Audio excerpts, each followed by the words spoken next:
Immortals. It's Dignitas. I just want to see a close series. That goes 3 games. But at the same time, I kind of don't. I kind of want it to be 2-0 stomps forever. So you can play solo queue? I mean, I'm going to play solo queue no matter what. But because honestly, the viewership of me like doing this while or just sitting there like watching it, really not all that consequential. So I might as well play games and chat about it and have something on the screen rather than just me talking. Unless it's the 100 Thieves series, then I would not do that. When are you gonna lift this stupid rule? What stupid rule? When do I get to play with my friend again? Fuck it, to catch up. I will make an exception to the rule. You are allowed to play with me until I catch up to Paul. I don't know. I have an account. Let me find out.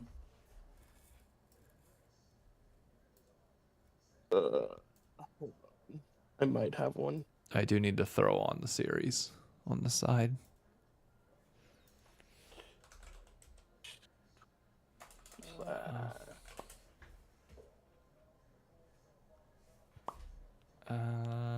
Go live view. Make sure stream can't be heard.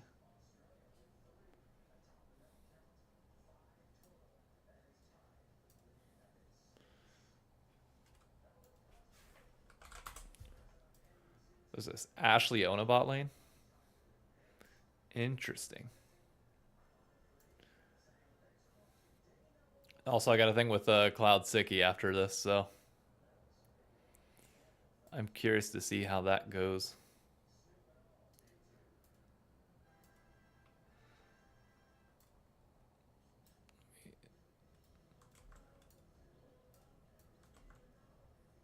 I love Phantom. I love my cat. All right, what champions does this have? It's mid laners. No, let me do this. It is mid laners. Well, that's fine. You can play mages bot lane. We'll make it work. A little bit of everything. We'll make it work. I have to play lane with you? That's my rule, yes. Oh, Jesus Christ. I think that way it's fair. This account is bronze? Oh, well, we can't even play then. Oh, I need another account.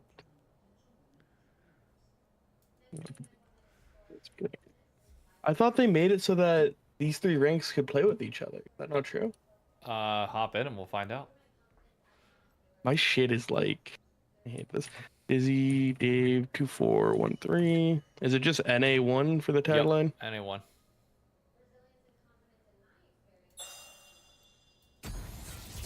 Of course your name is I hate. Nope. Okay. That ain't gonna work. Let's try another account.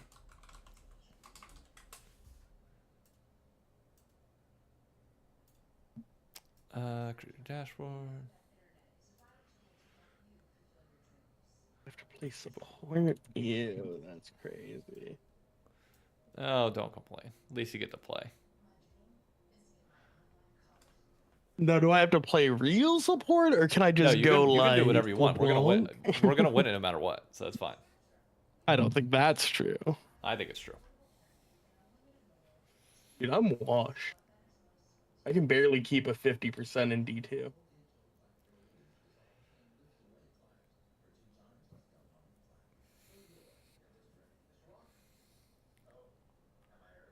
What rank is this account? It ended gold? Okay.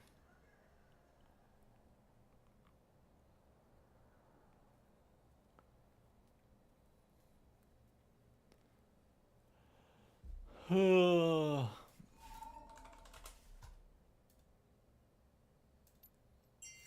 amount of random accounts that I have. Why would you have that many random accounts? All right.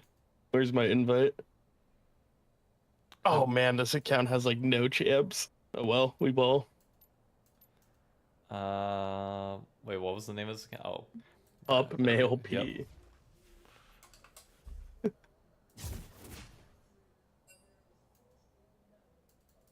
Oh my god.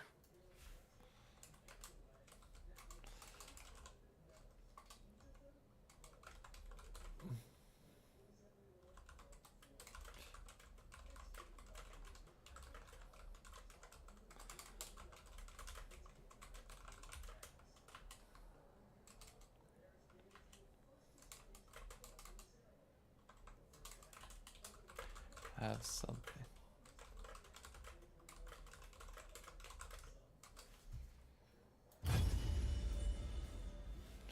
Let me throw up the eyes.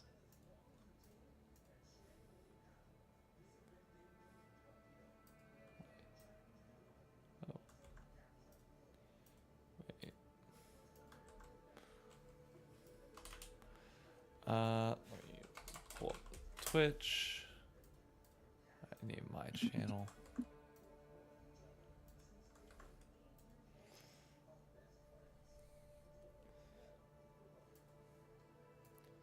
There we go.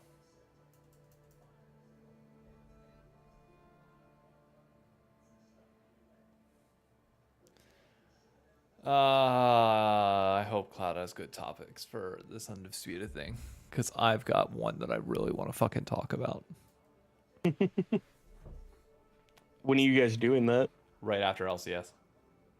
Oh, so that's crazy that you already set up a date with him to do his shit. I mean, he That's told me be here wild. at this time in this place, and that's easier for me than like me trying to I schedule don't know everything. your on- schedule. I know, but that's the like chuck out a random time and I'll see if I can book it down. Fucking Tuesday evening. What do I... trying to think. Thursday, 5 Friday. I'm p.m. good. PST. So 8 o'clock my time.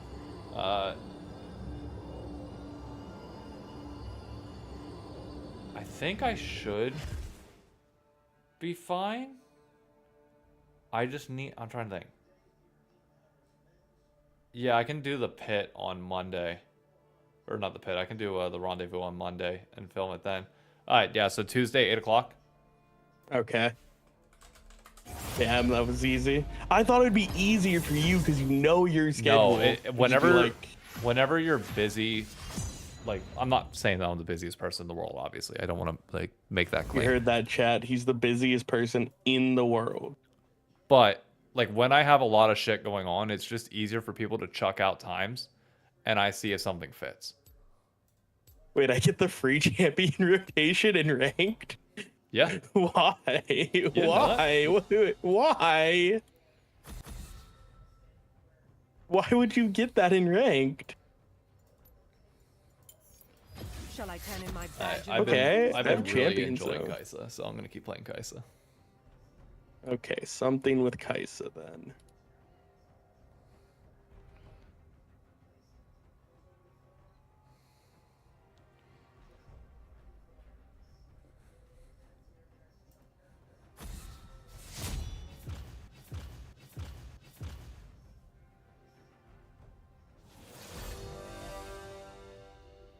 Dude, Team Liquid better stay undefeated through this season or this week. Dude, if they don't, it's going to be the most sad thing in the world.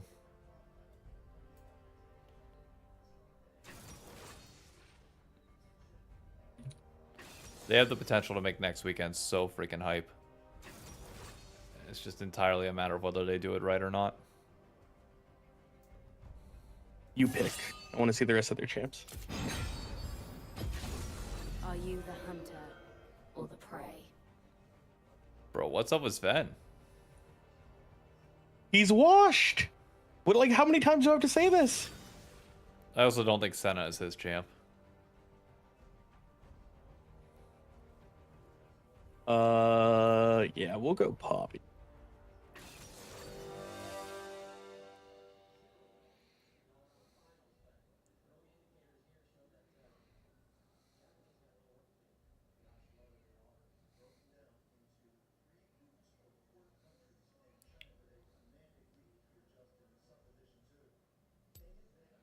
Alright, there's that. And then we said Tuesday at 8 p.m. my time. Reaction with Healy. I'll book it down for an hour. How many songs do you want? Three is a good sweet spot. Because you and I tend to talk a lot. You and I tend to talk a lot, and this will already go long as is. That we do be yappers. Exactly. So we can we don't have to rush it. It can be multiple videos over time. Trust me, I watch a lot of reaction content. I know when to blow your load and when to not. We could make it into a bigger thing of like learning League history as well, and it's a different topic each time. I'm down for that. Do you watch Stans at all? Or is it Stans? Kinda, not all that much. Who is it? Is it Stans? The only Stans I know is from Ghostbusters. Yeah, it Stans on YouTube. He does the same thing where he has like an editor kind of like prep like a topic for them, and they kind of walk through Getting hooked. This is crazy. I shouldn't have to. I have to flash. I got his flash and his ignite. You don't get to me, idiot. This might be playable. Keep going on the Nautilus. I kind of had to back away for Jin. Nice. Oh, I almost got to the shield. You can win. Nice. Good barrier. I thought that W once you cast it was gonna. It's hard to know what champions do or don't. I should really back. Even if it costs me minions, it's fine. It's worth it. Yeah, that's fine.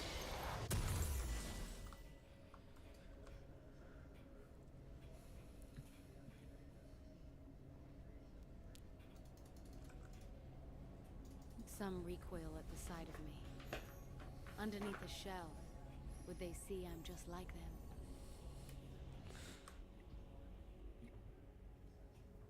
Oh my god! That's fucking crazy. Did you see that? No, I was checking out Aurora.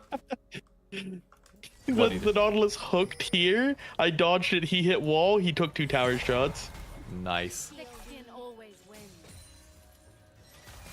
They're gonna get level 2 before you, though. Yeah, that's fine. We just play back.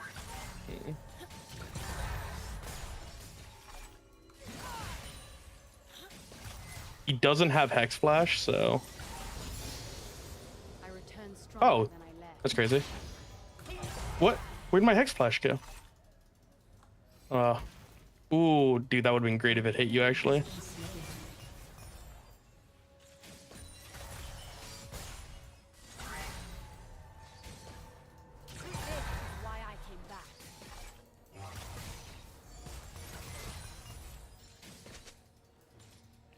My W is back up again.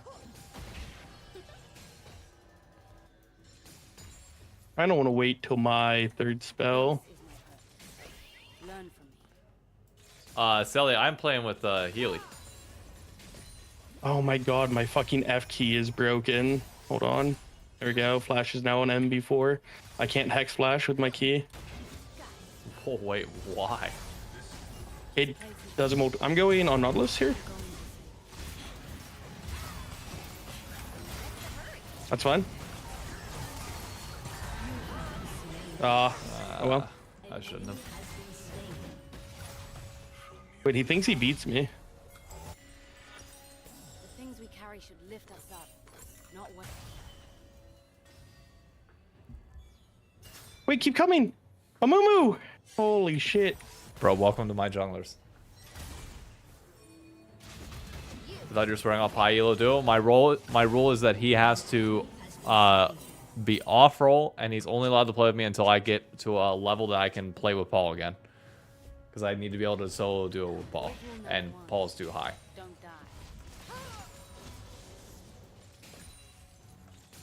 Wait, how is Amumu level 3? You're level 2? Huh? So yes, I am breaking my own rule, Selly, and I will admit that. For a one-time exception to make sure that I can play with Paul. Uh-oh. What the fuck? That's crazy. I mean, Jin's not there. This skin lives on me and hunts me. Trying to run. Amumu will be there as well. Just don't get hit by this next hook. Yeah, I'm fine.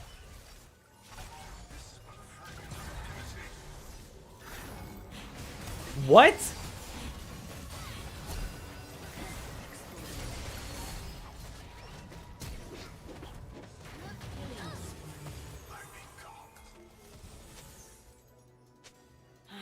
Clumsy girl.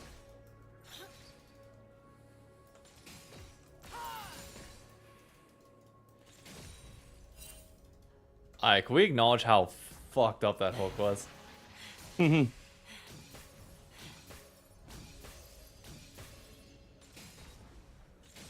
This skin is fashioned for survival and honed. Rampage.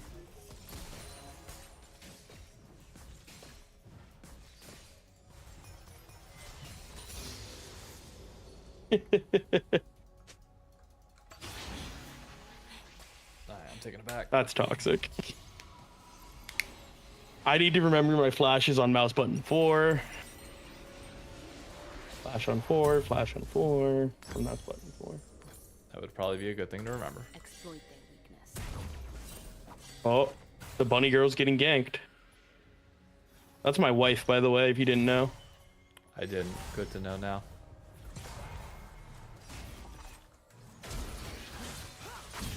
Oh, that Okay, I hit. have Sheen serrated. Get up. Stand firm. He walks here, I'm just going.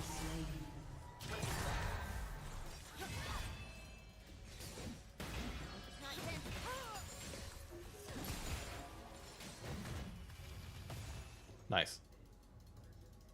Oh, trees. How I missed them. Why do we want that instead of grubs? Just hit wave, they can't step up if I'm just doing this.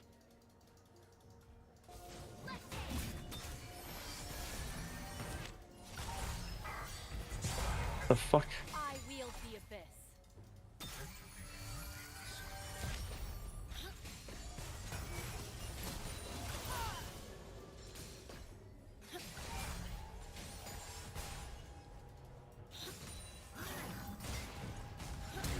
Bro, once again.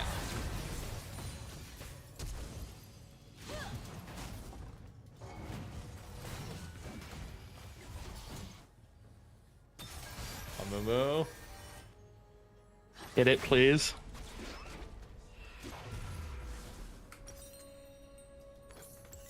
Unstoppable. Nice. I'm so fucking strong. Down there. Yeah, I would say so. Surrounded by nothingness. But I was never alone. Memories comfort like the closest companion. Sticking toss. How is Shopify up 6-1, Oh. but only up 1K in gold? I don't know. This skin lives on me and hunts me. Licorice is up 20 CS. Corky's up. Not much.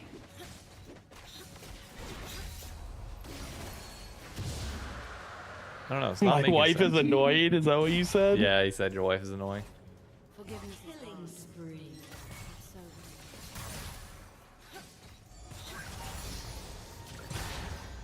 I finally have 6, so does Jin.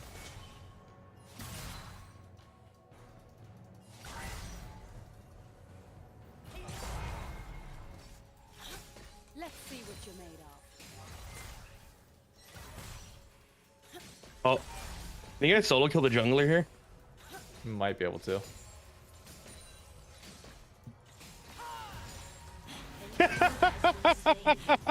This champion's so fair. It's a good day for a hunt. There, champ.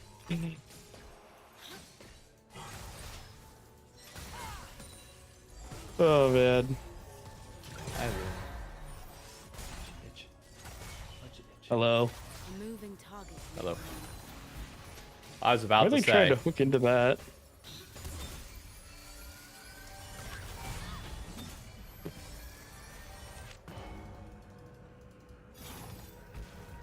Why are they trying to hook into us? They'll just die. I'm right here.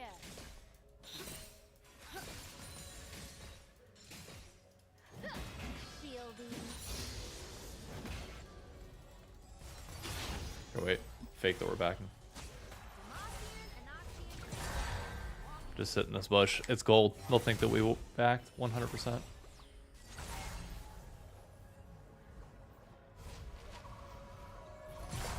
I don't know. They're playing like they have vision of it. Well, now they definitely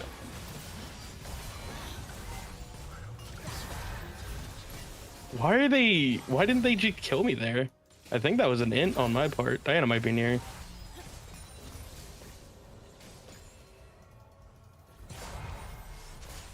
This dude hunts me.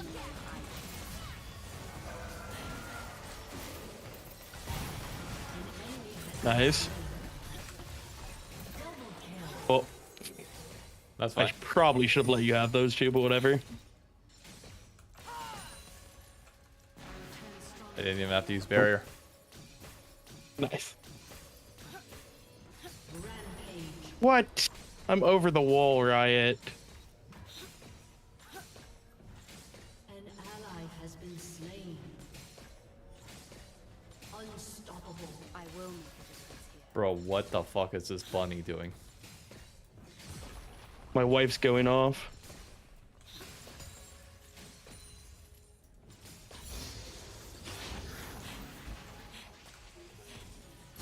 The fuck is he still walking for? He hates you. Uh-oh. The bunny dies. Oh, kick. Oh, the Boom. bunny lives. Shut up. Good song. Think I can kill the Darius from that HP? Maybe.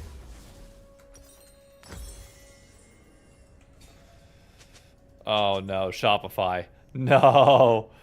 Rampage. No, don't tell me you're gonna chuck it.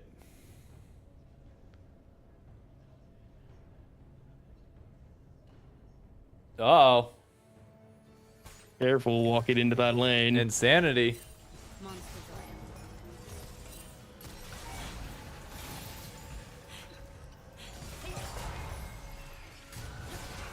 There's a Diana right here.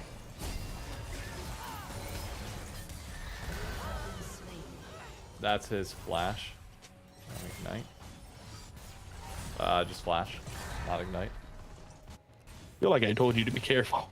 I thought I was being careful like back here, but then I was like, I thought I could outplay it, but then I was like, oh, maybe not. In the void, I have no one.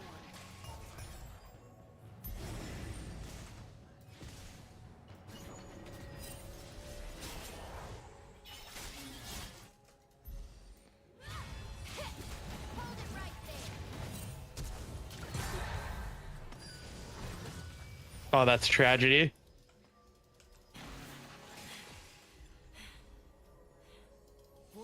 Kobe. Oh.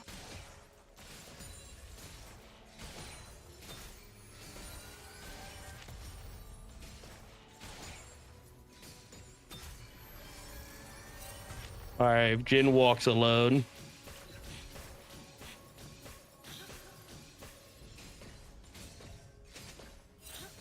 Oh, behind you. Play towards me. We'll kill Jin.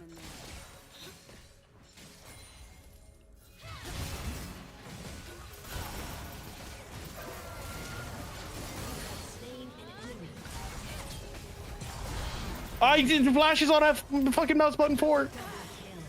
Fight with flight. God damn it. I should have lived.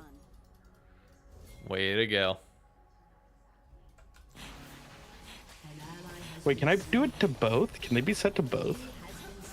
Yeah, you can technically do like a main key and then a backup key, right? I don't think so.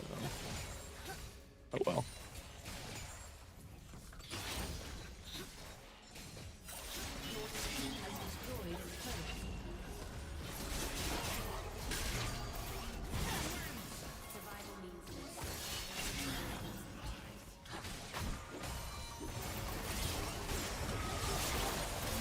Bro. Oh, my hard work.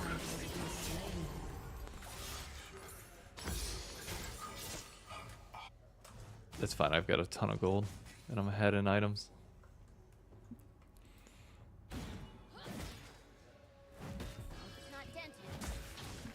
Huh?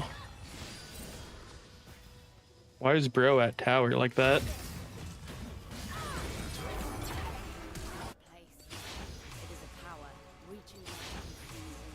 Your team has destroyed a turret. Your turret has been destroyed. An enemy has been slain. Oh, Jesus. Wait, I can't go. What? Oh, I have Sheen. Oh, shit. I didn't know that it worked like that.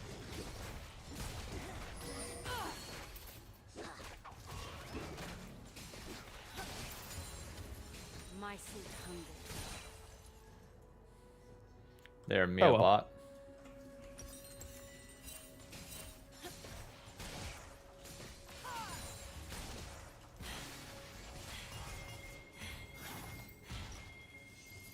I hate you. Legit. Why are we 5-manning this? I don't know, but it feels a little much.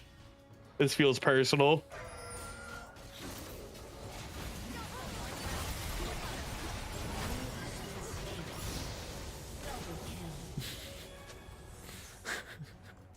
There was no reason for that.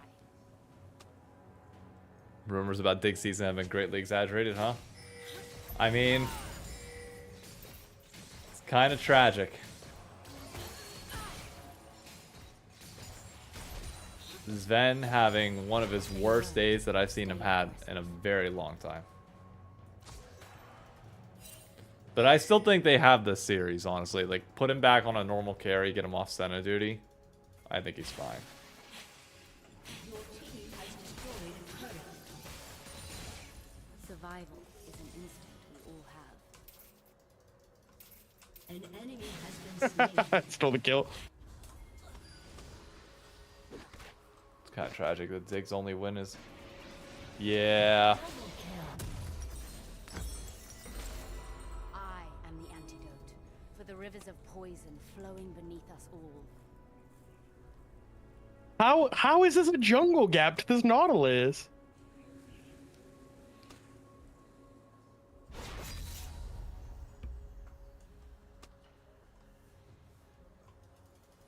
This world is changing. We have something to watch.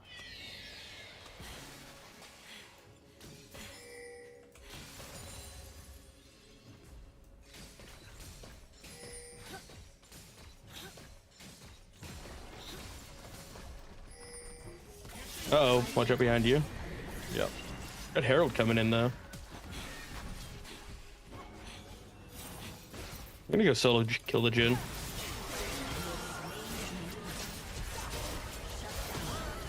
Ooh, that might have been a mistake. He has destroyed a turret. You have been slain. Who do I think? Or He what do I wants think about this turret, C9's oh wins? no.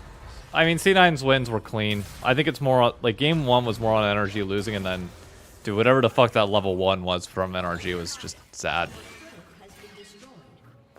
Dominating.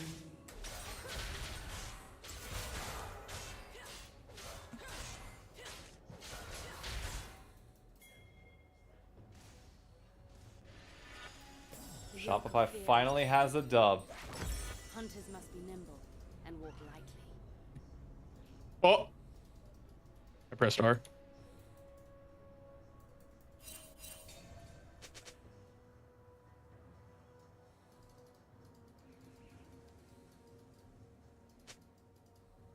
I came for the hunt. Stay for the fruit.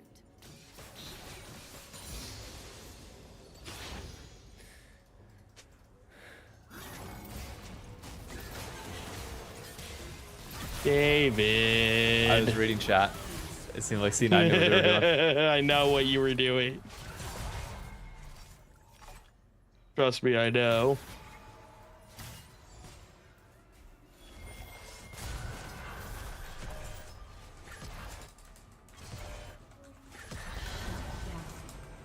That's crazy. All to get Aurora out. Oh well. Your turret has been destroyed.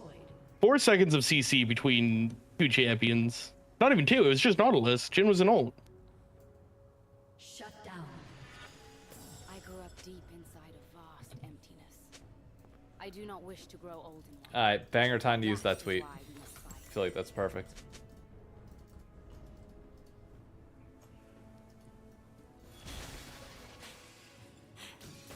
An ally has been slain.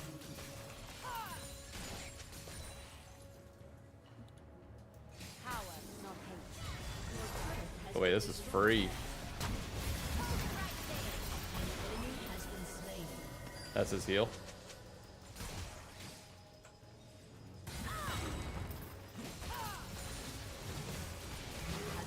Nice. Yeah, just go straight for Baron. Fuck it. Yes. 6. Bro, didn't even edit. I'm in the middle of a game, bro. There's only so much I can do. And besides, they haven't won the series yet.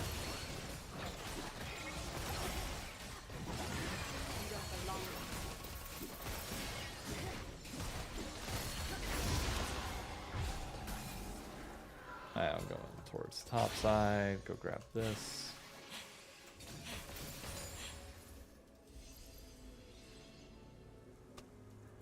I like it here. A game is a game. That it is, Cloud. You finally got a game. Although I'm not expecting Sven to play Senna ever again. And I'm expecting this game too to look drastically different. Oh, fuck me. Really? Levels 1, 2, What is and he 5. What is he doing sitting in that bush?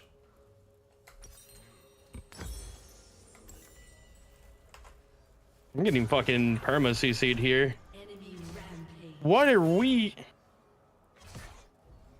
Enemy killing spree. What is this Nautilus fucking yapping about? We 2v2 them at level 1. Alright, we need to focus up on this game, David. We are. Don't worry. An ally has We win been this easy. slain. We are going to lose this game. This is crazy. No, we're not. They have no idea what lurks just below.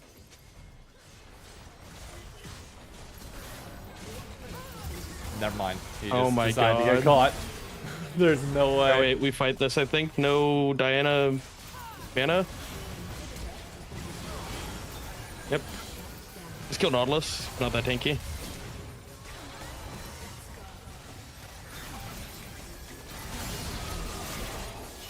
I'm probably deafing this, but it's fine. No, he's killing me. It's cool. Play off the Amumu. Gotta be careful of his dash back in. He dashed out. Ooh. Watch out. Nice. An There we ally go. has been slain.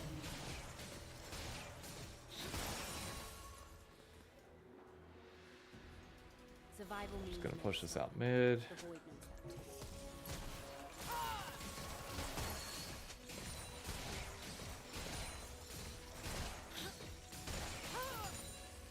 There we go. I've got full item. I was spared for a reason.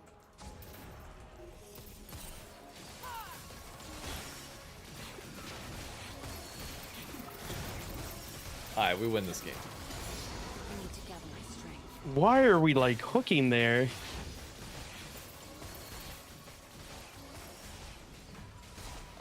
Get back. I will have Terminus. Big buy.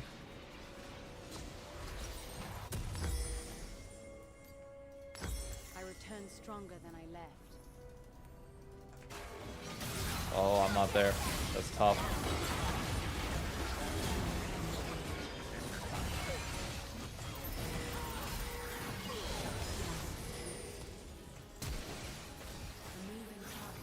Nice. There we go. Yone's pushing bot. Mm-hmm. I'm here to catch it.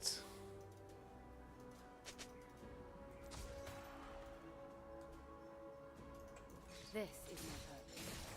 Learn from me.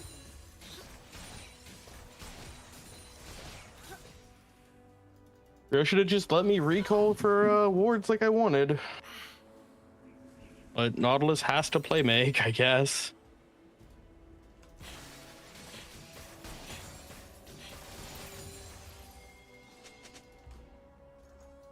I was gonna say I don't really have a chance to back, do I? Found your weakness. Brother, you lose that. Like, I know you're 16, but I'm 3 items at this point. Like, you can't really... This place is beautiful. I'm going to save Bro, you do die here. Like, that is a thing that can happen to you.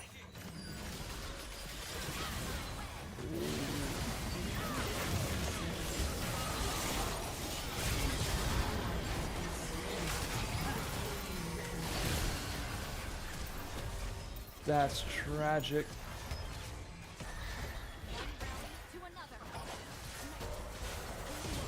I just gotta run, don't I? Oh, fuck. That's hilarious. Clicked.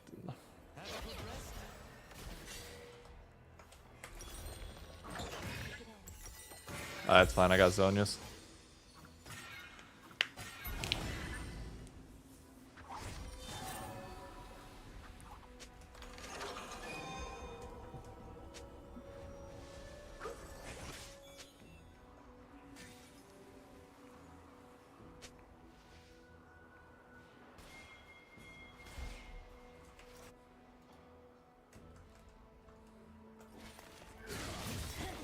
Momo. This is fine, I think. Yeah, we got it. That's wild. Oh, that's now losing.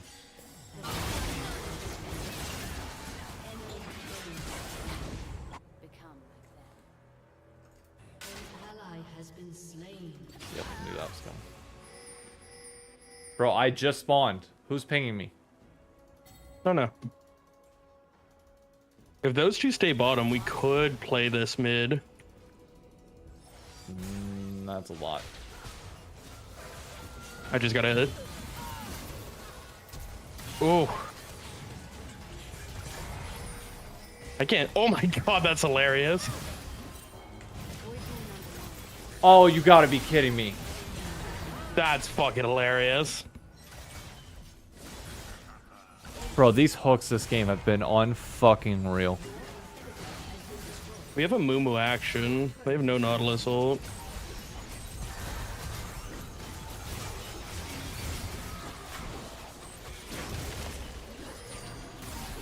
Mumu got him. Mumu just kills everyone.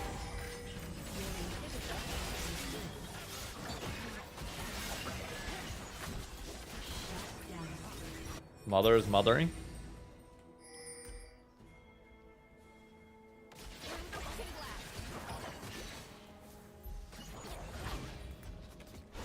What am I gonna go? I'll go for. The things we carry should lift us up, not weigh us down. Memories, love, and hope are the light. Holy shit, can we go on the objective?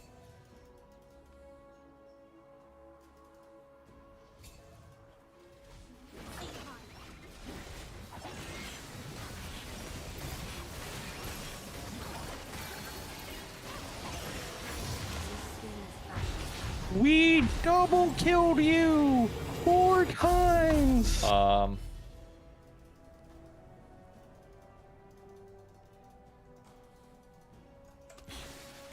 Where are you? Come here.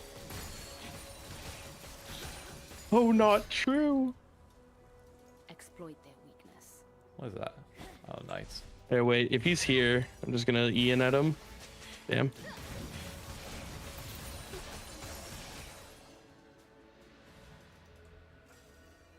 Get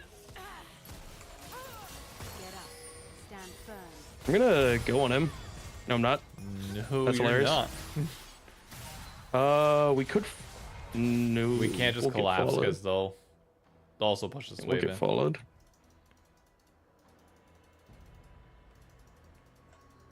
Oh, Trees. I think Jin can insta-die here. Nope. Okay, that's fine.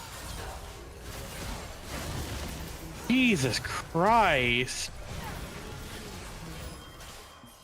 Enemy double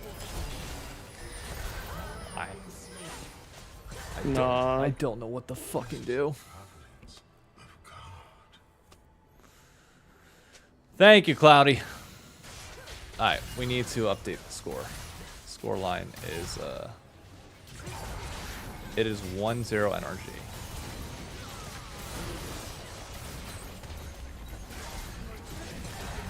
That's crazy. If no one's there, yes they can. Holy shit, these people. Welcome to gold, my friend. Welcome to gold. Our macro is made up and points don't matter. Holy shit. They can't push mid. We have Baron if there's no one mid. Alright. I know what I'm dealing with now. Oh, 1v9 harder, I guess. I did max damage that game. That's hilarious. We still lost. That's funny. Oh, man. Once this Q pops, I'm going to get a drink.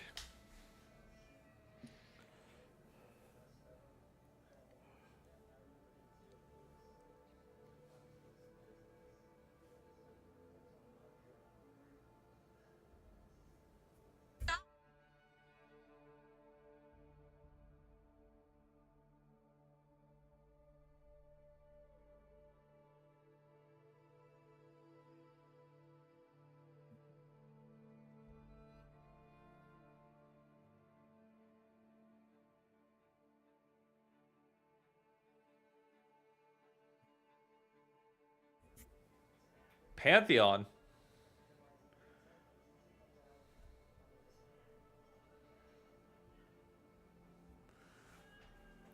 That's a Pantheon.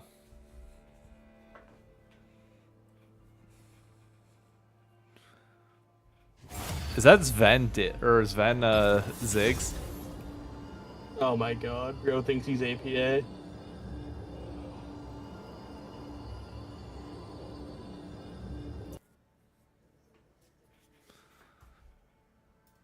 Wow.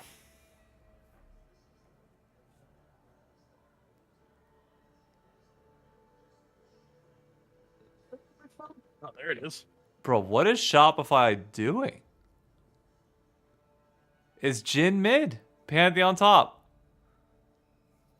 Huh.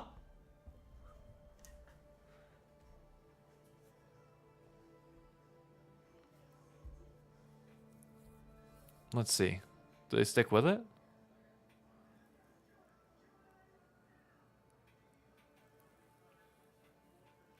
Yep. They stuck with it. Jin mid. Wow. Yeah, I played this the other day. I'm gonna get a drink. Dude, they're actually just copying me. This is crazy. Clearly, it's all you.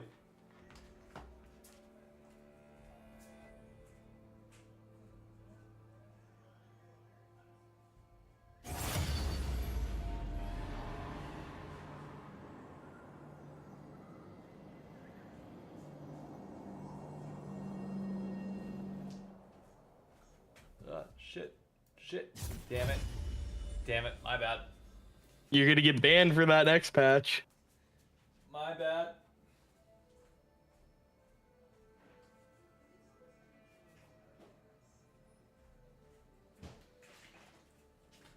I fully accept responsibility for that.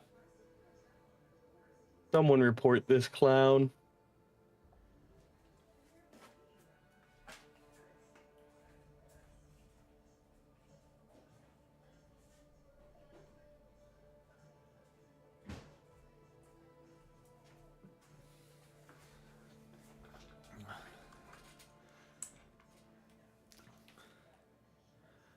Alright.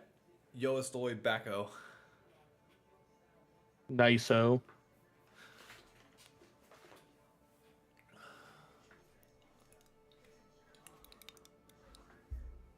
Ba.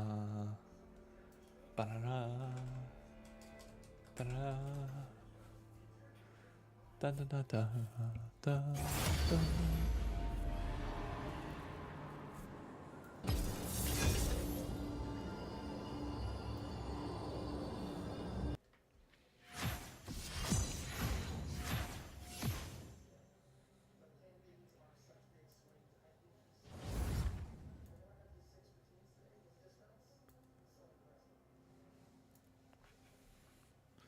Will I be live viewing the 100T games tomorrow if I make it back from golf in time? But I probably won't. I'm definitely going to miss game 1 100%.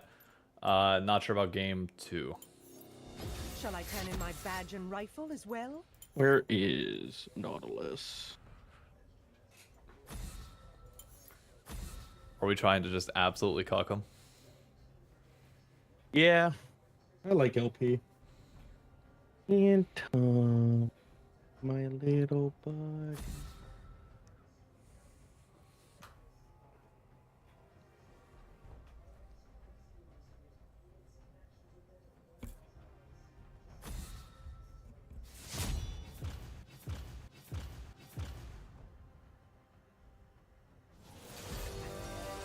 What? No, no, no, no, no. You're not playing that. No, no, no, no, no, no, no. Don't you dare play like MF. I will. If you MF's would, so if you good. if you wouldn't have played cardless, I would have played that. I would have left.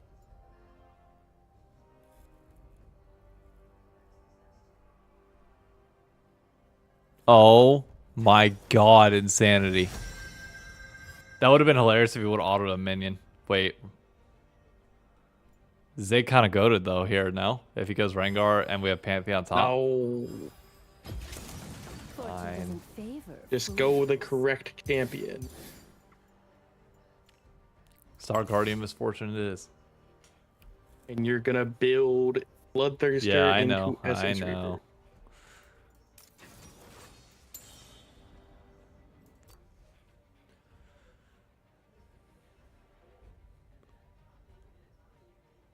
Like a monkey, dude. He sees Ziggs on live TV. He's like, ooh, I want to try that. Pretty much. Didn't realize Kenny was a big League player. Now makes sense why he always sweep. Oh, dude, Kenny fucking loves League. I'm surprised more people didn't know about it. Kenny the League Gooner, as we call him in the biz.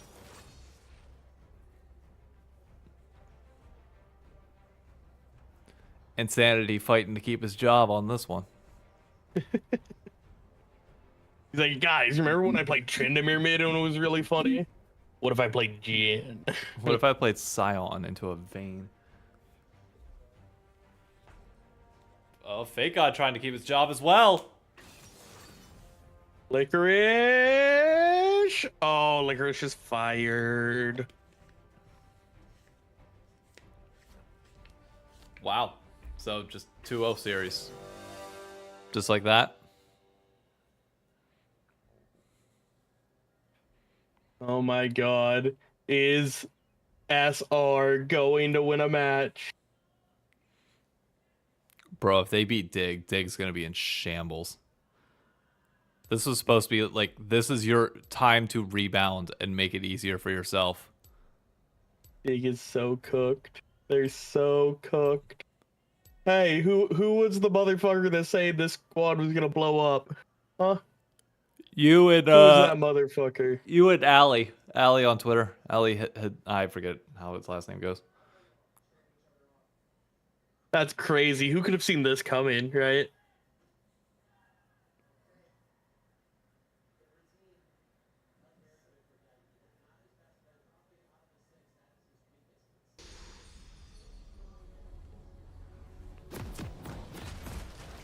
Oh, we love seeing Jin mid. They have heal barrier, by the way. That's fine. We have heal, ignites. I took ignite for some reason. I probably should have taken healing. You have barrier. Oh well. Sure you can handle me, Summoner? Welcome to Summoner's Rift. Alright, we ready for the invade? I'm not. Oh my god, they might be invading. Walk up here. 30 seconds until minions spawn. I mean, what if you took... Oh my god, we're just walking. What if I took E?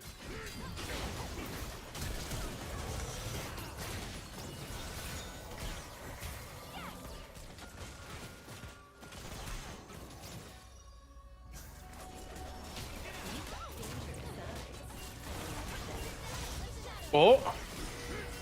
Wait, why are we inting for it, though? Okay, he's inting for it, though. Wow, that worked. Fake Out was on 100 Thieves in 2019. The dark years for most 100 Thieves fans, other than, you know, arguably this year.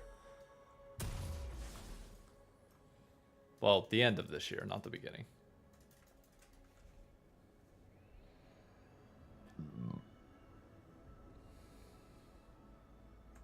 I was cuckoo for Cocoa Puffs.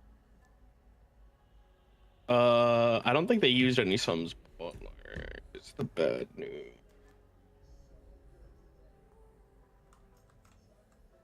But they seem to be keen on letting us have the minions. That's pretty cool. I know what I'm We'd love to see that.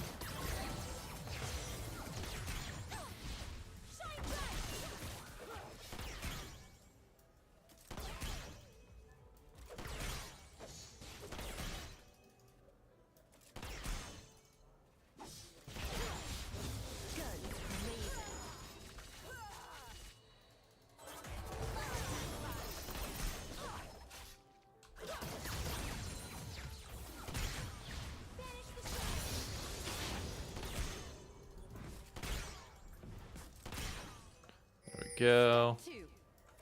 Hope Rek'Sai comes down here. Come. Yes. Yes, Rek'Sai. Alright, when she gets here, you're just gonna E, and I'm gonna E. It's gonna be a snare. Alright. Okay, I didn't say go, but whatever. I mean, they both kind of walked forward. Flash Rek'Sai? Flash Rek'Sai? Flash. Ooh, the double!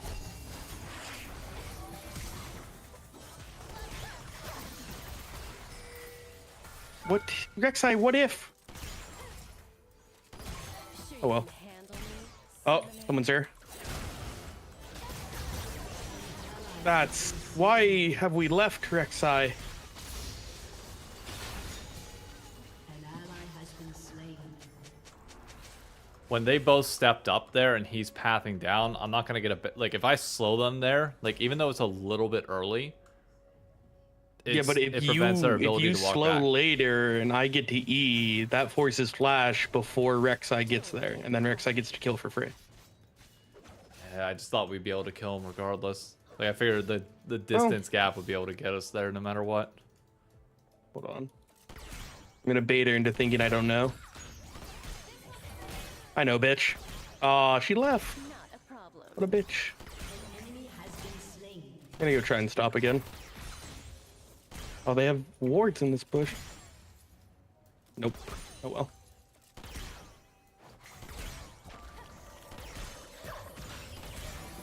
Nothing but powder monkeys.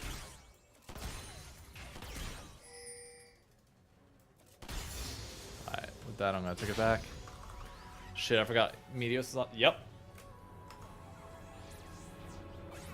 Wonder if the Optic Lol channel's still there. Yeah, it still is. I'm still in the Optic Discord. Joey and a few others still talk there all the time.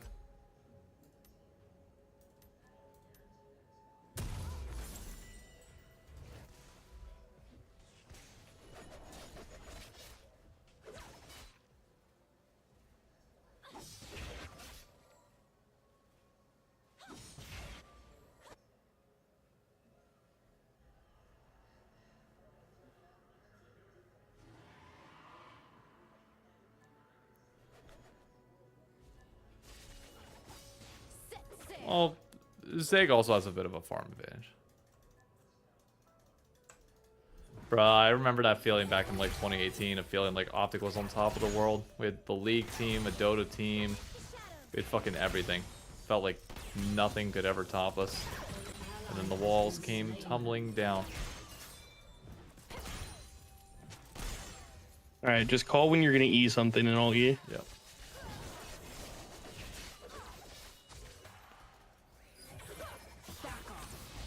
Alright, now that's down. I'm gonna Mhm. fish for something here shortly. If they step up just a little bit, I'm doing it. Yeah. Now.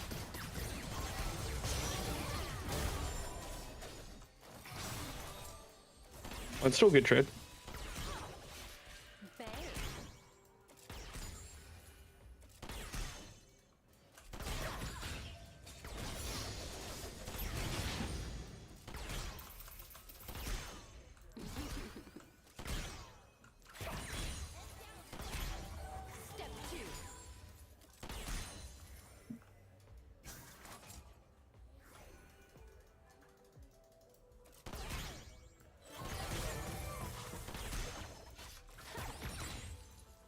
Damn.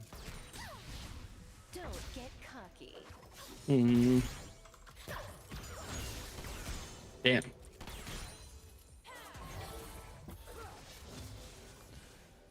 Yeah, she's gonna have to use mana to stay there. You have a war.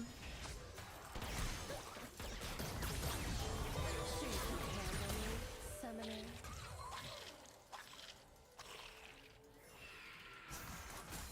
We should be able to really bully them out of lane now. Wait, Yeah. Whoa.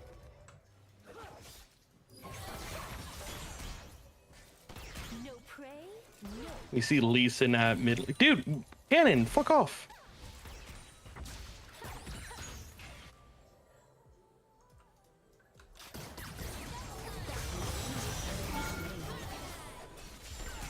That's what I'm talking about.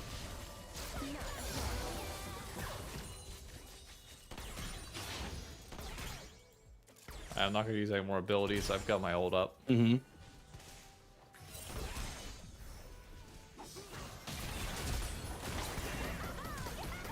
That's her flash. I'm just dead no matter what. Oh, her barrier. I tried to take the Q. That works. Nice. An enemy has been slain. Oh. Oh well. Throw another rock.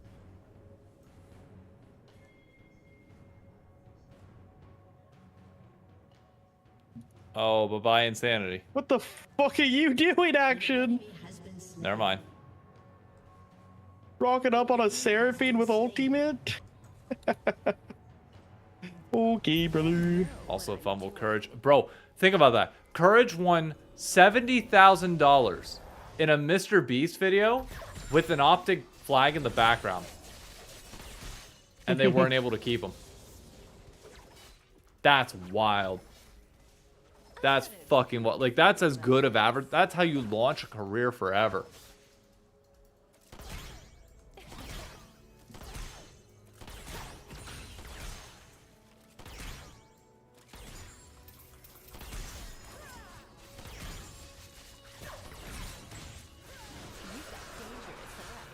I like that. Yelp 100T so much. I know. An enemy He's has been leading their slain. content creation. Like, by a long shot.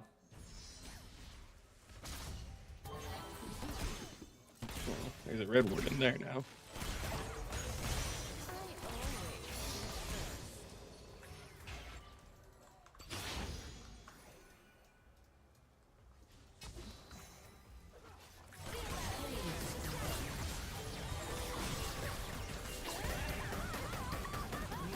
Bye-bye. Nice.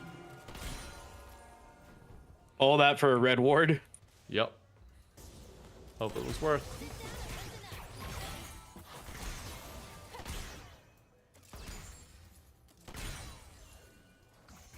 Rampage.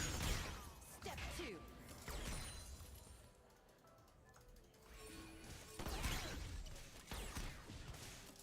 I do not have much mana. You have slain an enemy. You can handle me. Oh, I need to get out of here before that Lux laser eats my fucking asshole. There we go.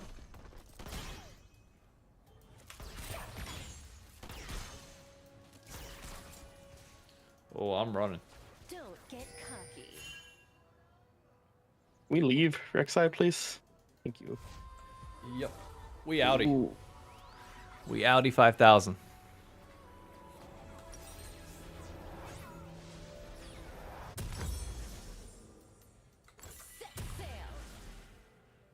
I'm assuming Essence Reaver into IE or LD. Well, yeah, because we don't need LDR this game. Bloodthirster into ER into IE. Yeah, that's what I thought. I've already got Bloodthirster, so we're good there.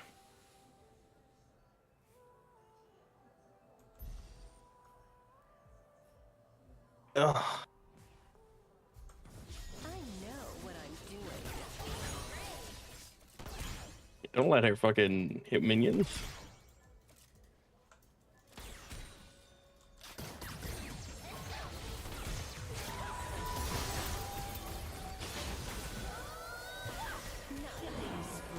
That's hilarious. That's a fucking all chat right there. Oh, I'm trying to get there.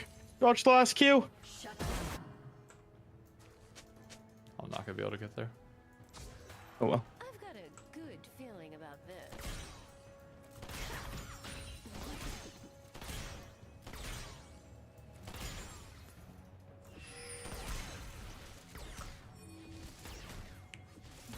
I don't know where Sever's at. Be careful. Yeah. An ally has been slain.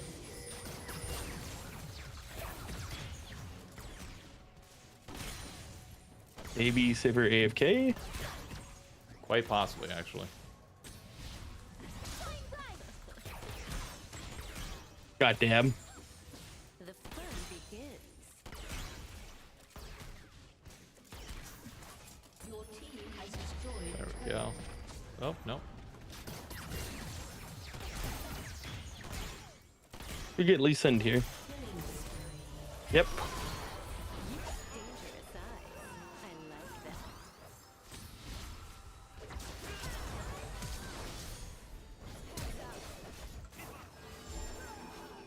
If I had mana, I'd be able to help, but I don't.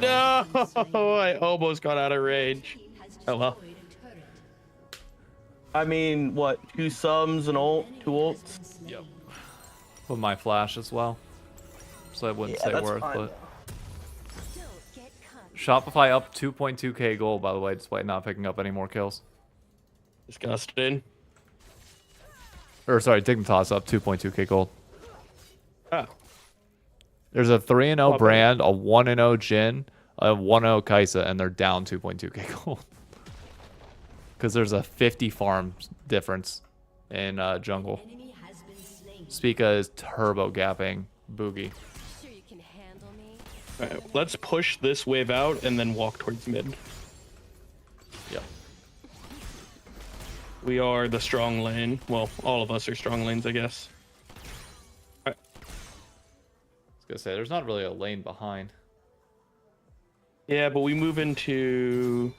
Oh, I was gonna tell her to go bot lane, but I guess whatever. Bot lane is the gap, you have 30 CS difference as well.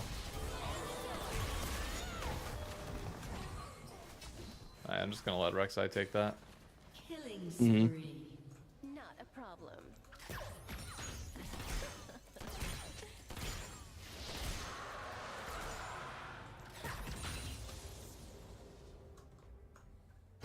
Hello.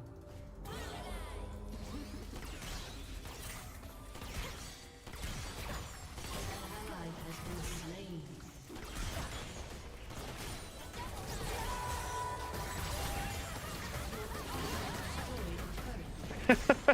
How fair is this? Nice swing into my ult still, by the way.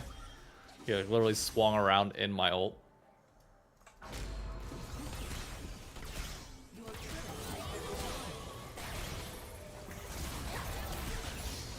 Oh, behind.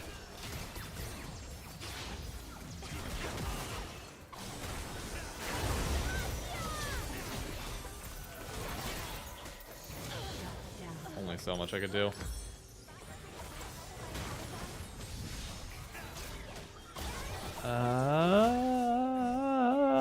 Get it, please! No. Now Pantheon's got that. Wow. Oh, There it is. Jesus Christ. Alright, let's hold off on starting another one just in case I want to do or just in case this game ends quick. Mm-hmm. I wanted to go eat after that one anyway, so. Okay, that's fine. I'll catch you later. See ya. Just play the good champs, by the way. Stop playing the bad ones. Hey, I played MF on my own and lost. So, Okay, we'll be better. trying.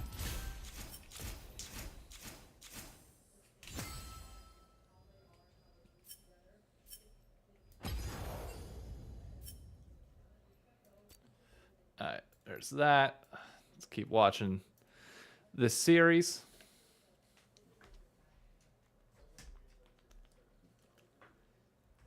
Paul's plat 1 right now.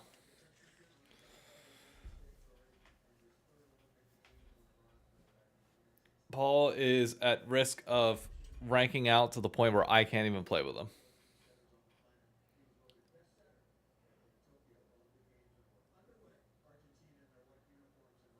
Bro, Licorice just died so quick.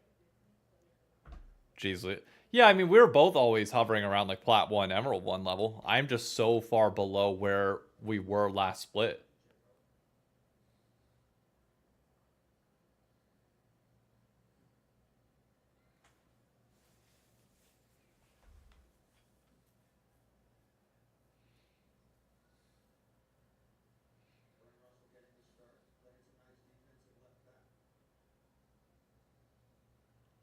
Nice. Good catch by B-Boy.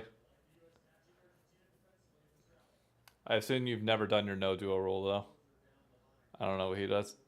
Yeah, this is the first time that I've ever done that. Like, I mean, you can look at the win rates from last year, I think. I don't know if that's available, but, like, I wasn't winning all that much with Healy. Me and Paul have had the highest win rate together of any, like, duo that I've ever played with by a wide margin. Like, when I was climbing last year to Emerald, it was mostly me and Blue and me and Paul. All who are, like, right around the same rank and ranked.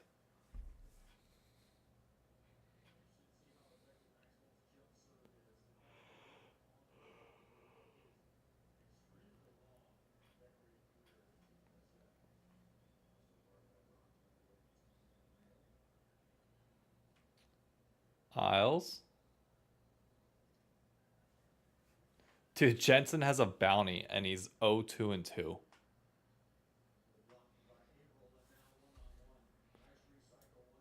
This is actually ridiculous.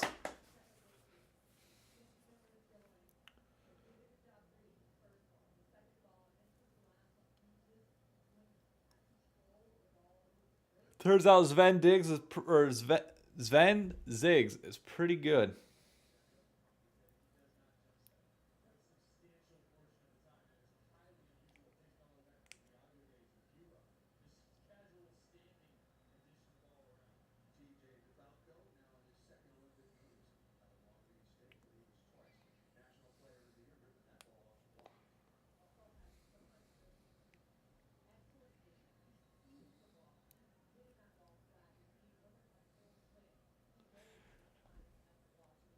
Okay.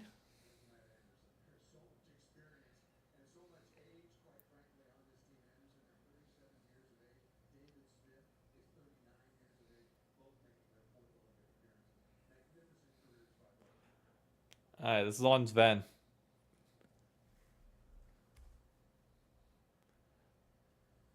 Alright, let me see this. By the way, Dave, speaking of Jack, he said he's going to be on the comp, right? Yeah, I saw that comment, which is good. I mean, look, if there's anybody that can handle COD comp, it's Jack. Like, he knows. The COD competitive subreddit is, like, one of the best out there. Like, in my opinion, they truly are, like, amazing. They have some down points at times, obviously, but, like, I enjoy it.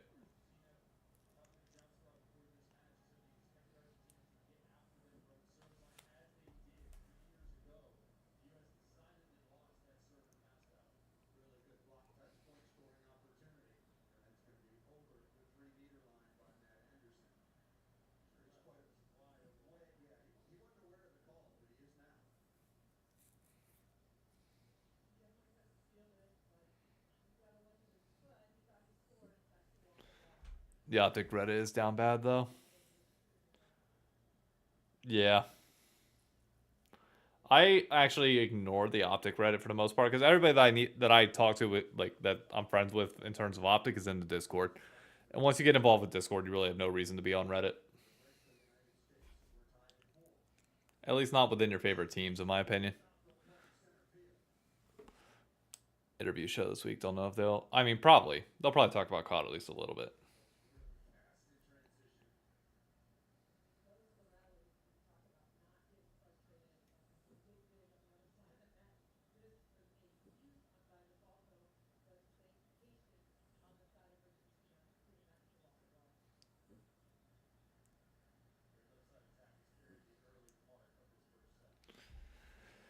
So far, it's been League only Medios as the host. Yeah, see, I like that Cloud9 podcast. It averages like 28K views, and it's actually the few episodes I've watched have been really good. Like I've actually thoroughly enjoyed it.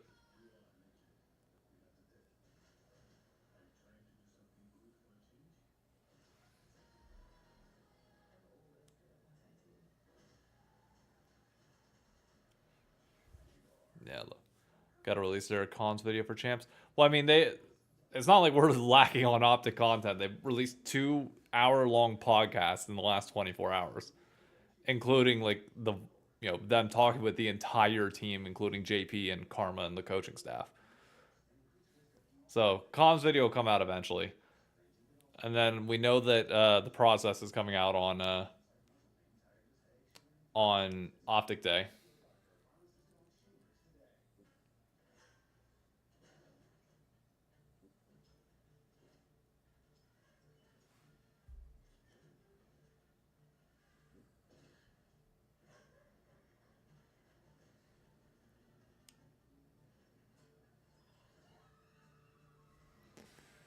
Roger can help with that first time he's running. I know.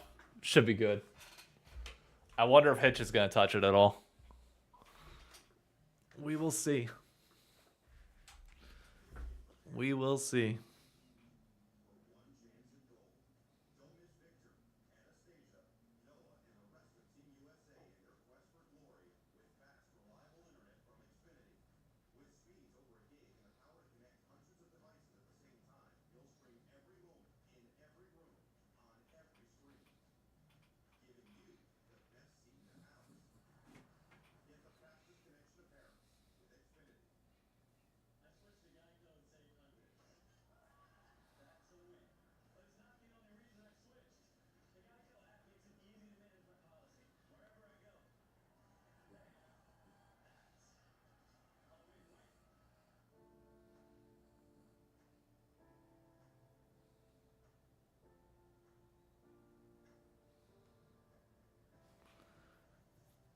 All right.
All right, come on. I should probably submit the form just in case.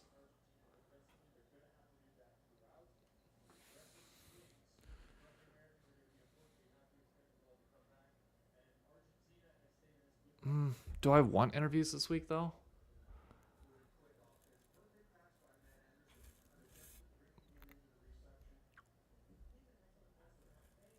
I got the thing with interviews on Monday. Was Ven an APA?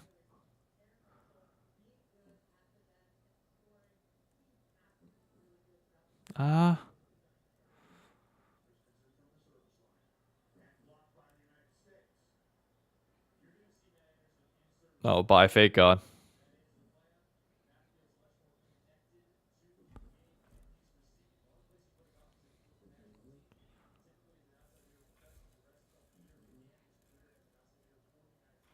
Wow, Licorice just gets it for free.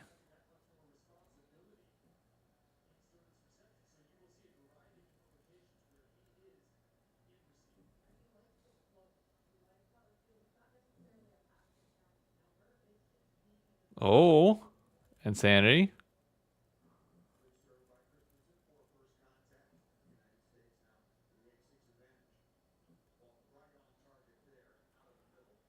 Oh, he got him.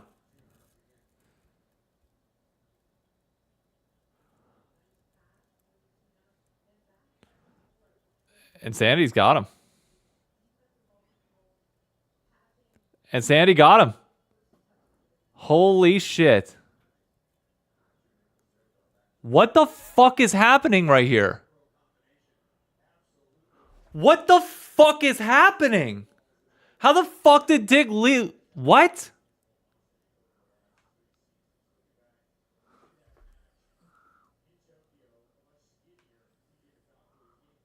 What up, Amax?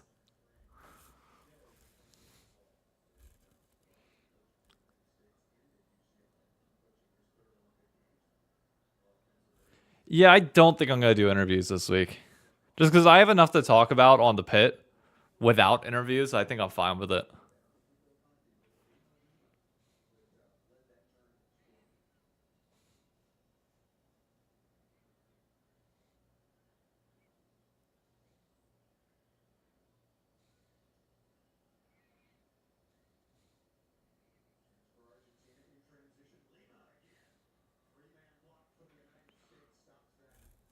I've changed my grind set.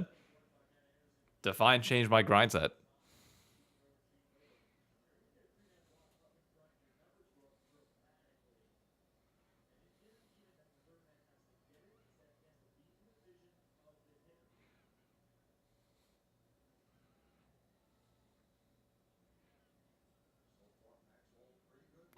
I mean, yeah, why wouldn't you love a level 18 Jin with or basically full items?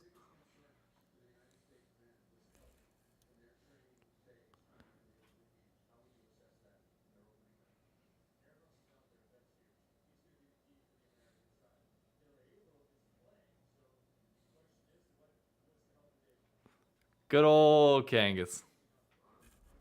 Bless his soul.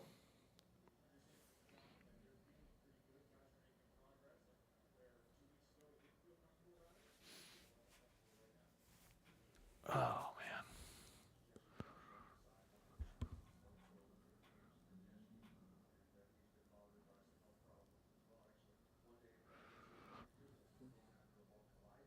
They gotta fight this. You can't just let him.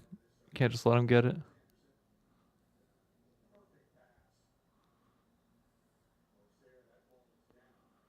Oh, this is big.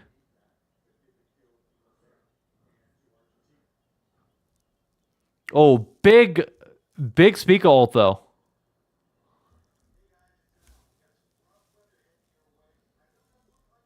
Doesn't make a difference.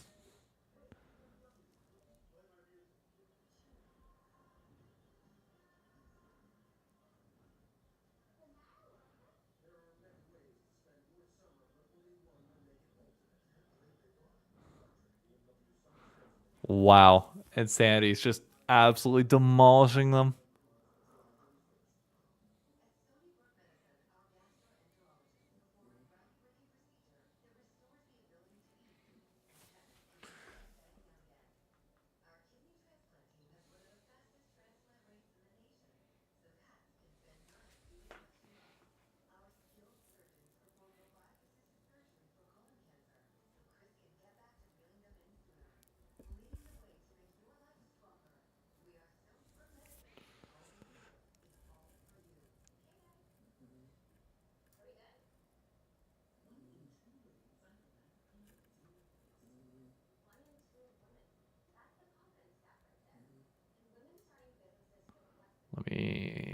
this out.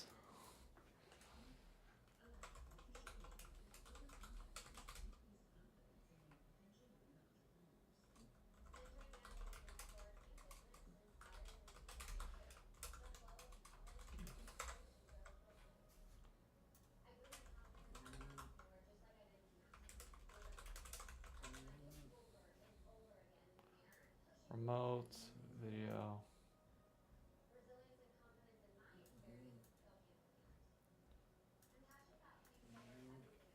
All right, we'll go with Zazel and Insanity.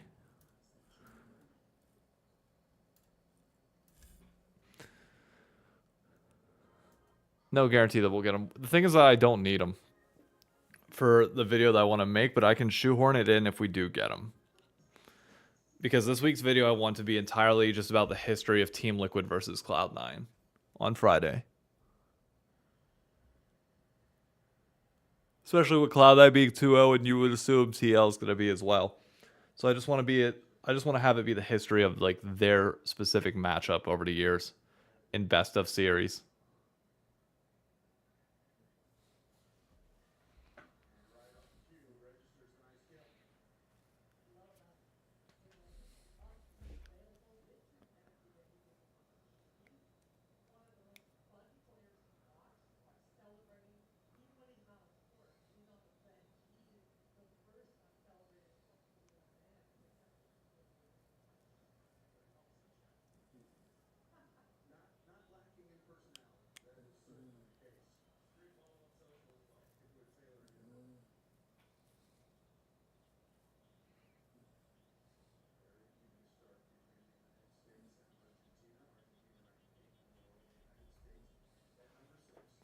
Oh, God. Jesus. Yep. This is over. Absolutely over. Shopify wins it.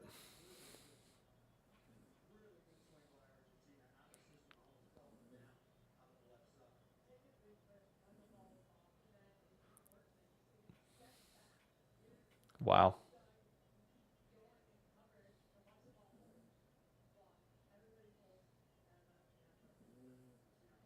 Good for Shopify finally getting a dub.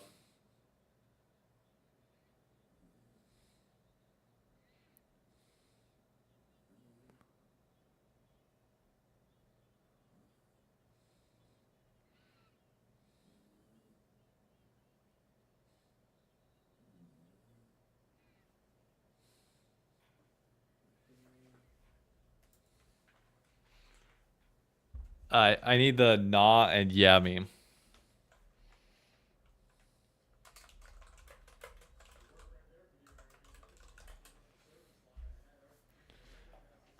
Bottom of the table just got hella interesting.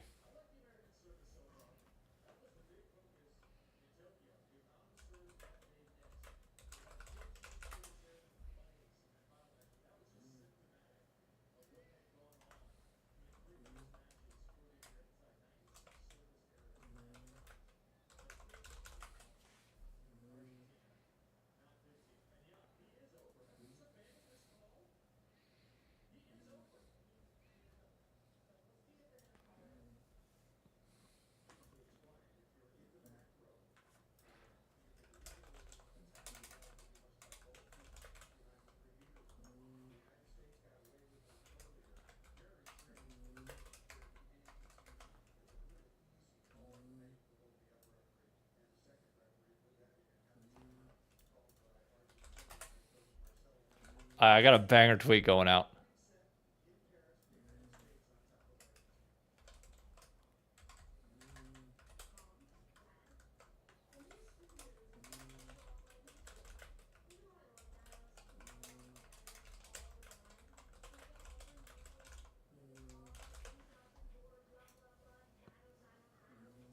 Who would have guessed?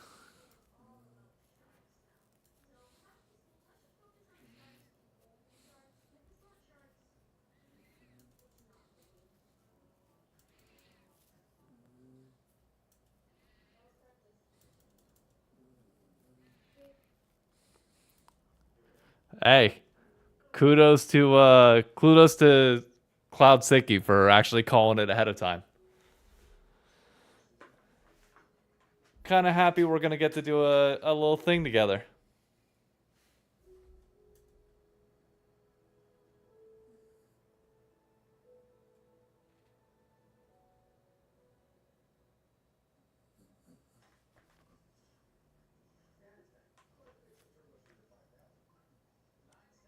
C9 fly TL have the double the wins of every other team combined. Really? Really? Wow.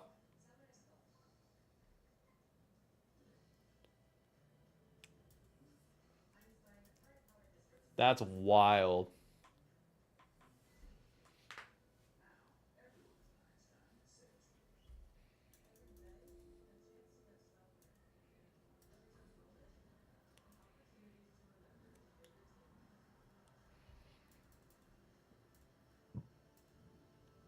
Nice.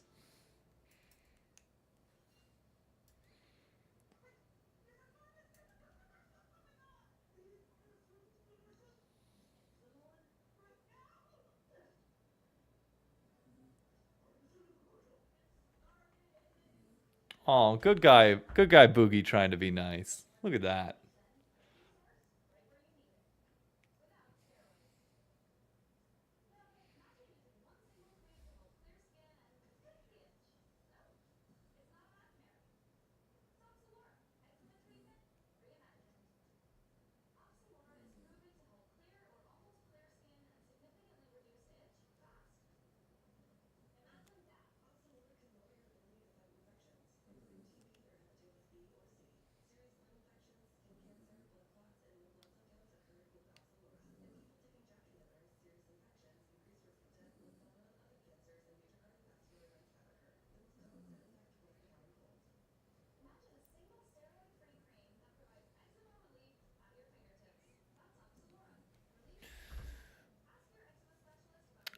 Four, 1 and 5 bro. We are truly a 3-team region. It's actually unbelievable. Unless 100 Thieves or Immortals pull off the upset tomorrow.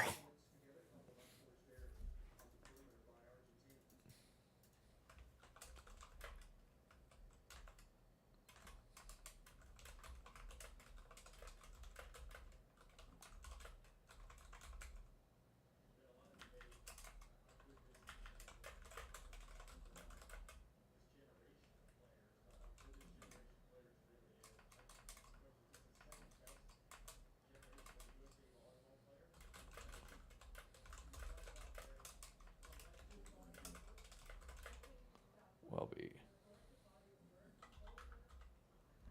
Hold on. I need to see LCS standings. Hey, we got Zazel.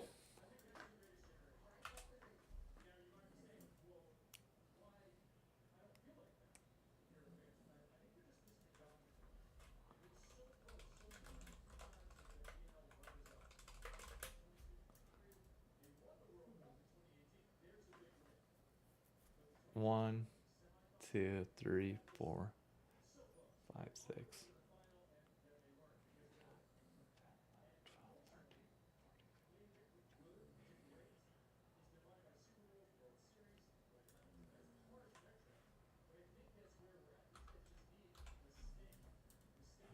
What's that? 1, 2, 3, 4, 5, 6. Is that right? Is that math? Math? 20 and... No, that math doesn't math. 1, 2, 3, 4, 5, 6, 7, 8, 9, 10, 11, 12, 13, 19. Yeah, it'd be section 19.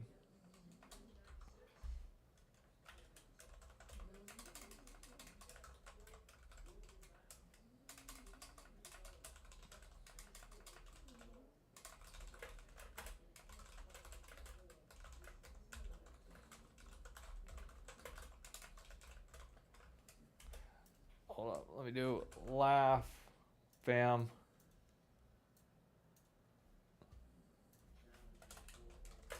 Yeah, look at that. Can I join lounge while I wait for interviews? Yeah, here, I'll hop in. Oh no, I'm already there.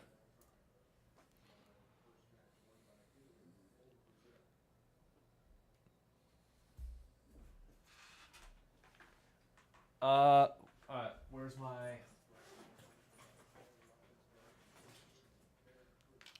I need this. Yo, what's up? Brother, how you feeling? Must feel good. I'm elated, man. You That's just awesome. We you didn't made the just bottom win. of the standings way more interesting now with that 2-0. Yeah, it's real close between 100 Thieves, Dig, Immortals as well could make it now, I mean, and the Shopify, obviously. bottom 5 will be 6 and 19, assuming that 100 Thieves and Immortals lose tomorrow. Oh my God. That's horrible. That means we only beat each other. Yeah. The circle Well, of I guess suck is going to be impossible to do this time around. Will this be like the first time in like 3 years that we haven't done a circle of suck? I don't know. Who'd you get for Shopify, by the way? I got Fake God and Speaker. Nice. Have fun with the speaker You one. got Zizzle, right? Yeah. Oh yeah. I'm gonna try not to go overboard, but I'm wearing my Shopify jersey, that's for sure.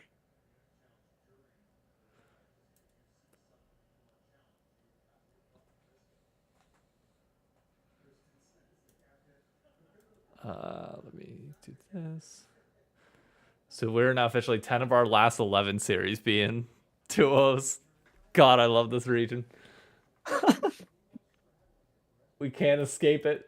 Even when it's exciting, we can't escape it. Although I will say some of the games have been long enough that they're kind of 3-game series. I mean, sure, but like the narrative storyline of going to 3 games is just so Yeah. much better.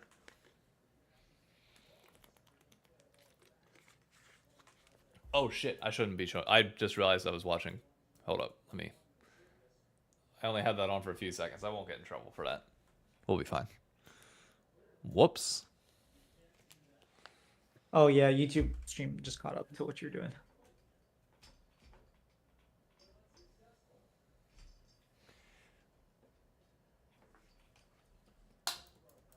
Of the series, it had to be.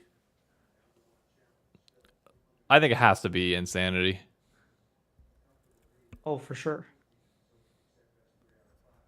He played so well on mid Jin. Jin Sanity.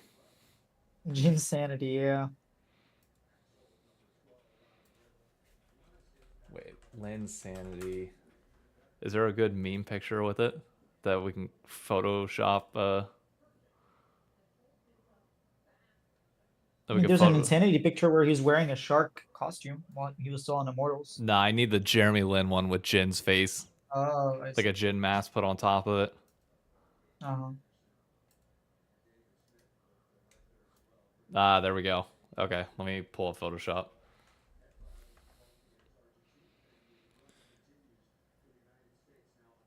Let me see. Okay, so I can end.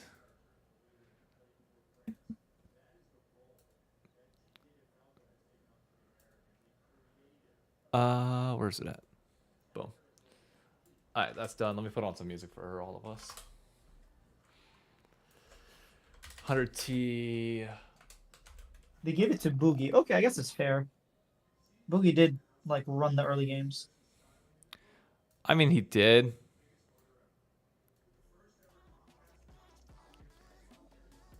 I don't know. Yeah, game 2 was definitely the Insanity show. All right, here's what we do. We pull this up.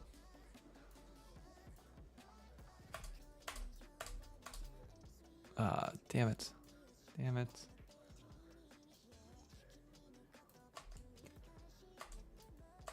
Do you have a watch party next week, or are you coming to the one in Jersey by any chance? I do have one on Saturday. And then Sunday, I'm Okay. teaching golf, so I'm never able to do stuff on Sundays.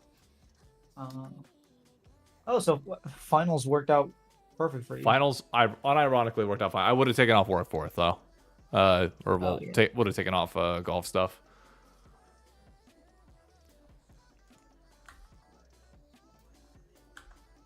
Let me delete these. definitely I mean, you should be worried about 100 Thieves again. Like, we rightfully should be a little bit nervous. I need Jin Mask.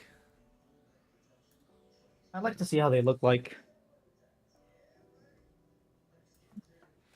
Dude, I'm getting messaged by so many people. As you should be.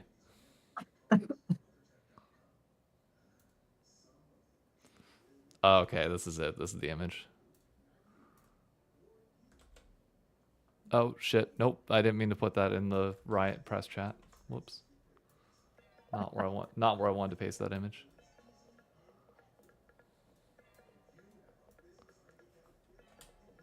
Alright, let's do this.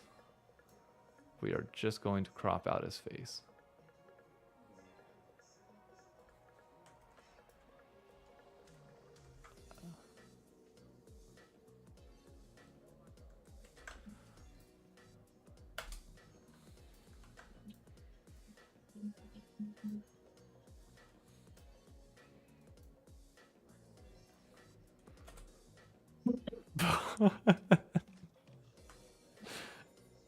Don't ask me why this works, but it does.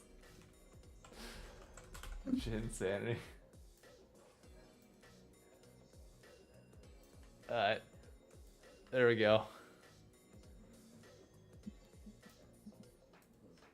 Let's load up Twitter. No. I need... Oh, big films are in shambles. Now they know how it feels.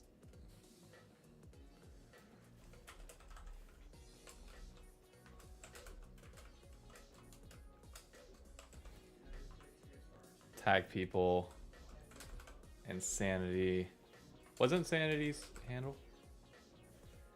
David, no, it's Insanity Long. Not Insanity Long. Insanity, lol. Oh, he can't be tagged in photos. God damn it.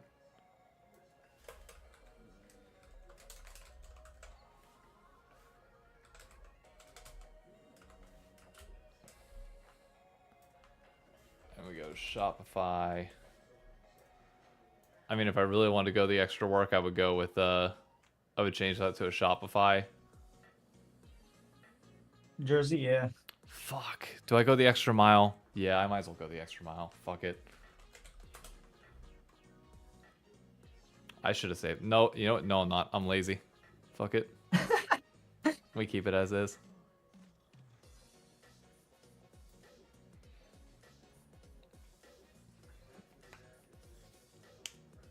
There we go.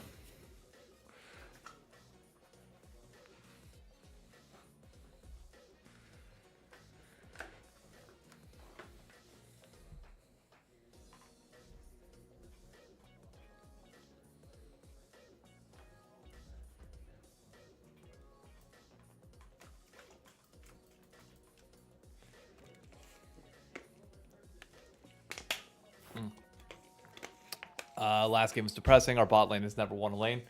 No, we have not. No, we have not. Then again, neither did Danny. Yeah, but Danny lost gracefully. Come on. You guys aren't losing gracefully. Hey, some of those plays you guys are doing. Save it for our Undisputed. Sure. Let me tear you a new asshole there. Mr. I just We'll got my see. first win on fucking June 27th. We have the same amount of wins, all right? It took you over a month and a half to get there. We at Who did least you got guys our beat? NRG. Right. Exactly.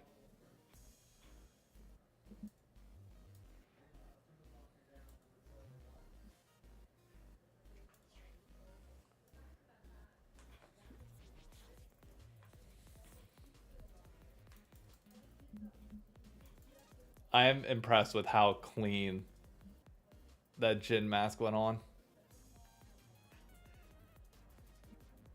It actually looks good on phone, on mobile, yeah. I mean, if you zoom in, I probably could have like made it a little bit better in terms of like covering the face, but it's fine. Wait, how did you imagine? How did you manage to tag Insanity? I just typed out his @. You can't tag him in the photos like I did for Shopify, Oh, I like see. down below, but you can still @him.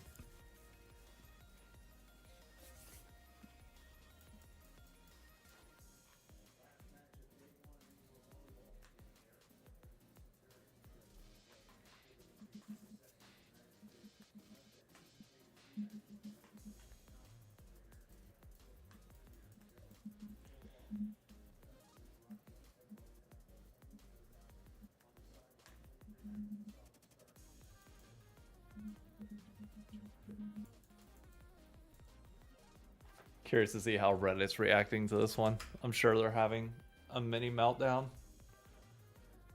As they should. My man gets one dub and is all of a sudden the most toxic individual in the whole entire community. Wow. I've been like this about Shopify from the beginning. It's just people been ignoring me You because we keep losing. guess you can't teach class these days. What are you gonna do? I take my wins over class. Fucking facts.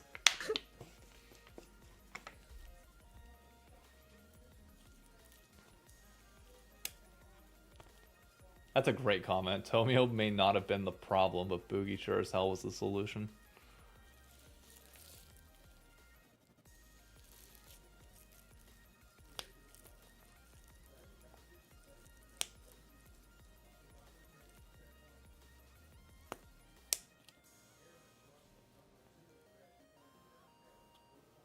Wait, how is a comment gonna say that you can't flame Sven too hard? He's really the only bright spot of the roster. Did motherfuckers not watch the first game? Where he started off, what, like 0-4? 0-5, I think, yeah. Jesus Christ. Come on now. Yeah, his Senna was not it. He kept dying trying to ward. Dick season is over. It's Joe. It's extra funny because Ven on what is it called? Pros was like, oh, Team Liquid scheduled loss. Immortals and Shopify scheduled win. They're gonna lose to Immortals, I'm telling you. I think it's the last week that they play and they're gonna lose.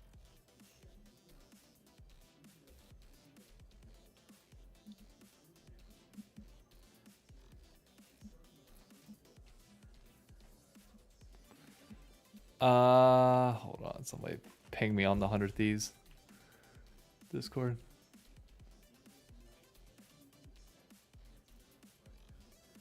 Let me make sure. Okay, I haven't gotten tagged in this.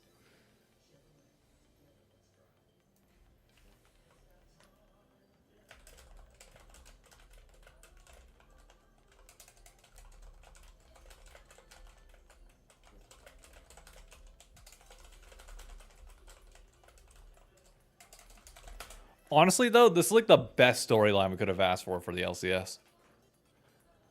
Like, as long as the top three keep making each other better, like, that's all that ultimately matters for international play. And we just get to watch the monkeys fight each other down below. And it's nothing but pure entertainment. It also makes next year very interesting because if Dignitas spent all that money to make it to Worlds and don't even make playoffs, ooh, I don't know if they want to stay after that. No. I mean, I'm not sure how much they actually paid for them. Also, if them losing one split with like veteran players is like enough to sway them to leave the league, they shouldn't have fucking been here in the first place. Good point. Like, one bad series should not be it. Well, the thing is, when was the last time they had a good season? I don't know. They should probably consult with Immortals to check their history. I mean, Immortals is pretty easy. We know they've only been last. Don't worry. The longtime Immortals fans will come out of the woodworks to tell you and make sure that you remember that they were good at one point in time. Oh, when it was a different Immortals altogether? Yeah. Oh, It's like, can you spell Noah Winston? Can you spell Noah Winston? All right, I'll join when I'm done. It sounds good. All right, take care. See it. Fueled, in terms of who I think is going to leave, I still think for now it's 100 Thieves and Immortals, but we will see. Oh, we got Zazel in room 0. All right, let me mute this. Let me turn off my face cam. Turn off all of these. He's in room 0. 3, 2. There we go.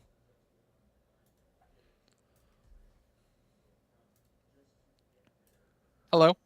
Hey, Zazel, how's it going? Oh, let me turn this on. Good. How are you? Not too I bad. gotta turn. Hello. How about Still now? good? Yeah, good on my side. Okay. Little delayed, but I have no idea if it's a setup. Couldn't tell you. Congrats on your first win, man. Thank you. I know it might feel like a long time coming, but at the end of the day, a dub is a dub, and the bottom of the standings, or at least like the bottom 5 teams right now, are just in utter chaos and disarray. How are you guys feeling after the win, and how are you feeling about your position right now in the league? I mean, obviously, position in the league doesn't feel that good, but this is like another kind of the same situation as last split, where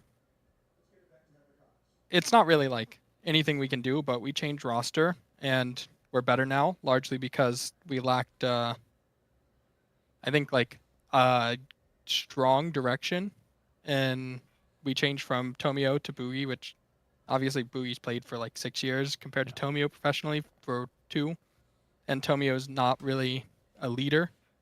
He's a strong call for fights, but not really like downtime leadership. Yeah. So we swapped to that, and we've gotten a lot stronger. So even though our position's bad, I do feel like we're getting better with Boogie, especially. I mean, you guys are only 1 win away from 4th, though. So, like, the position, like, it may seem bad.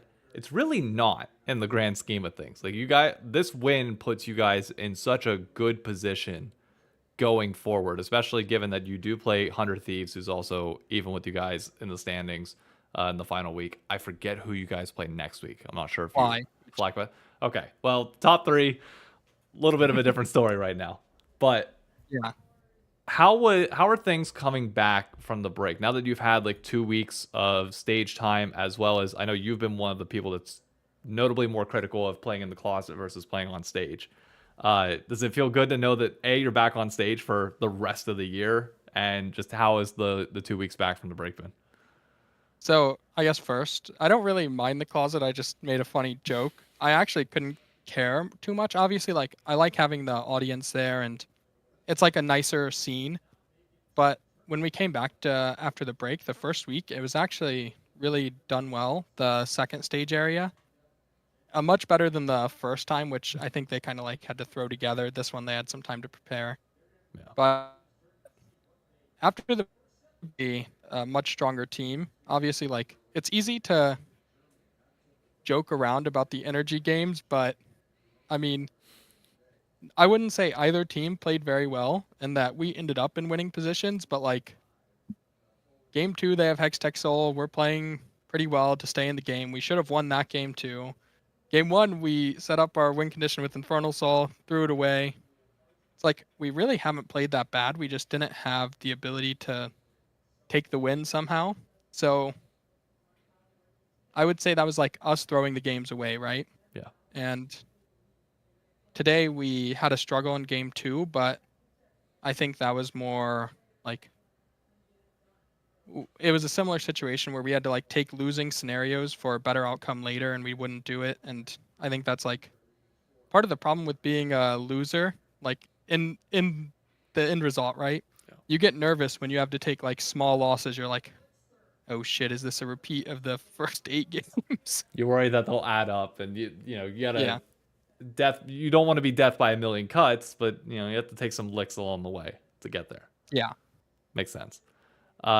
I know they got like a big event going on outside at the arena today. The tailgate's fully back. I think it's like an Anima Squad thing. Are you gonna have time to check it out at all? Like, since you guys only play on one day, tomorrow will you guys be practicing, or will you get the chance to come to the arena and have fun with it?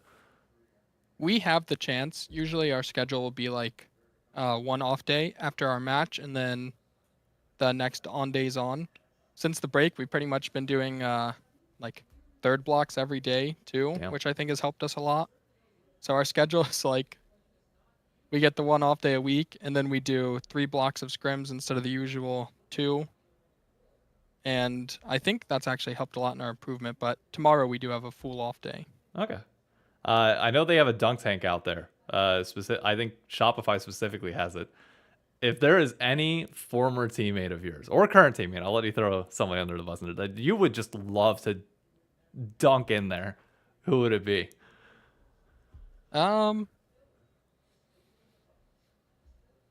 Maybe Keith. Keith, just funny guy, and I remember a time when I was on C9. I was on C9, but the roster was like Keith, Kumo, Golden Glue for C9C, right? Yep. I remember they threw Kumo in the pool one time, Keith and Golden Glue, so maybe they need a little bullying back. A little bit of revenge back. Okay. Yeah. That's fair enough. Final thing I got for you. There was a piece of content that came out this past week of an esports owner talking about the importance of players building their personal brands. And basically how it, like, you know, even as an owner, in theory, if you grow your personal brand, it costs him more money as he has to pay you, but like, he wants to see players do more to brand themselves and make the league more popular around them. What's one thing that you think more players should be doing to help build their personal brands around the game? So during my break, I was streaming, and one thing I noticed is I controlled like the narrative around my image so much more when I was streaming than when you just kind of like sit silently. So it's like, I think streaming should be done more, even if you don't have that many viewers. Like having, 10 viewers that defend you in the Reddit comments actually matters a lot. So that's one thing I noticed is like the perception of me was so much more positive when I was not just streaming during my break, but then also I joined like DSG and I got positive like fans from that and toast watching. I think like sentiment just changed to be very positive. And yeah, I think there's so much power really in controlling your brand as a player. Really, I should do it, but I haven't been able to do it or just haven't done it at least. But yeah, I think it's really important to stream and at the least like say something on social media so you have like some control of what people hear about you or from you even. Yeah. You can only be heard if you have a voice. If you're yelling into nothing, it's definitely tough. I appreciate the word, and I'll be sure to pass it out to a few people. Anything you want to say to the Shopify fans out there, the Toronto Canadian fans as well? Oh, did I lose you? I think connection might have went down. Oh. Stream, I think we're good. Yeah, it's the press room. Damn, did the internet at Riot go down? Sorry, did you get any of that? No, it all cut out. Sorry. I can say it again. No, you're good. You can just ask the question again. Yeah. Anything you want to get out there to Shopify fans and any of the Canadian fans I know that are starting to pick up the org? Yeah, I mean, thanks for being a Shopify fan. It's been a long journey, but I really think we're doing our best to improve. We're getting better, and we appreciate all the fans sticking around after the hard journey or coming on board now. Looking forward to seeing the rest of it. Good luck with the final weeks, although as a 100 Thieves fan, I can't say I wish you all that much luck against them. It's all right. All right. Thank you. Thank you, man. Have a good one. You as well. See you.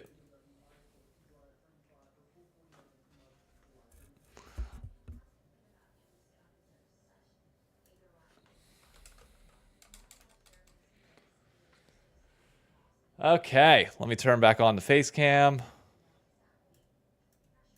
Oh, let me reactivate this. Bam.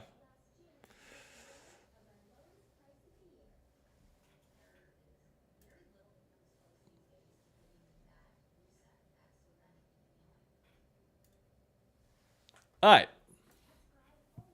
That went well. That was fun. I've got one interview then for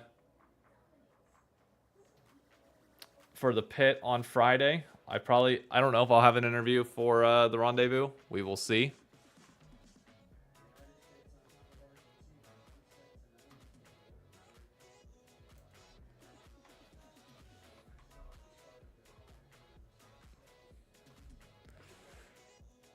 It's cool as hell that you can do interviews. It's pretty fun.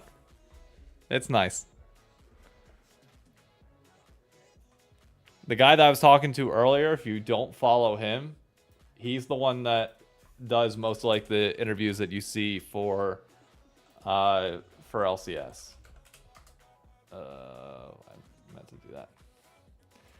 Cloud Sidky. He does like all the weekly interviews. So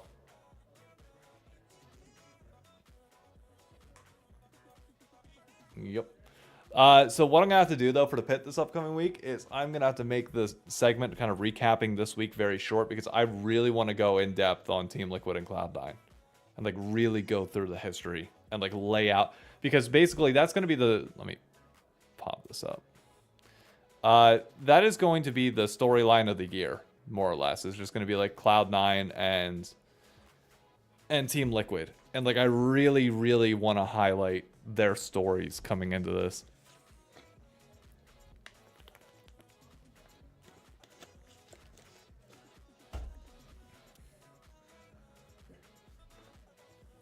I don't think players in COD do press conferences besides on LAN. Not really. They definitely don't. But I'm trying. This breaking point. Hang on.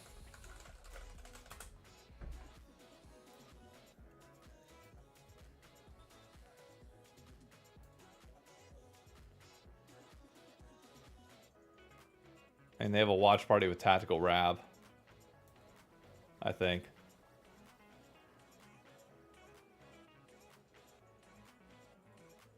Hey, that's Chris. Let me, here I can show.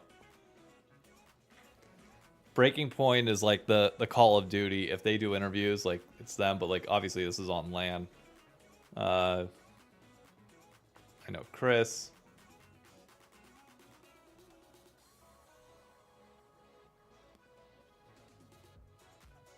They just did best plays. There's actually a content creator doing interviews in the press room at Champs. Let me see if I can find her. Are you talking about Chris?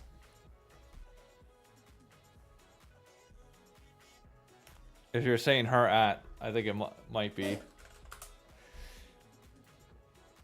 Oh, how the fuck do you spell it? I never.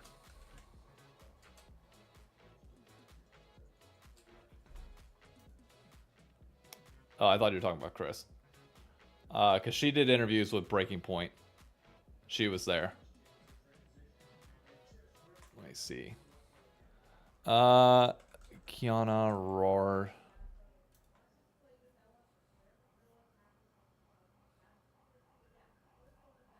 Yeah. Oh shit, she got COVID. That sucks.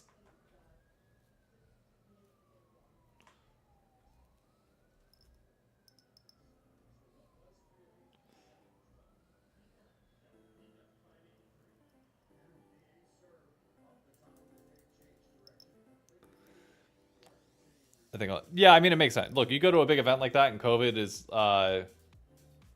around. Yeah, then shit's gonna happen.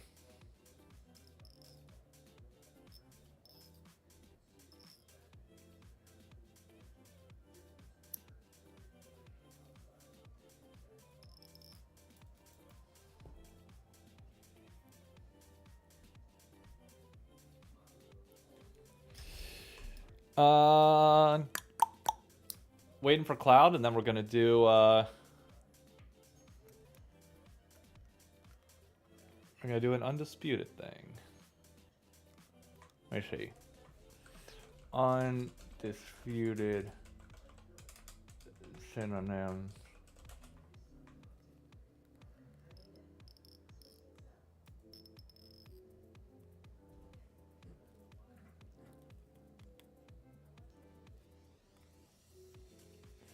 Shopify Summer, Angel, yeah. Look, they got one win. I don't want to get too high and mighty on them yet. Oh.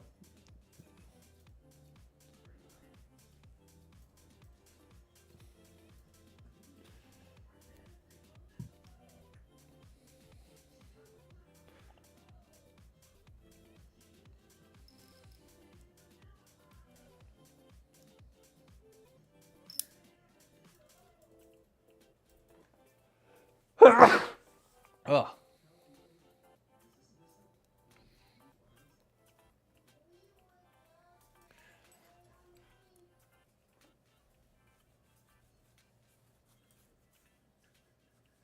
I feel like that meme is on point. Pretty on point.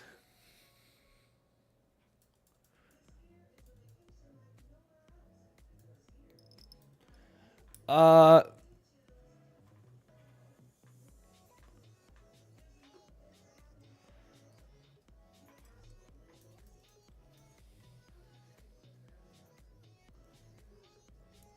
I'm trying to think. What is the best way? Hey, wait, Katie Ledecky brought home bronze in the 400-meter freestyle? What?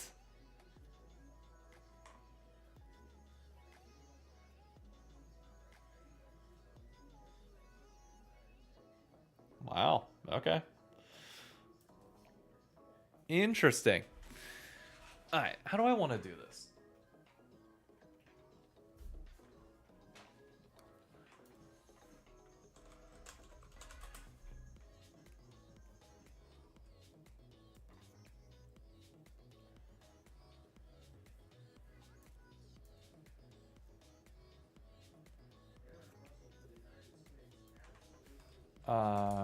Jared, Shyhawk.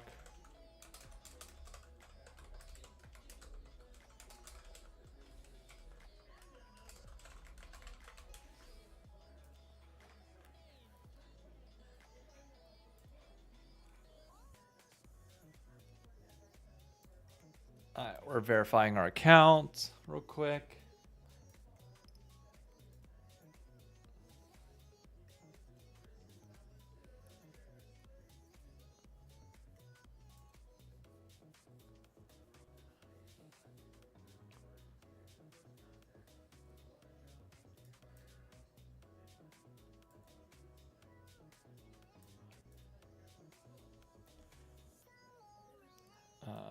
Cam.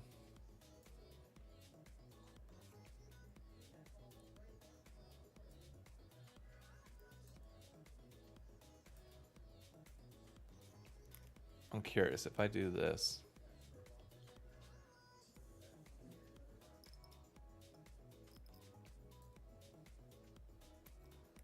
If I were to turn this off, I just want to test something.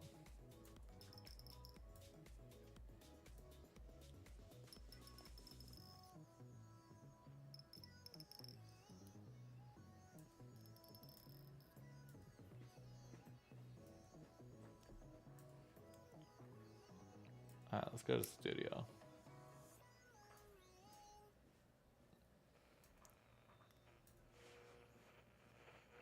That work? Hey, there we go. Let me see.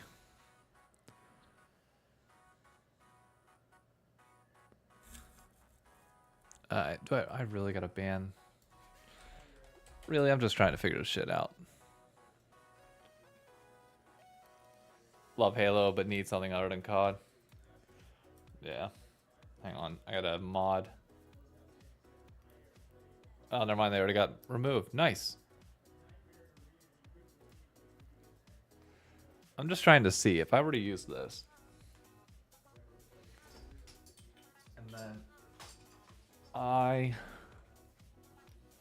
okay. So I know that's working.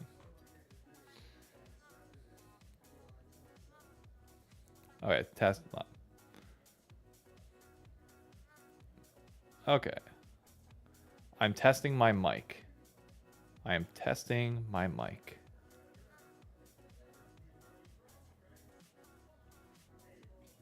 It's uploading my recording. I'm curious to see how this works because I've heard good things about Riverside, but I don't know how like actually good this type of thing is.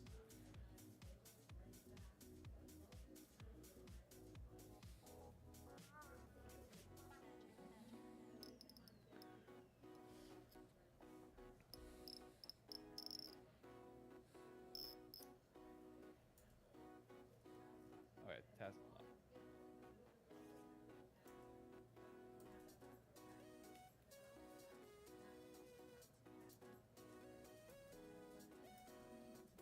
I'm testing my mic. See, that's not good.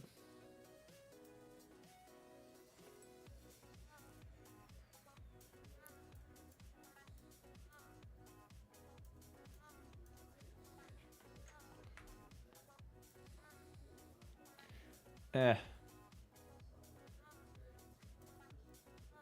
Alright. I just want to test a video recording. See what happens here.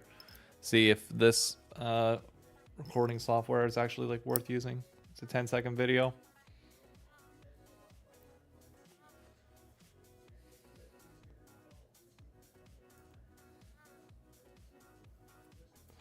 Alright, let's view this recording. It's processing. Because if this works, let me reactivate this.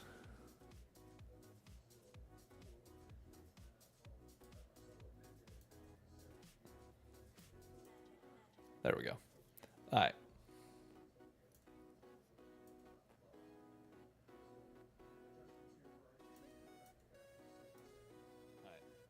I just want to test a video recording.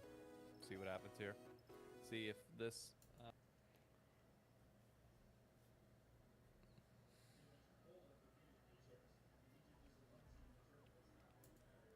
Alright. Now how do you download this? Locally.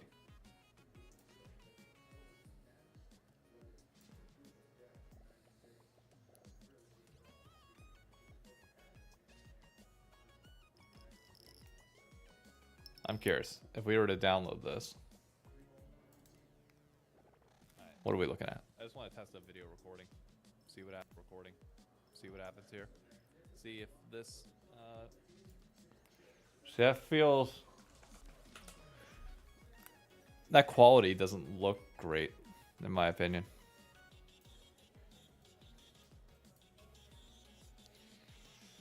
Let's go.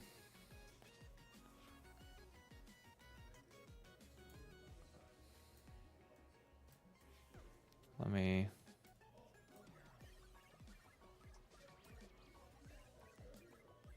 Alright. I just want to test a video recording. See what happens here. See if this recording software is actually like worth using. It's a 10-second video. See, it's not bad, but it's not great. Not the biggest fan of it. So I'm trying to find out for tomorrow, because tomorrow I have I mentioned it earlier, but I'm having a conversation with Genji's Arnold. And I'm not sure the best way to record.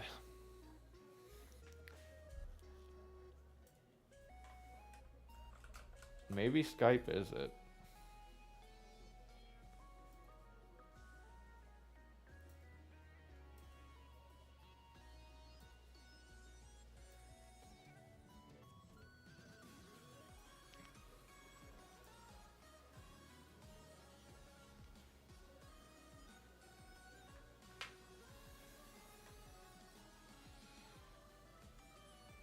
I think this might actually be like the only way to do it. Alright, let's open Skype.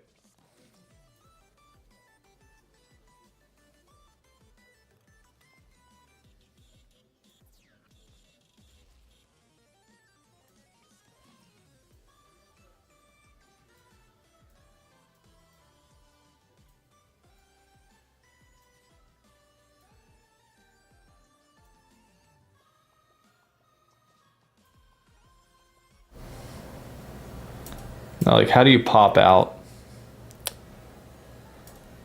I'm curious. How do you... Wait, testing. That audio is really weird. I can hear myself back twice. For some reason. Where is...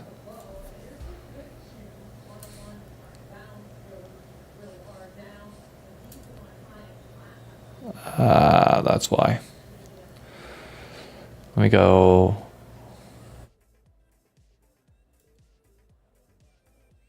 The fuck? No, I want the call. I'm on... Okay. There we go. But I want to... Your message will be played back to you. Alright, there we go. Yep. So that's fine. But like If video, you are able to hear your own voice, then you have configured Skype correctly. then yeah. If you hear this message, but not your own voice, then something is wrong with your audio recording.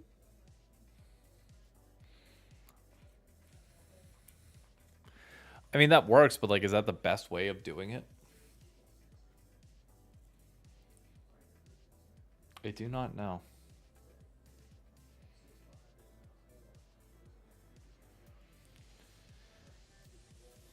I'm...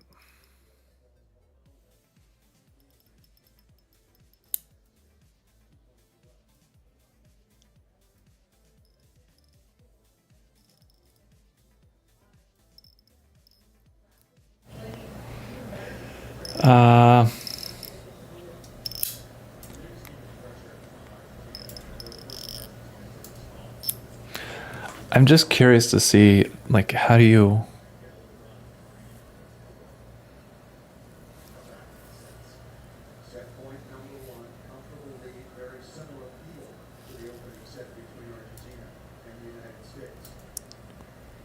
No.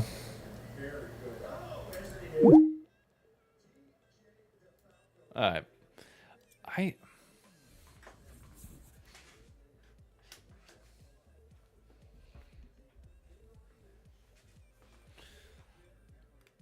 How do you get somebody... Okay, that's the question I ultimately have. By the way, Mind of Amari, thank you for the follow. Much appreciated. I know I'm a little bit late on it. Sorry, I'm not reading notifications all that well right now.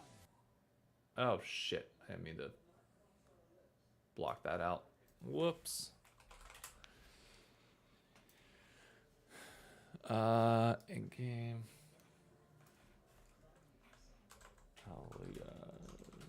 Session.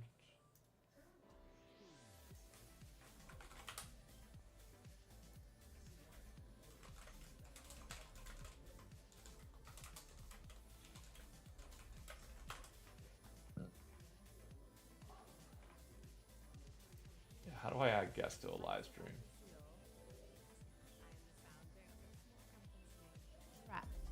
Have you ever wanted to bring guests into a live stream? You can do that using OBS and Video Ninja, and we're going to show you how to do it. It's just Video Ninja. Open up your web browser, and in the top bar, type in Hello. OBS. Welcome back. Ninja. Good to be Click on back, create a man. That room Seek on- interview hurt. Really? Yeah, he was like, he wasn't too cheerful. He's normally a lot more cheerful. I was gonna say, he's pretty playful most times. Yeah, he was pretty disappointed in himself and the team in general. I mean, I kind of get it, but On the left-hand side. I don't know what else you really say to him on that one. Yeah, no, I think the interview was fine overall. Like he wasn't like Core JJ or something who just like gives you one-word answers when he's not happy, you know? Yeah. He at least gives you something to work with, which is good. Yeah. And like it was chill. I was able to bring up like people saying like, "Oh, Speaka's not it. You know, it's not 2021 anymore." And he didn't like get upset or anything, so it was cool. That's good. Right. So how do you want to do this, good sir? So I'm just getting the stream ready. Let me turn on my camera over here. But yeah, basically we'll go over the games, and I have a few things to discuss, topics regarding the games, and one like who is at fault, because I think we might disagree with certain things. And yeah, we can go from there. I'm trying to see, will this work? If you do OBS virtual, there's a way to. No, is that it? Maybe. This might be it. And then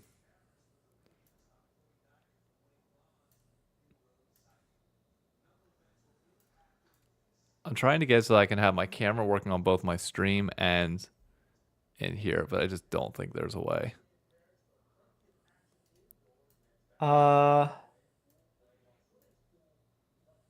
Yeah, I don't think there's a way either. There definitely is. I know a guy that yeah, there is. I just don't remember how to do it whatsoever. Which is I thought you needed 2 cameras for that. No. There's a way to do it that you can mirror the settings in OBS, but I can't remember for the life of me how you do it. All right. Well, if that doesn't work for you, I can just screen share. Nope, even better. I'm just gonna do this. All right. It's just way easier. Oh, LCS live view. Oh, nope, I need that.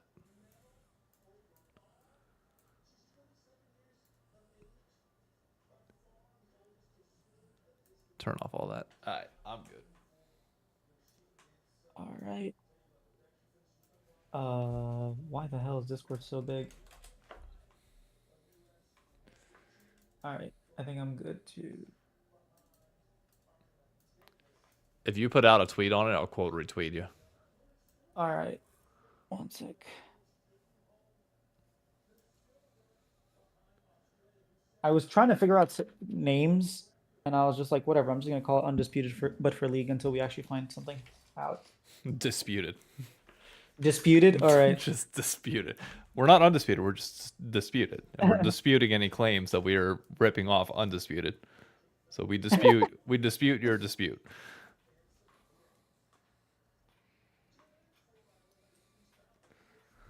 Undisputed parentheses. Fox, please don't come after us.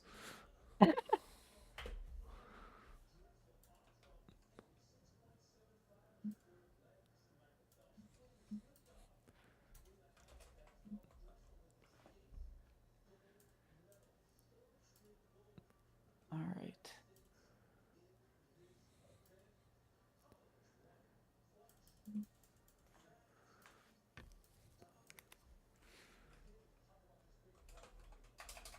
The amount of people I've seen, I actually meant this to speak of, but the amount of people that were like, they shouldn't have gotten rid of XU.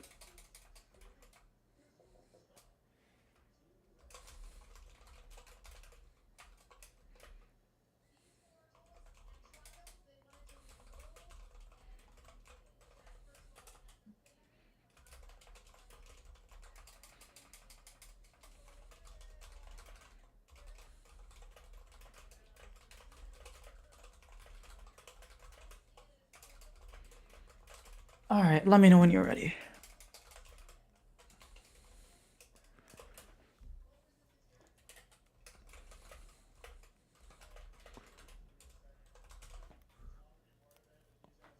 There we go. That quote retweet is a banger. Surely removing the un makes this legally safe. Completely different wording because I'm not gonna agree with. I like it. Oh god. All right, we start with the Cloud9 game first, and then we move on to the better games. Do you want it to be topic based or question based? Ooh, I had a bunch of topics lined up, but I'll do them as questions. How about Well, no, that? I'm fine with it being topics. Just like the idea, just remember that like the idea of it is like one of us has to pick a side, and the other Yeah. argues it for the sake of arguing. So like, just be ready. That's all I will All say. right. Well, since I have the topics, I'll just throw Yeah, it go out right to you, ahead. and you can pick whichever side you want. So today, when Cloud9 played NRG, FBI didn't flash like the big play. He just kind of stood there, couldn't flash anything. And recently, he's not been playing great. So is FBI costing NRG their chance of playoffs? Oh, no. FBI is still one of the best players on that team. Regardless of even if he makes like small mistakes, I still think he's like the one shining light. But ultimately, I think like not Shopify. Jeez, I'm getting ahead of myself. NRG's failures as a team just feel like, you know how they say like a year ago we had like the whole like, oh, it's 5 friends achieving glory. It's like, okay, well, when a friend group doesn't click and falls apart, it falls apart in pretty drastic fashion. You have like people picking sides on shit, and like it gets tougher because like those friendships that you've had over a long period of time kind of split a little bit. And it feels like some groups of people are not on the same page on the squad. I don't know who. I'm not in the locker room to be able to tell you that answer. But when you look at who's playing well in the Rift, I see FBI playing at least somewhat decent for the most part throughout all these weeks. Sure, he might have had some off games today, but he was also going against the best ADC in the league. So, you know, I'm willing to give him a little bit of a pass on this one today. I think you're giving him a pass based on last split. Because this split, he has not been him. Yeah, but Like, nobody's been him. Name me one person that's been good on the squad this split. That's true. No one's really been carrying. Exactly. So, like, if everybody's falling down, then by default, he still has to be at least a little bit above the rest. I don't think so. He's been playing extra safe.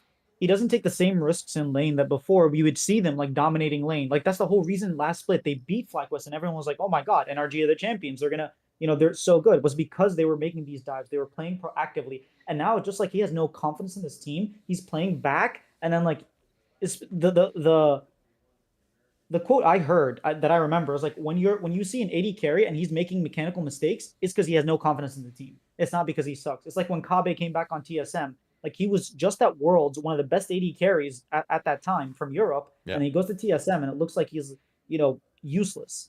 Yeah. He doesn't do anything, and it's like he's not playing well with the team. And I think that's partly FBI's fault. He's not stepping up when he needs to be. And I talked with Thinkard about this, and he's like, "Oh, FBI, he's got like mentality of Seal." I'm like, "Yeah, if he's standing all the way back, like no one can touch him."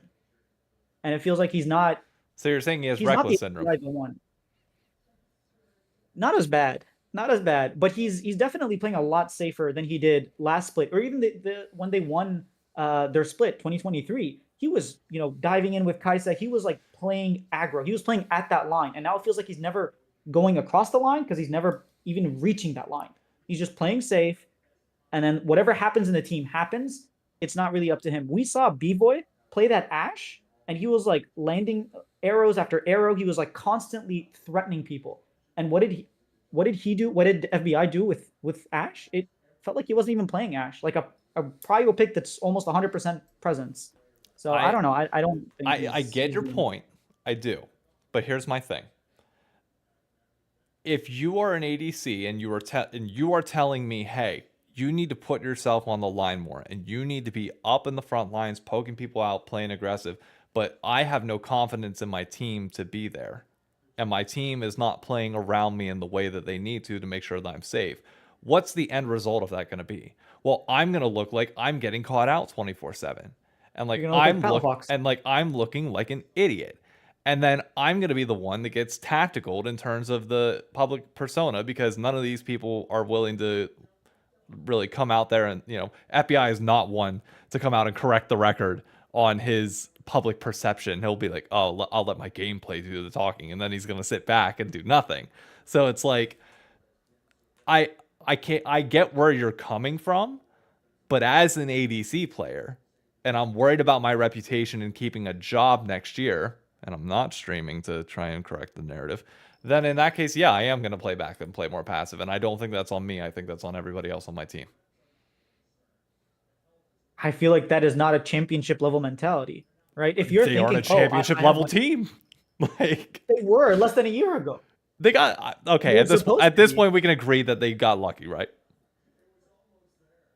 They got lucky by everybody else imploding around them, and they did step up. I'm not denying that they didn't step up, but like timing just worked out for whatever reason, and the fact that they have not been able to come close to replicating that. The best that they've done in any split other than that is what? 5th? Or what they finished last split? 4th? 5th, or 5th, 6th. And they were 5th, 6th every other split prior to that. You go with the median, not the average. It's like trying to take the salaries who was it? It was somebody who was talking about Valve's salary data that got leaked to the public. And they're like, average salary for an employee is $1.3 million. I'm like, the average person's getting paid $50K. You're sitting here worrying about executives who are going to skew the salary so far. You take the median, and voila, all of a sudden, that average number of 1.3 drops to like 100K at best. Yeah, I agree. Stats can be very, like, people can use stats in messed up ways, but that's assuming that FBI was on this roster the whole time. He wasn't. He's been here for 3 splits, but before that, He was on 100 Thieves. He was on Golden Guardians, where they were actually playing well. He was on EG for that one split. Well, let's talk about his 100 Thieves split. Okay, him and Huhi in big moments after, like, whenever they had to play on stage for the most part, like together. 0-3, like 0-3 twice in a row.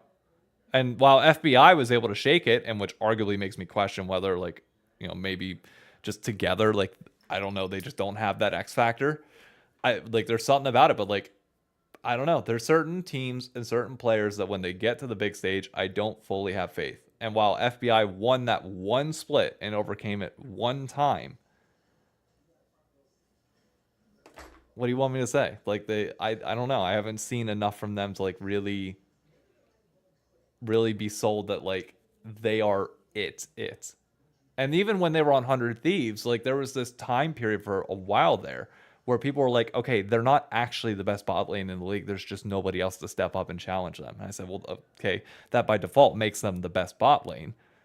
But I get where you're coming from of like, it's the best of a weak state of bot lane. Yeah, they're not good. They're just better than everyone else. Yeah.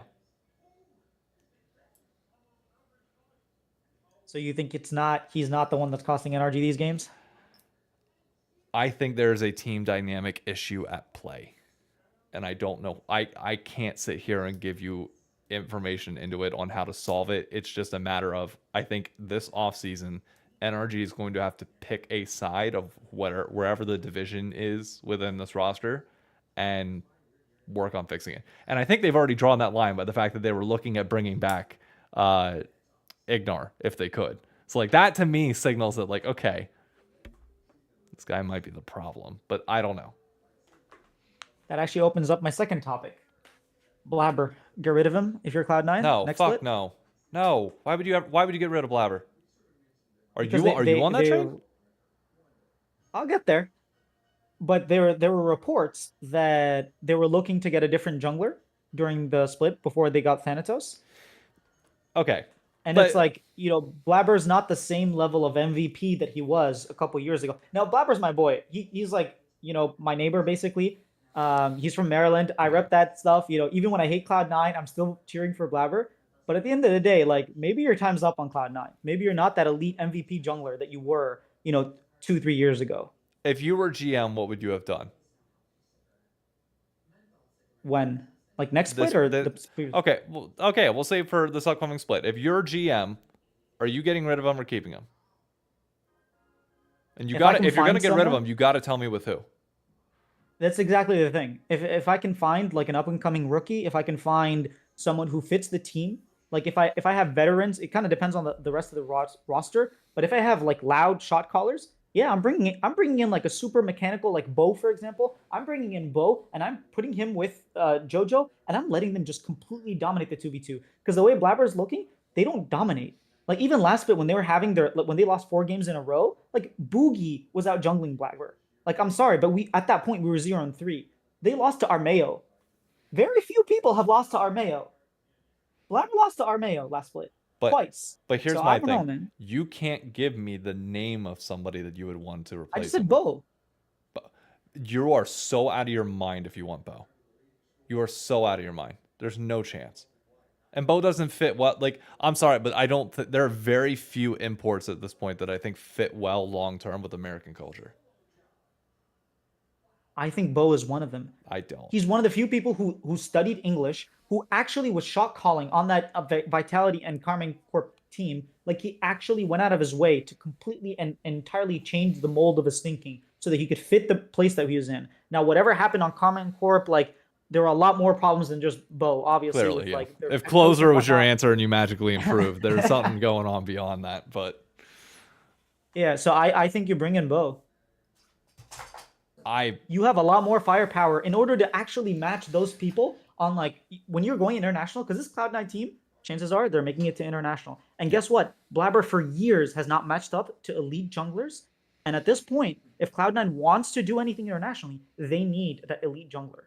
Blabber has not been it. I don't think Bo's the answer, and I don't think there's anybody currently, like, I don't know. Maybe Cubby would be able to give me a better answer of there's like an upcoming player. Maybe Tomio. I don't think Tomio's that guy. But Shaden's No, like rank 2 as well. we've seen Shaden on like that EG roster. I mean, maybe you give him a chance on like a higher end squad and maybe he does better, but like I'm a big believer that if you have it, we will see moments of it even when you're on bad teams.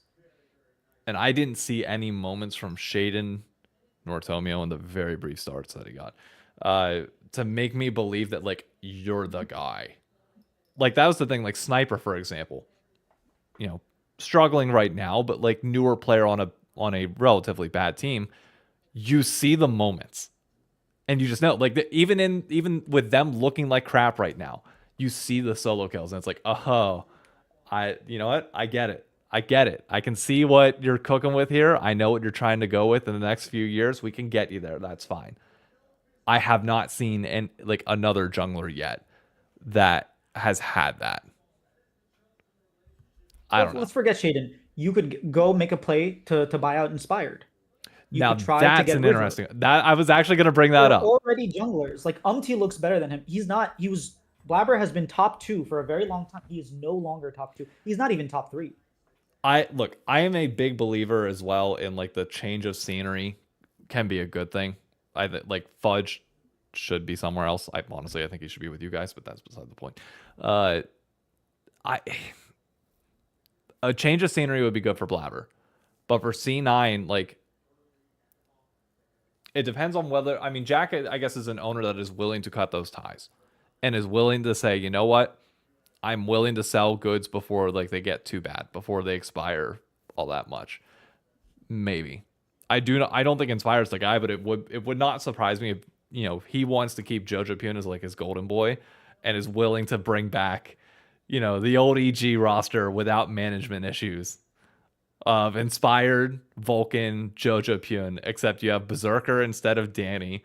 And then top lane, you know, if Thanatos works out, great. If Thanatos doesn't work out, you know, maybe you somehow bring Inspire back. I don't know. But no, I Inspire would be a juicy one. But I'm curious to see where they go in the offseason. You're swaying me more towards your camp that I think they might try and move on with them, but I think it's got to be the right name. I even think River, like, let's say 100 Thieves does decide to leave. Oh, fuck. There's a River right there. You can just pick him up. Right? He would obviously be an upgrade.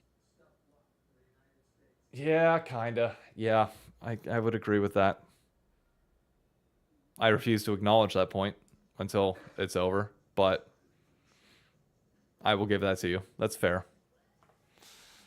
All right. This wasn't on the list, but I have a little feeling that it's not going to be 2 out of 3 teams that leave, but we're actually going to see 3 teams leave. Like, I have a feeling another team is going to buy a spot.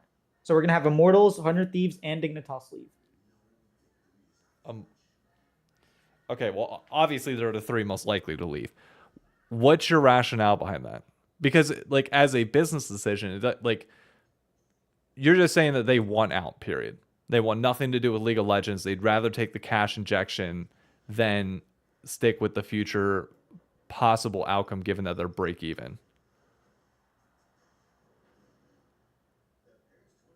It's because I've been hearing these 3 teams obviously won out, and it seems like they're only buying 2 spots. So then there may or may not be other teams that want to get in to League of Legends, to the LCS. Yes.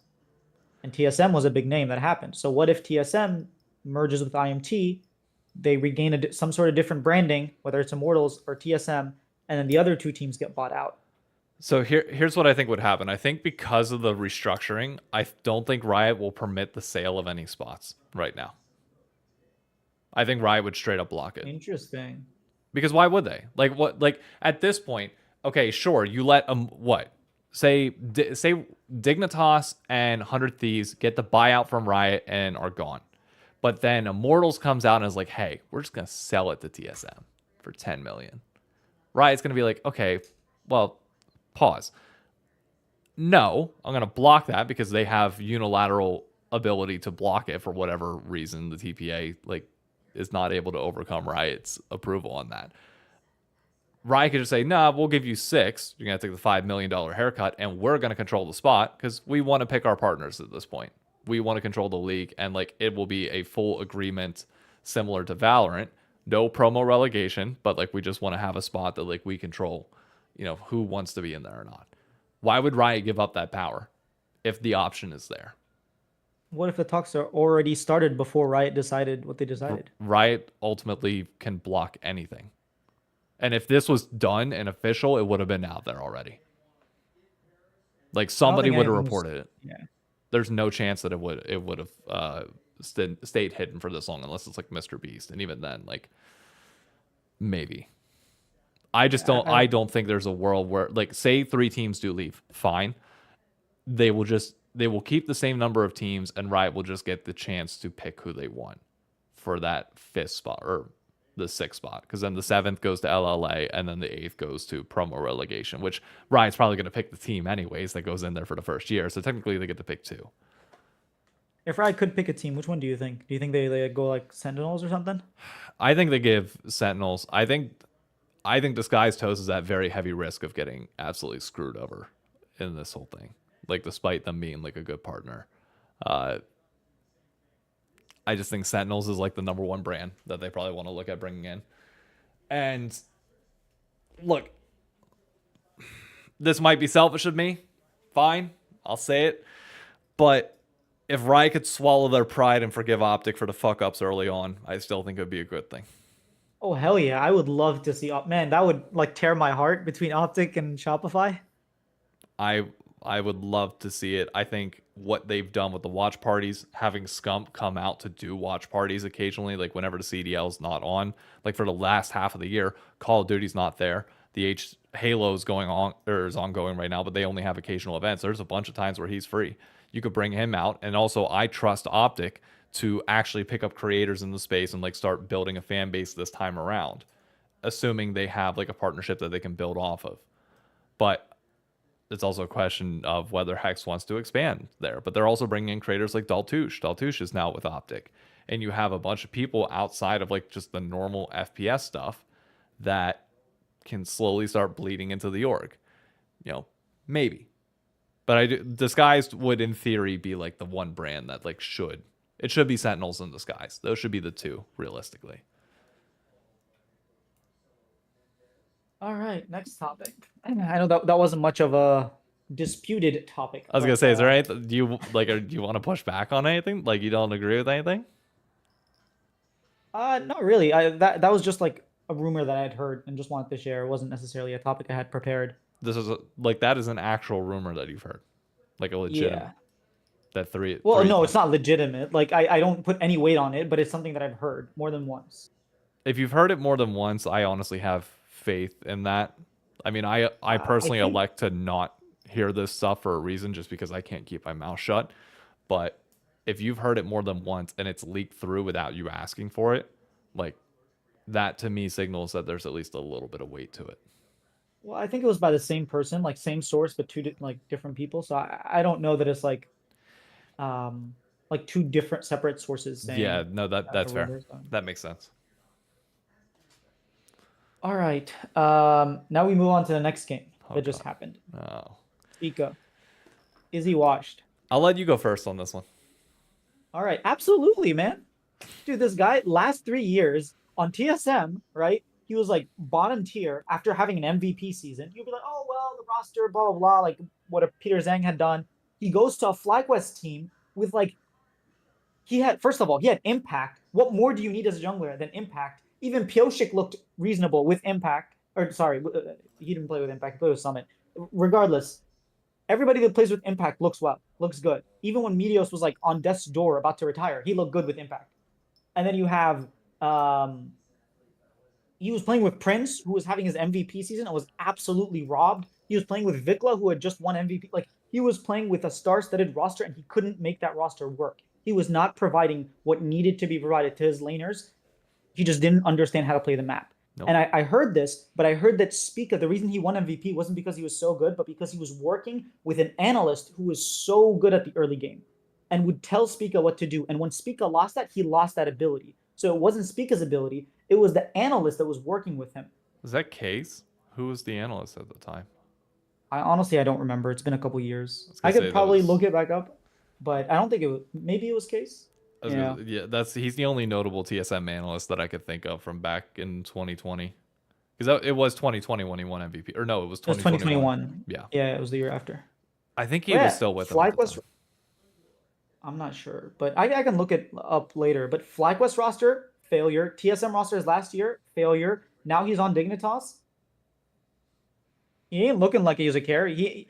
He's supposed to love Lilia. I mean, we saw his Lilia at Worlds, and he was a hyper carry. 9-man sleep. He put everyone to sleep. And now you look at his Lilia, and he's like, he did absolutely nothing. I'm not going to say that he's washed. I think he overperformed during his time with TSM. I think he think about who he was playing with at that time. Like Broken Blade on the up and up. And no, he was playing with who knew. With who? Oh yeah, 2020 he played with Broken Blade. I'm saying whenever he was coming up, like when he had his first start. I mean, assuming you exclude was that 2019 with the or 20, but it was only Gauntlet. It was it was just Gauntlet. he got stuck on Sejuani for like 3 games, like ignoring that section of it. He was a Kindred player too. Yeah, like his first real chance in 2020 was everything kind of coming together of BB and him really kind of taking over games, which in theory might now be more BB than anybody else. But past that, I don't think I can even really disagree with you fully. He's not playing well, but every time you can always tell in a breakup who won the breakup, who had the glow up afterwards, who's able to flex their life on Instagram a little bit better. Spica's just been down and out the entire time. My dude has not overcome the demons of his original relationship for whatever reason. And while it's sad to see, because you want to see young junglers really take off and be a mainstay, dude, I don't know. I don't know what's up with him. I don't know why he's not able to put it together on the Rift with any team for whatever reason.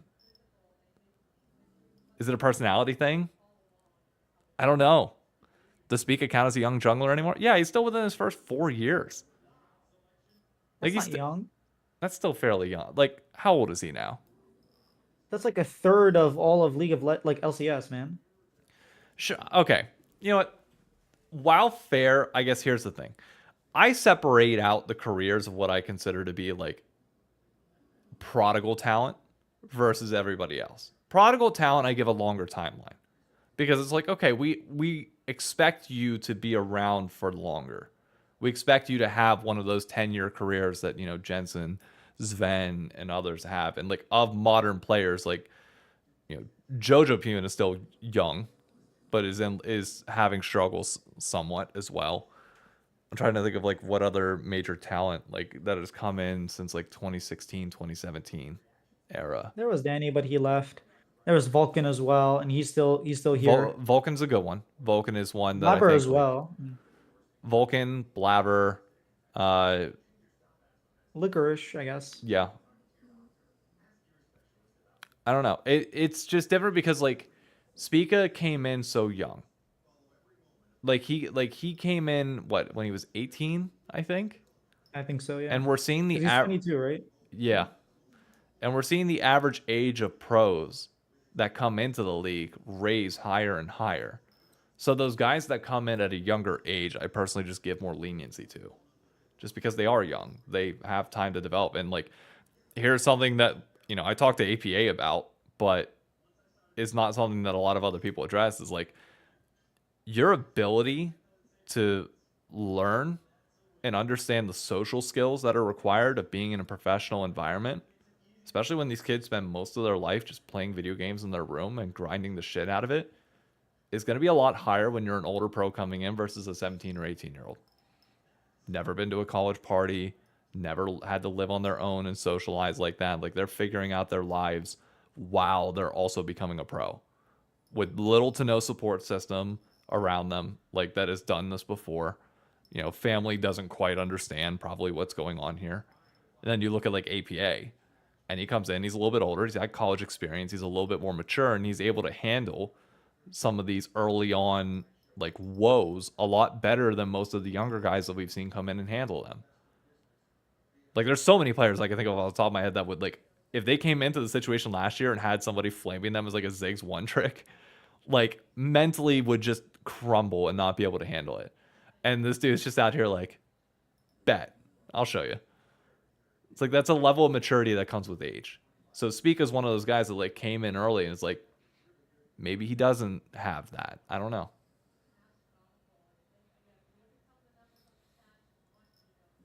You make a pretty good point.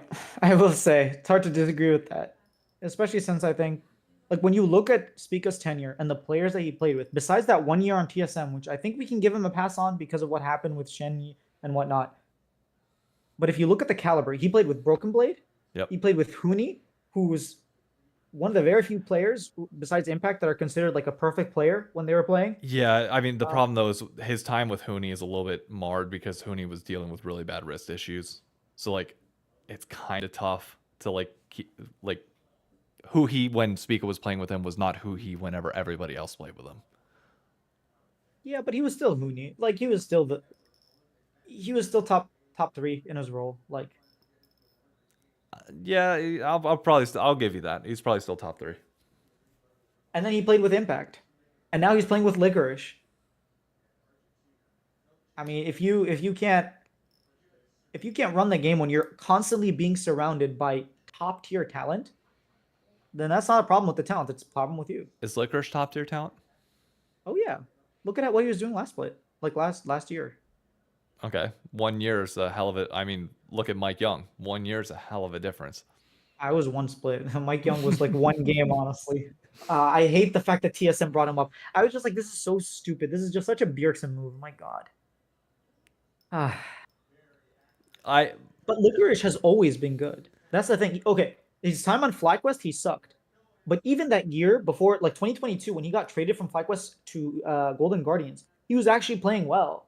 And he was like, as soon as he went over, they went like 3-0. They beat Cloud9. Like, he was playing well. It's just he only got recognition for playing really well the next split after. Okay. I mean, I'll accept that. I think he's a good player. I just wonder, like, this split, is he still at that caliber? Is that, and if he's not, is it his fault? I think the break definitely affected him. He doesn't seem as polished as he was last year. Like, his knowledge of matchup seems to not be the same. He's like leaning a lot on Poppy, whether that's a really good pick in the meta or that's just like his team requires him to play a tanky plus carry, like this type of bruiser. I don't know what goes behind in the locker room, but it seems like, you know, his matchup knowledge was something that he was very proud of, and he would constantly bringing out like these counter picks. The reason they made Worlds in 2018 and actually went all the way to semifinals was because he decided to play Hecarim into Aatrox, which turned out to be a counter, which completely shut down what they were trying to do, what TSM was trying to do. And like TSM was crushing them in scrims. Like, he said it afterwards. He was like, we thought there was no way we were gonna win. Yeah. And then the night before, I'm like, oh snap, what if we played Hecarim? And they won. Fair. I'm not gonna dispute that. I think that's a fair point. I'll give you that. All right. Since you're not going to be available next time or tomorrow, I do want to talk about 100 Thieves. How do I phrase this? We are a bot lane away from making Worlds. All right. Actually, I was going to say Meech is actually good, but Ayla's neutering him. I'm not sold on that. I think if you were going to criticize FBI earlier for not being willing to step up and play on the line, you have to criticize Meech for the same thing. Now, I think there is a world where, sure, maybe Ayla is handicapping him to a certain extent. But he is a very passive player. At least through the first, like, 15 minutes of the game, so we've seen. Have you watched any of his Challenger games? When he won Challenger? No, with, I have not. All right, because when he was playing on Disguised, he was not passive. He was up there with Zeyzal. Like, he was getting into people's faces. He wasn't Masu level of like, I'm going to take over. But at the same time, he was confident and he was aggressive. And then you play with Ayla, who every AD carry that plays with him looks worse. And then you bring in a rookie who just looked like he should have been like the antagonist to Masu. And now no one even remembers Meech as a rookie. They don't even remember him, right? And like every time Ayla plays with a carry, same thing happens. And so you start to wonder. Okay, I'll be willing to go with this because in terms of fairness, I will say I've been more critical on Ayla than I have been on Meech. Meech was the highest DPM ADC in the league last split, but that's also a byproduct of playing champions that also kind of allowed him to do that. You're not gonna, if you're 100 Thieves, then that's not the only move that you can make, and all of a sudden your team turns around. What else are they missing? They're missing an engaged support.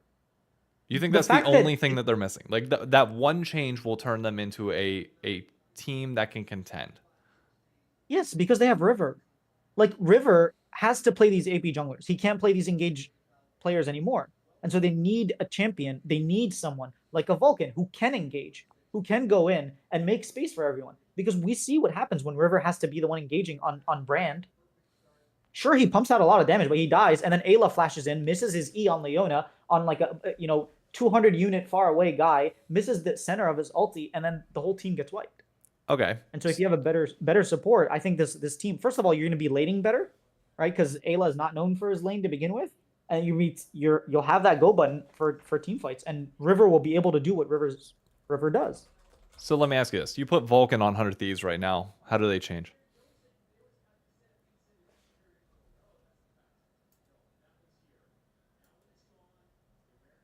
I think they probably beat Dignitas when they played. So why don't they beat FlyQuest or TL? Or Cloud9? I don't know that they would be...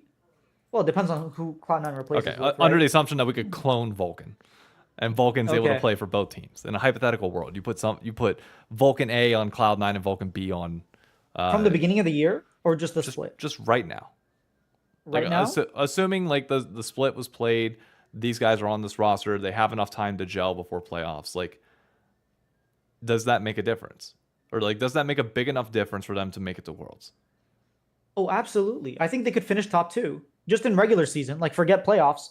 And if you finish regular season top 2, like you did last split, you're one series away from making it to Worlds. You just have to win one best of 5. I'm not sold on that entirely. While I agree with you that I think it definitely puts us up, I think it solidly puts us 4th, like very comfortably 4th. I don't think that's enough, and I'm getting worried. And maybe this is doomer of me, maybe it's not. I'm worried that our cohesion as a roster is a bit of a problem, and one person is not enough to change that. And what I mean by that is we've heard now multiple times, and I've spoken to multiple pros that have criticized 100 Thieves for the same thing. They do not have an ability to stop, like to just like allow yourself to take some small losses and take, like, for example, the match last week, when you have a Renekton into a Cassante, like, you don't have to fight at Grubs and then get wiped and then lose the map off that. But it's not just that. They're doing that all the time. So I think Vulcan coming in, while yes, it helps unlock Meech a little bit, it doesn't fully help with those destructive decision-making processes that they keep imposing on themselves. And that's what I'm worried about with that. Is like, if you put Vulcan on that roster, but that mentality is not able to change because one person doesn't shift locker room culture and like in-game culture, then does it really fix the main problem that they need addressed, which is temperance? Do you watch Rick and Morty by chance? Many years ago, yeah. Do you remember this is season 2, so this is going back a little bit. There was Rick dated a hive mind called Unity. He basically dated a whole planet. This girl comes in, she basically like vomits in people's mouths and then takes over like the entire. Yeah. So the reason why Rick and Unity, despite like loving each other a lot, the reason why they didn't work out was because the goods were too good in a way. Like, they both were big partiers, and they loved how they were around each other because it brought out like this, like, fuck it, we ball mentality that both of them, like, when you're living in the moment, it's this incredible high. But in the terms of in general life, you need somebody to balance you out. Relationships, you know as damn well as I do, being married, are very much about having a counterweight to all the like, you need somebody to pick you up in the areas that you struggle. I don't feel like 100 Thieves has anybody to pick them up from their struggles. We all have the same collective issues. And there's not just one voice that you can put in, like for Vulcan, for Ayla, that magically solves that same problem being an issue for the 4 other people as well. Sometimes you have to make a change, even if it's a side grade, to alleviate that issue. And I'm worried that there might be another change that might be needed elsewhere, whether it's ADC, whether, maybe River does get bought out by like C9 or somebody higher up and they let them in order to facilitate it and get some extra cash to make that change. I don't know. But like, I don't get the perception that we are able to control our temperance and that one player will change that. Damn, you did a really good job at convincing me. Especially when I start remembering, like, this 100 Thieves roster from the very beginning was supposed to be like, people are putting you guys 7th, like some people even 8th. Like, this is a rookie roster. It's a development project. And when you think about it, the amount of sort of the disappointment we have in them is not because of the roster and the way it was built. It's because of them overperforming or them performing really well. And yeah, then when you put that into light with what you said, maybe a better support in this meta is not the only thing they need. I mean, there are gameplay issues. As you said, it's like with the development roster, like you don't expect the roster to be mostly the same with the development roster. You are fishing with that type of thing. You are fishing for pieces. You are looking for your diamonds in the rough to build a long-term future around. And the truth is, we have those now. I think we have 2, specifically. 3. I think you have 2 that you keep. Who do you Sniper let and go? Quid. You get rid of River? I think I'd be willing to trade River off for cash. Yeah. Personally.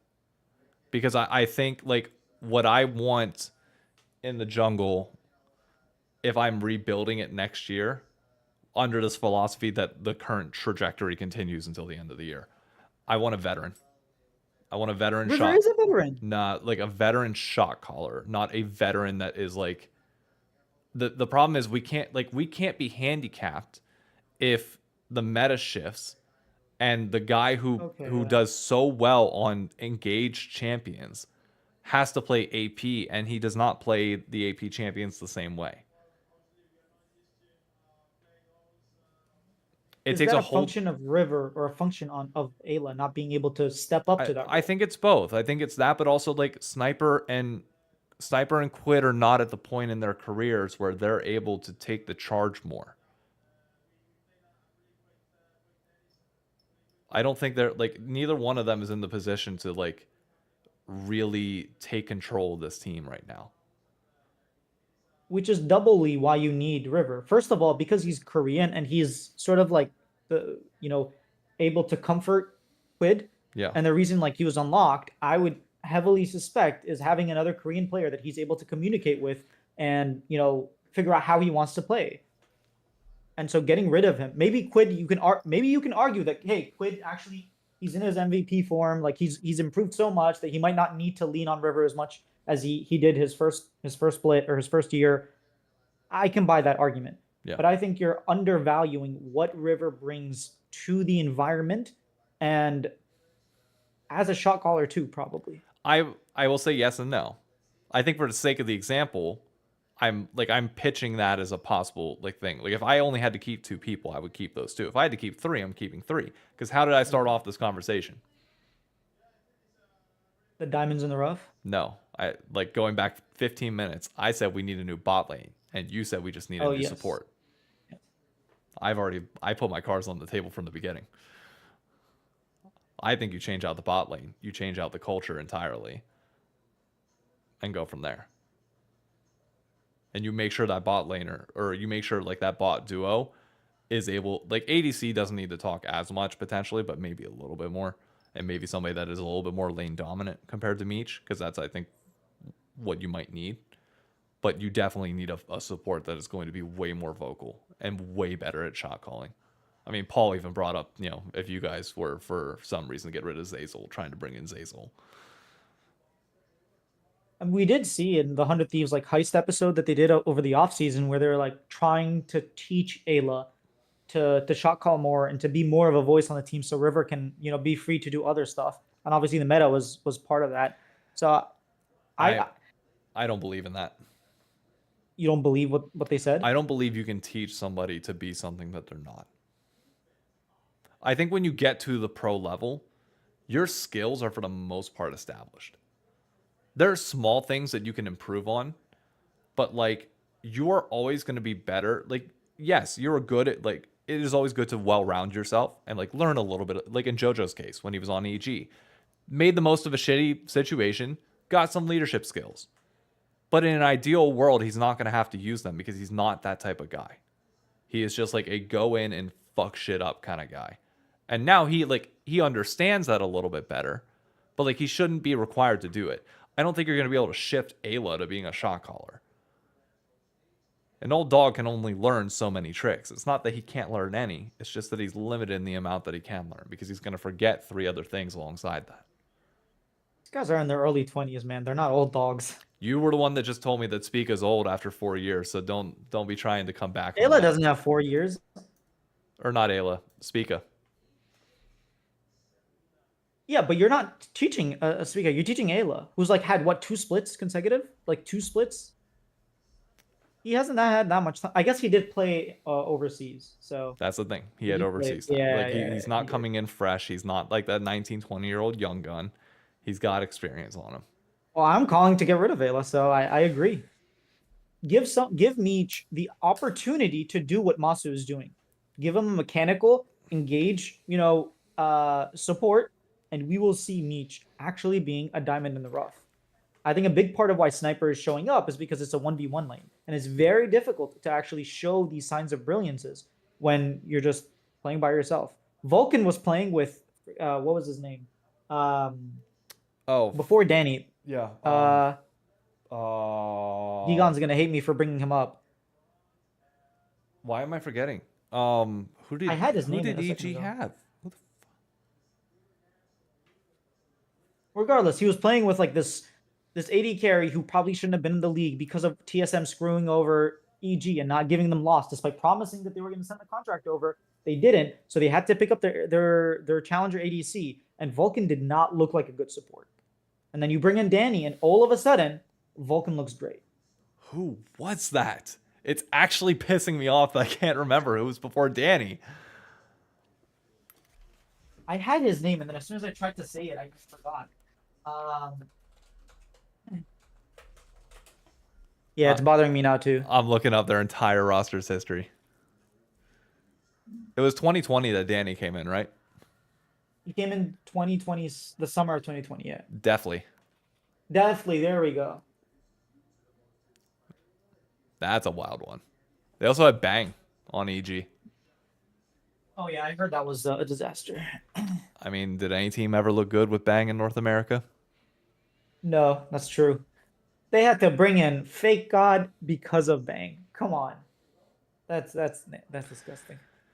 I don't know.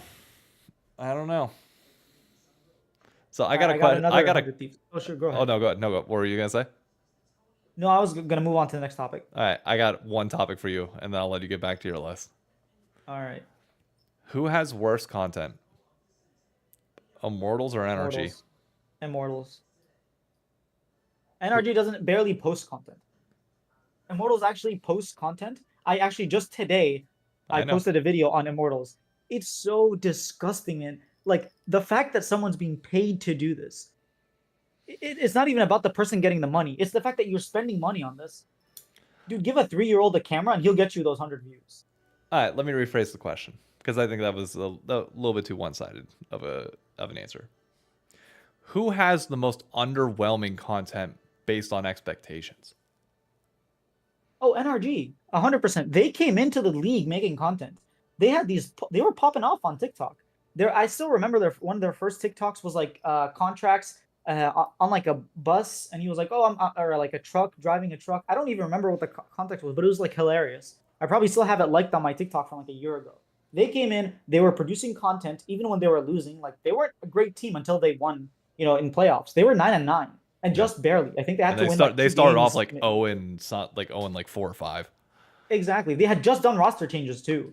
So it wasn't like everyone was expecting NRG to win. But they stuck with the content. People actually cared about them. And then they won and they were like, "Oh, well, we win. We're champions." And then they have their budget cuts and now their content there is being paid for. I can't say I would disagree. I think expectations for NRG were at an all-time high for me coming in, and content was always the one thing they did well. I think it was Grady Rains who tweeted out that he was going to make the NRG YouTube channel hit 1 million, like every other channel or something. I gotta find. Let me find this tweet. I will find it. Oh, now. how beautifully that has aged. Hang on. Let me. Oh wait, I can search. It's easier to search tweets on your phone than it is on desktop for some dumbass reason. Really? Yeah, because you. Can because it shows you the thing immediately. Yeah. Yeah, you can just go to somebody's profile and just search. Whereas instead of having to put his name in. On desktop, you have to like do the advanced search. Mm-hmm. I still have Twitter on my phone, not X, and it won't let me update for some reason, so I can't even search anymore. Okay, so turns out you can't just type in League because Rocket League comes up. Who would have guessed? Am I really gonna have to put this in goddamn quotes? League of Legends. Quotes. Nope, didn't do anything. How about LOL? I'm sure that's going to bring up 1 billion results. Yeah, why am I not surprised? But yeah, somebody within their org said that they were going to hit 1 million subscribers on YouTube. And they didn't say they were going to be organic. Fair. They could have paid for them. And could. Hey, who knows? Have you ever checked any of their other socials? Are they paying for views there? Do we know? No idea. I don't know if I mentioned this to you or not, but one day NRG posted a video and it showed up on my For You page or my subscribe tab, I think. And I looked at it and I was like, what the hell is happening? The thumbnails, the titles, they're getting worse and worse. And I went into the NRG Discord and I was so close to tagging people and be like, can we talk about this? Like, there's no way this is happening. And I was like, no, like maybe that's just kind of aggressive. Let me watch. And then 2 days later, it has like 50,000 views. I'm like, okay, I do not understand YouTube. I don't understand anything about this thing. I'm going to sit down. I'm going to study their YouTube channel. I'm going to figure out what it is that is working for them, because every sign indicates that what they're doing is not good. And yet for some reason it works. And then I find out, oh, they paid for those views. I'm like, oh, that makes sense. No reason to study. It's just money. Makes you wonder how much I just want to go back and see like an older video. This is a year ago now, 27K views. What would you say is like a good like and comment number for that? I mean, I can just look up my videos that have 20K views, right? Let's see. I will say my comment numbers might be a little bit more inflated because I comment on almost every single comment. It's fine. That's what you should be doing. Take notes from G2. I agree. All right, this one has exactly 27K views. I have 86 comments and 500 likes. Okay, this has 1.1K likes, which is a little bit elevated, but it does have 76 likes or 76 comments. So, and they didn't reply to any of them. So I think that's fair. I think that's like a good amount. And that was, I hired a pro Fiverr coach to pretend to be silver. And pretend that's to a be pretty silver. Cool concept, yeah. Yeah. So I think that was it contracts? I think I watched that. That was a contracts video. Yeah. So like their old stuff did decently well. I mean, there was another video. When they came in, they were entertaining. Yeah. And now they're not it. But why do you think that? Why do you think it fell off so hard? Because this is what I think probably happened. I haven't talked to anyone, so this is just pure speculation. But you start making some content, it doesn't do well, and all of a sudden they're like, hey, we used to do really well, what's going on? And you don't care about the brand. You're an employee, maybe even part-time, maybe not full-time. And maybe there were budget cuts and they were like, hey, we're going to cut out the content part. You're like, no, the content is really important. And all of a sudden you're putting out content. It's not worth the money. And you're worried that they're going to cut content, like budget. And that means your job is going to get fired. And so you're like, oh, I need to do something about that. And so they don't care about making good content anymore. What they care about is actually having these views. And so it goes from, hey, who cares of making good content? Because at the end of the day, we're paying for the views anyways, right? We're getting a paycheck, so we don't actually have to put in that same amount of effort of doing the research. Like there's so much, you're a content creator, you know how much time, it probably takes more time planning and editing than actually doing stuff. And so you start doing simpler videos that might not have the same polish to them and the same, care and design behind them. And all of a sudden, when the views drop, you just pay to make them go up. Editing, I would agree with. Planning, I can't say, at least for me, that's the case. Which might be on my benefit if I planned more, but I don't have that time. Time is a luxury, of which, when you turn 30, it goes away. So, that is what it is. All right, I just want to get your thoughts on content, though, because I watched the Immortals video earlier, and it got me in like the content digest mood, and I wanted to pick your brain on it.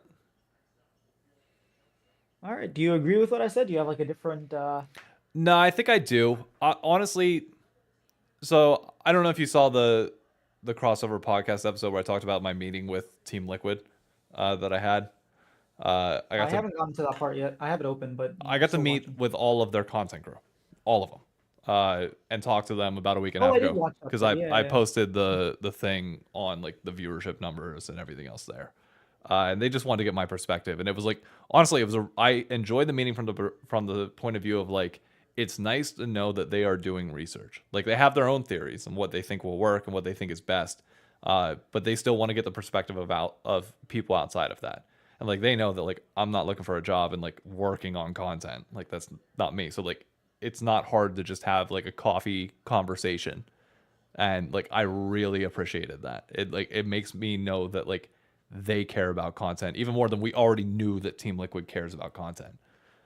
But it made me realize just the value of content creators specifically in the space. I mean, I know I've already been on that wave, but it just doubled down on it for me of like a brand not having that through line, I think really hurts. And that's even for Team Liquid, who has the best content of everybody in the league. I think not having, and I will keep calling this out because she was on broadcast today and she crushed it. Not having Miss Chim Chim in Team Liquid is like a mind-boggling decision for me. I think they never bring her on. Why? Because from what I've heard from Steve, and just to say this, like I have my problems with him recently, but beforehand I used to be a fan. I loved how he was leaning into memes, like paid by HTC, that was the thing. Like the cash money gun.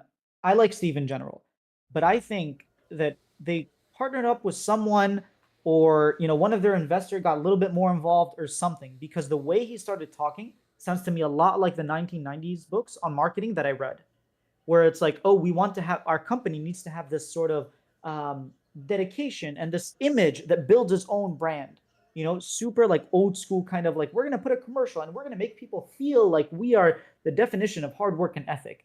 And I think that Miss Chim Chim does not fit that brand that Steve has on multiple occasions sort of hinted at trying to grow, whether it was during LCS finals last year or during the interview that he did. It just doesn't seem like the values are aligned, because she has a very different brand than what Team Liquid is trying to create. Does she? How different is she from Mid Beast? Is Mid Beast still part of Team Liquid? Could that be because of a pre-existing contract? Could be. Yeah. Could be. I'm not discrediting that, but like that, if the point is about like assuming that's part of it, because like I would have assumed that was the case. Steve's lingo kind of changed like 2 years ago at this point when it came to that stuff. I would think that like changes like that would be done by now. Like if Mid Beast was an issue, or like if that was like a shift in style, then he'd be gone as well. Because they're pretty much like Miss Chim Chim and Mid Beast very much are like similar. Mid Beast tracks like the bigger pro, or like the international pros come international tournaments, but then like has gameplay content and has all this. Miss Chim Chim does her LCS series, does her own like League of Legends content, is way more active on TikTok than almost anybody else in the space. Like Isn't that how she got her start to begin with? Yeah. She was literally on the world's TikTok, or she held or hosted the world's TikTok live stream from Korea. Oh wow. It was her, Raz, and somebody else. I just think, like, for me, like, even if culturally, like, she's not 1-to-1 with Team Liquid and what they want, I think you got to find the right creators and build a culture around them. I don't think the brand gets the chance to be picky with their culture. Oh, I agree. That's what I mean, you know, you're biased when it comes to like Optic as much as I am, but like Hex was always very careful with who he brought in, but he always was making moves, or at least trying to make sure like the image of the brand is protected, but that content would always have a through line. And they got lucky, obviously, by having a generational talent in Scump, obviously.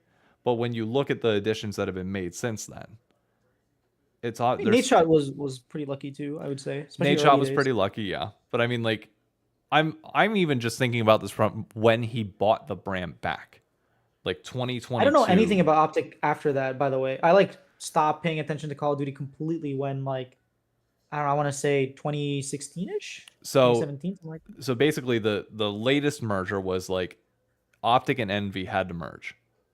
They became like Activision forced Hex to join it, or to join up with an existing owner in the space, which was the Dallas Empire and Hastro and Envy, in order to get into the league. Activision are just dicks like that.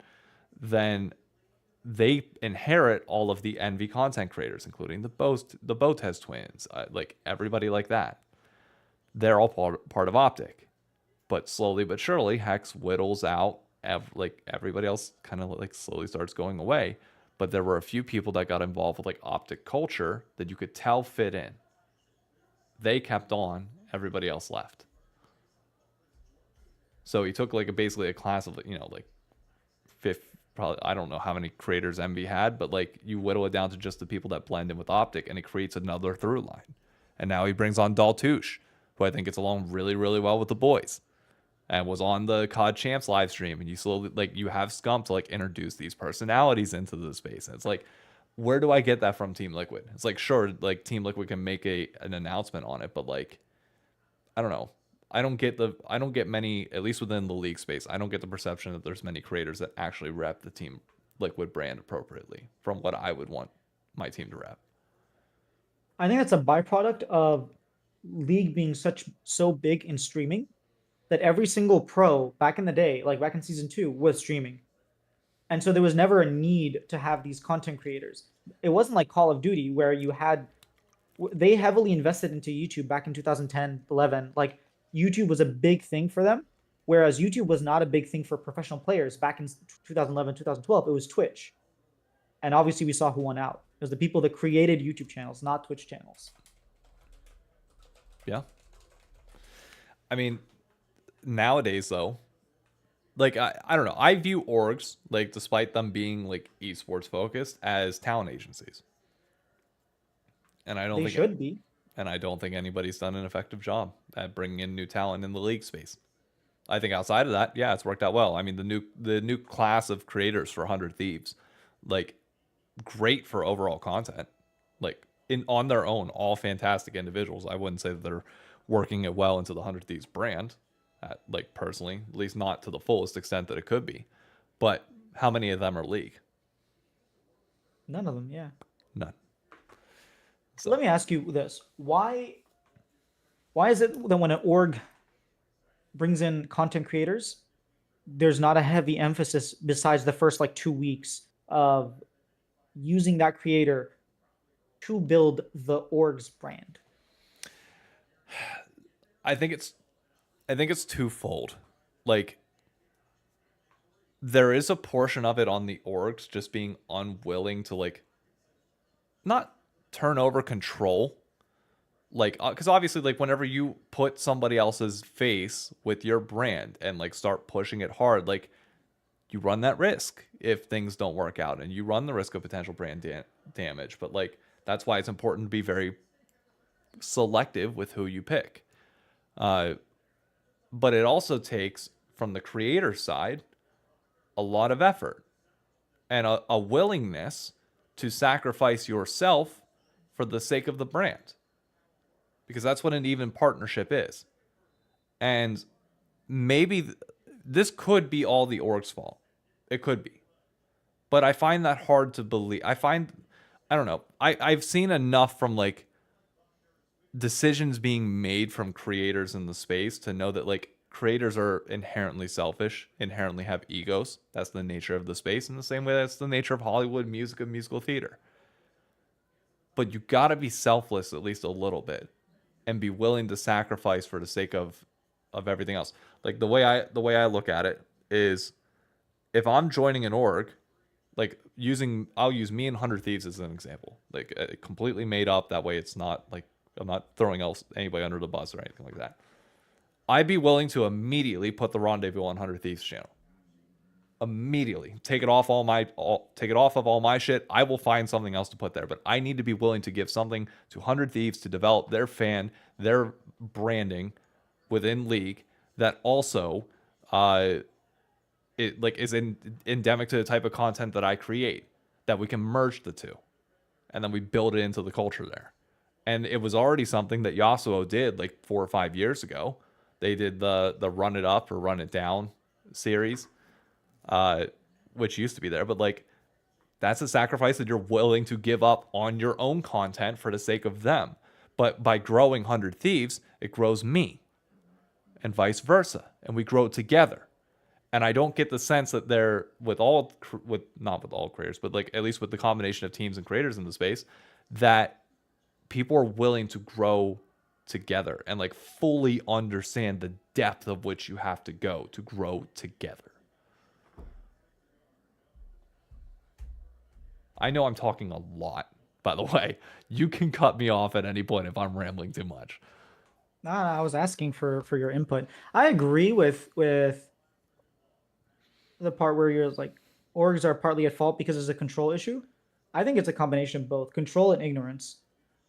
I genuinely think that the people that are responsible for marketing, responsible for these brand deals, do not understand post 2020 marketing. Like they just do not know what they're talking about. They don't know what they're doing. And it's to the point where they think that putting a logo on a shirt is effective branding. Yeah. As if you're buying like, I know a lot of sponsors and teams, but guess what? Shopify, we got no sponsors. We are the sponsor of our own team. I was gonna say, but, what's on the arm there? Because you got one sponsor, and it is yourself. Exactly. We are building brand, and I see this like you put a logo on a shirt. It's like running a TV commercial. Even when people see it, they're not paying attention. Right? Yep. They're just waiting for what's actually happening. They're looking at Cloud9, but yes, back like 20 years ago, 10 years ago now, when Etihad Airlines buys like a freaking soccer club, and all of a sudden you see on their jerseys like, oh, Etihad. You're like, oh wow, what is that? That works back then. Nowadays, you get way more reach just on TikTok. Like, forget everything else. And they don't understand that. They don't understand that partnering with these content creators is going to do so much more than putting your logo with these content creators. Yeah. Even giving them resources and having them make content that by themselves they wouldn't be able to do. You know Trisha is a birdie? Yeah, imagine how much content an LCS org could do by taking her out and just giving her resources. Yeah. For example, like when they go to boot camp, they get her a hotel room with her in Korea. And all of a sudden she can do all these like cooking videos, like making food for League players, or making, food from Runeterra for League players. Like she can do all these live streams and she can grow that brand. And it's within her. She just needs a little bit of resources. Yep. And yet we don't see that at all. You just put a brand on her. And it's like, this stream is brought to you by Apex Legends. Oh, moving on. I'm going to do exactly what I've been doing for the past 2 years, and you're not even going to remember that this has anything to do with Apex. Yeah. Dude, I've been dying. Like, if I ever had like the chance to quit like teaching golf and like give up the second job that like I'm doing for now and join an org that would be willing to like cover like the pay that I need for that, I would love for people to like come to New York and like we do like a vlog. We do basically a vlog series in New York. Like the trade-off is like we do one thing that you've always wanted to do as a tourist, and I show you one thing as a local. Interesting. And we merge two, and we talk, and like the whole time, like we can talk about video games, talk about life, and like just have a conversation with it, and basically hot ones, but gone mobile in a way without like the hot sauce. But like the concept is basically it kind of is an interview masked as like a vlog conversation.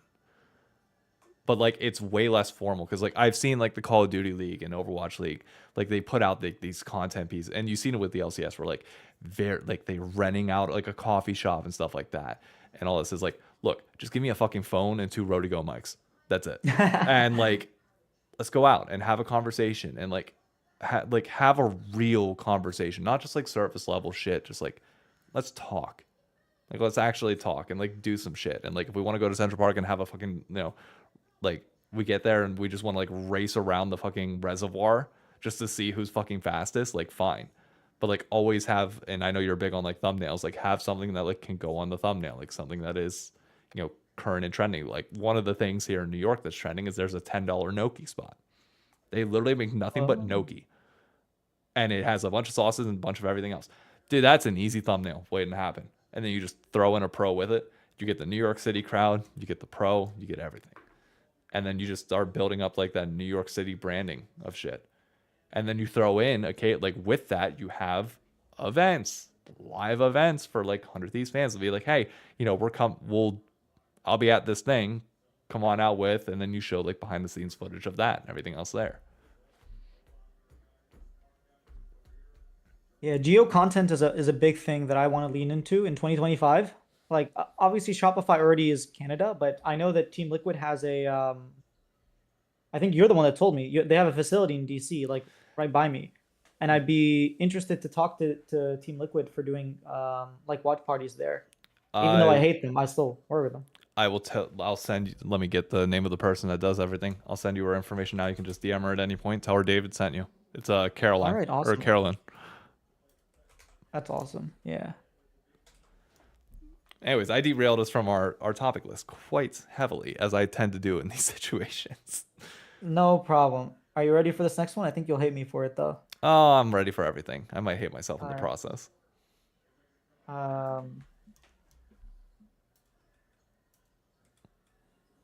Is that how you spell fraud? Yeah, I think so. Giving Quid MVP was like fake. He did not deserve MVP. It was a regular season award. He was the best player in the regular season. Don't argue otherwise. He wasn't. Yeah, he was. Who? He was not okay, he was the best. He was not most valuable. He definitely was not most valuable. Not by a long shot. I think without him, that 100 Thieves roster falls apart. Like you literally put, like I don't think Jojo Pune is able to go in and do the thing. He was mechanically outplaying people at a level that we weren't seeing from other pros. Like 1v1 outplaying in fights. He's like his mechanics were on a different level than any other pro. That like Jojo, like regardless of like whether like Jojo Pune was performing with this team because he was one of the other candidates for MVP and like one of the front runners in spring, like he was not doing the individual things that Quid was doing in spring regular season. But everybody's perception is tainted a little bit by playoffs. But like if you go back to regular season, go rewatch some of those games. That dude's getting CS leads in matchups that he should not be getting CS leads in. And that has nothing to do with the jungler. But that wasn't what was winning them the games. What was winning them games? God. It was River plus Quid. You take River from that team and that team collapses 100%. You take Quid from that team collapses 100%. Both of them were bringing a lot to that team. Same thing with Inspired and Whippo. People were saying, oh, is it Inspired? Is it Whippo? Like, the fact that you have two names on that team that are really carrying a lot of that weight makes it so that the most valuable in the league cannot be one of them. Because they still have to rely on another one. Whereas Jojo Pune was hard carrying that team on his shoulders. Blabber looked like potatoes, man. Vulcan could not do a single thing. Vulcan looked like he was playing a different game, man. Berserker was not him, and it was Jojo Pune time and time again. The reason we didn't make playoffs over NRG was Jojo Pune. Him making absolute insane plays, like generational plays, 3 or 4 of them in one game. The number of extremely like high level mechanical Nico ults that he got in one game is more than some people have in their whole career. Sure, but where were his lows? You're He talking about didn't it. have lows. Yeah, he did. Yeah, he did. Don't lie. There His was a team ended him. nah, bullshit. There was a stretch of 2 weeks Oh, in the middle. one game, the Vayne game. That's it. No. There was 2 weeks in the middle where he notably fell off, and it started with that Vayne game. But in general, like there was 2 weeks where like he was not playing at the level. Like yes, his highs were high, and I agree with you. If he didn't have the floor that he had in spring, which was some really bad fucking plays, then I would 100% agree with you. It's uncontestable. But he had so many lows that Quid never had. And that's again, like you can sit here and say, okay, sure, like River was playing well, and I'll agree they were Kobe and Shaq. But at the end of the day, Quid never had those lows. Never one. I think there might have been one section of one game. I'm trying to remember which game it was, but there was one where he was playing he was playing worse than he normally did early. But then he immediately picked it up in mid and late game. Jojo Pune had 2 or 3 games where that was the case. The only 2 games I can think of, and maybe this is like because it's past, it's been a few months. The 2 games that I remember he didn't do well in were the Vayne game where he gets counterpicked but doesn't necessarily do well. And then the other game was against Armeo, where Mask was playing Corki, I think, and they were playing Ivern Corki, and Ivern kept coming into the lane, giving Mask shields as they were trading, and basically like camping mid. And that was the second game that he didn't play well. Off the top of my head, I cannot think of any other game where Jojo Pune was not the reason Cloud9 was not getting stomped. Like, there were so many games that Cloud9 should have lost. And it was by the grace of Jojo Pune that they even made it to third. Even in playoffs. Again, I will give you that his highs were as high as Quid. Maybe a little bit better if you take into the fact that he didn't have anybody else around him. But I'm telling you, go rewatch a lot of those games, or like especially in the middle of the year, beginning and end, he was really good. Like he was at that level the entire time. But right in the middle, there was that 2-week stretch. I'm not remembering the games, but we could go back and watch it together if you need me to. That floor dropped down here, and Quid's hit like here at worst. And regardless of whether you say River was propping him up or not, unfortunately, this is a team game. And as much as we want to say MVP is like an individual role, you are still like your team has to help you get MVP. That is the truth. You cannot do it alone. You can't. It is impossible. Otherwise, probably B-Boy or Tactical would have gotten it. I mean, Tactical was having, like, if you ignore everybody else on his team, Tactical in spring regular season was having one hell of a split, was getting lane advantages almost every game. And then he'd walk outside of lane and it'd be like, wait, why is everything on fire? What's happening here? Where'd my team go? And then he'd go into fights and his whole team would in around him. He'd be like, where'd my support go? What's happening? And then he would die. So you can't give it to him because your team has to be able to help elevate you to a certain extent. You need, like, your job, if you're going to be MVP, in my opinion, is you are knocking down the pins that either you or your team is setting up as many times as humanly possible without failing. The MVP is going to miss maybe 1%. And obviously it helps you with your MVP case if you are setting up your plays more often than your team is. But there is a balance there that both have to happen in order for you to get MVP. I'll have to look back at those games, but in general, I do think Jojo Pune set himself up and knocked the pins down. Whereas with more often than Quid. I think Quid and Lane definitely set himself up a lot. But then going into team fights, Jojo was working with nothing, man. He didn't have his support. I mean, Ayla was playing better than Vulcan at that point. It was looking sad. Fair. I was going to say, so we're talking about Ayla here, remember, but fair. I will give you that. Yeah. Ayla was playing Milio every game, and actually Ayla does have a cracked Milio. It's like the one champion that he's like really, really good on. Yeah, I think so, yeah. All right, last one. I didn't write this down because I was like, there's no way I'm going to forget. Shopify are making playoffs. After what I saw today, I'm with you. You can't say that. I can say that. I'm trying to jinx the shit out of you right now. Because I don't want it to fucking happen. I don't want it to happen. Who's not making playoffs? 100 Thieves is not making playoffs. 100 Thieves? Yeah, we're not making playoffs. We're doomed. It's over. We can't. You just have to be Dig and you make it. Yeah, we can't possibly do it. We're doomed. It's impossible for us to ever. And we already lost the Dig. Oh no, you guys don't get to play Dig. No, we play Immortals and you guys. Which is technically similar thing. Like, you would have to be both of us to make it in. yes, You're right. To guarantee it in. We're doomed. We stand no chance. Oh, you're so screwed. Holy crap. To be clear, for anybody in chat that hasn't picked up on this, I'm being very clearly facetious. I am not actually saying that 100 Thieves is going to miss playoffs. We are not fucking losing to Shopify. That's not happening. Nor are we losing to Immortals. We might actually lose to Immortals because our track record against them a little bit shaky for whatever reason. We win, but we win ugly. NRG, we already beat them 2-0, so fine. We're good. As for you guys, I mean, you never put up a fight against us last split. Half of Quid's highlight reel, I remember, was one of the 2 games, if I'm not mistaken. Dude, that Boogie Q was so tilting. Nautilus ults Aatrox. Quid playing Aatrox mid. He ults him, and then Boogie throws his Q, and Aatrox dashes out of it instead of just waiting for the ult to land, getting the brand Q on, getting the stun, and killing him. And he lives with like 2 HP, then gets his 3rd Q and gets like 500 HP back and lives and wins the team fight. We lose the game because Boogie couldn't hit Q. Oh my god, it was so tilting to watch, man. It was so tilting to watch. How's that L? It tastes pretty good, doesn't it? I know you're not used to that We're today. gonna 2-0 you guys, so it'll be fine.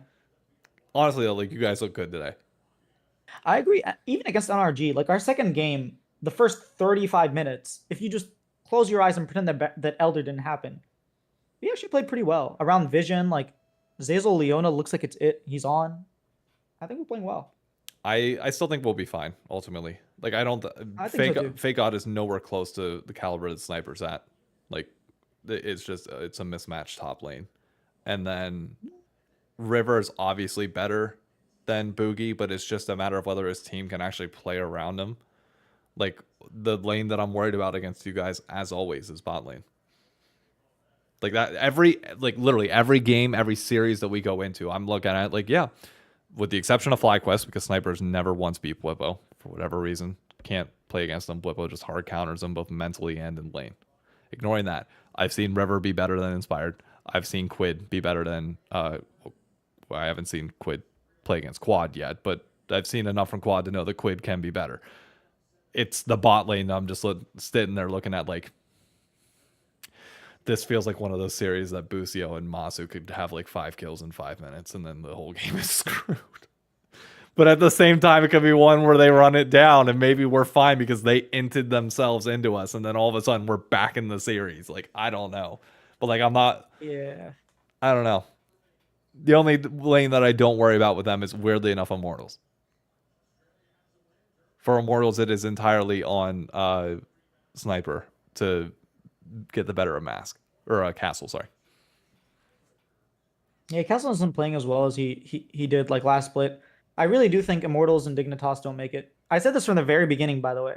And I know like a lot of stuff has happened in the meantime, but I think Immortals and Dignitas don't make it in. I think Immortals is a fair take because they clearly haven't overcome their demons. But I mean, obviously you're high now on the fact that you guys beat Dig. So yeah, no shit, I kind of get it.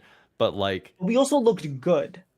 But is that a fact? Like, how much of that is a factor of you looking good or Dig looking bad?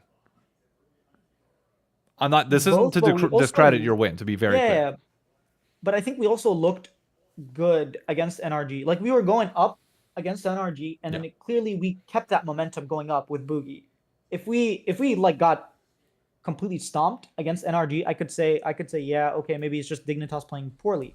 But the fact that I actually stood and fought and looked like we had a lot of fight, and it looks like we're just getting better, I would say leans a little bit more to Shopify actually looking decent. I think we're going to beat FlyQuest? Probably not.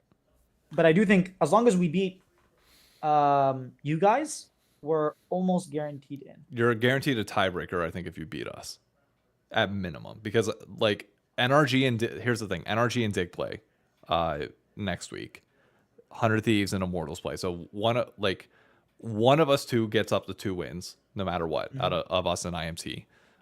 Dig could NRG's already at 2, so in theory, like Dig could lose out and it'll be fine. So you have to win at least one more. The odds of you guys beating FlyQuest, if you're going to assume none for us, I'm going to assume none for you. Not Yeah. not that high. Which means you have to beat us to get to 2 wins. We will already be at 2. Immortals will be out by then because they'll have lost to you guys. And then only one of Dig and Immortals can get to 2 wins. And then Immortals final week plays Dig. So in theory, a lot really does hinge on this 100 Thieves IMT game. Because basically what you're going to need to happen is you need the winner of that series to lose the final week. So best case scenario for you guys is realistically we beat IMT. Yeah. IMT loses to Dig. Dig loses to NRG and then loses to there. Like you need Dig to go to 0-2 realistically. Well, no, we want Dig to beat Immortals. Actually, it doesn't matter at that point because they'll both be at 1 and 8. Yeah, right? they be 1 and 1. So like, one of them will get the 2 no matter what. But in theory, like you want to have the most amount of teams at 2 as possible, and or the most amount of teams sticking at 1. And there's really not many scenarios where anybody else stays at 1 given the matchups. So you have to get to 2 and hope that results go your way. I think we don't have to play tiebreakers if we win 1 game against FlyQuest, because then, assuming everything is 2-0, because it gets really murky with the 2-1s. Yeah. But if everything is 2-0 and we're the only ones that get 2-1, you guys haven't won a single game, during your losses, right? No. And Immortals hasn't either. So that would put us at 1 game. So like that game that you guys are losing, if you can make it a 2-1 loss, will heavily impact. Yeah, but if there's a 3-way tiebreaker, like there's likely going to be, that map record does nothing but seeding. For oh really? I think so.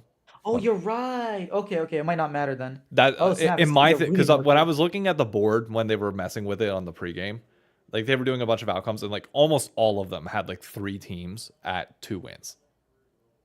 And then in that case, I'm assuming, because there's no way when you have a 3-team tie or 3-team thing like that, there's no way your map count like just determines everything. The tiebreakers are some of the best parts of it.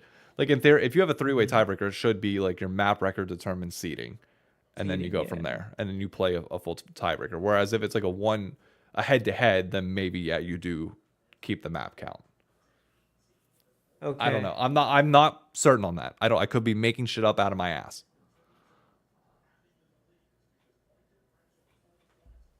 I think you're right. I think in the very beginning of the split they did explain that, but even then, the person with the higher seed will be the one fighting for higher seeding. And if there's 2 spots with 3 teams, get a bye, or you'll pretty much automatically get it in. Yeah. Yeah. So it'll just be a difference whether you have to play for your life or not. Which either way, So just it's playing for your close. life is realistically all any of us want. Like it'd be great to lock, but like just making sure that you have that chance to play for it is like the bare minimum. So I think like you guys realistically, like you have to beat us. It's as simple as that. If you don't beat us, I don't think there's any way it happens. Yeah, I agree. Unless somehow, some way, you guys are all of a sudden legit. If you beat FlyQuest, this whole thing just tilts on its fucking head. And I hate it. If we beat FlyQuest and lose to you guys, I think it just screws everything over, Dude, doesn't I it? would love it. I would love it so much. That would be so stupid. That would be so Shopify, man. It would. We beat FlyQuest last time as well, and lost to you guys. It was so sad too. It was miserable. Sniper got like a triple kill, and then the game was over. I don't want to hear it, Mr. I'm only in my 2nd split of being a fan. Do you know what it was like to be an Optic fan in 2018? Yes. I was cheering for Optic back then. Okay. I was there. I was there with Dokla Top, man. Were you That there? was not fun. Were you there before Dokla Top? What was it before Dokla? The fact that you can't remember should say it all. Wait. No. Come on. Was it Viper? No. Was it? Wait, I'll get this. I'm old. Wait, hold up.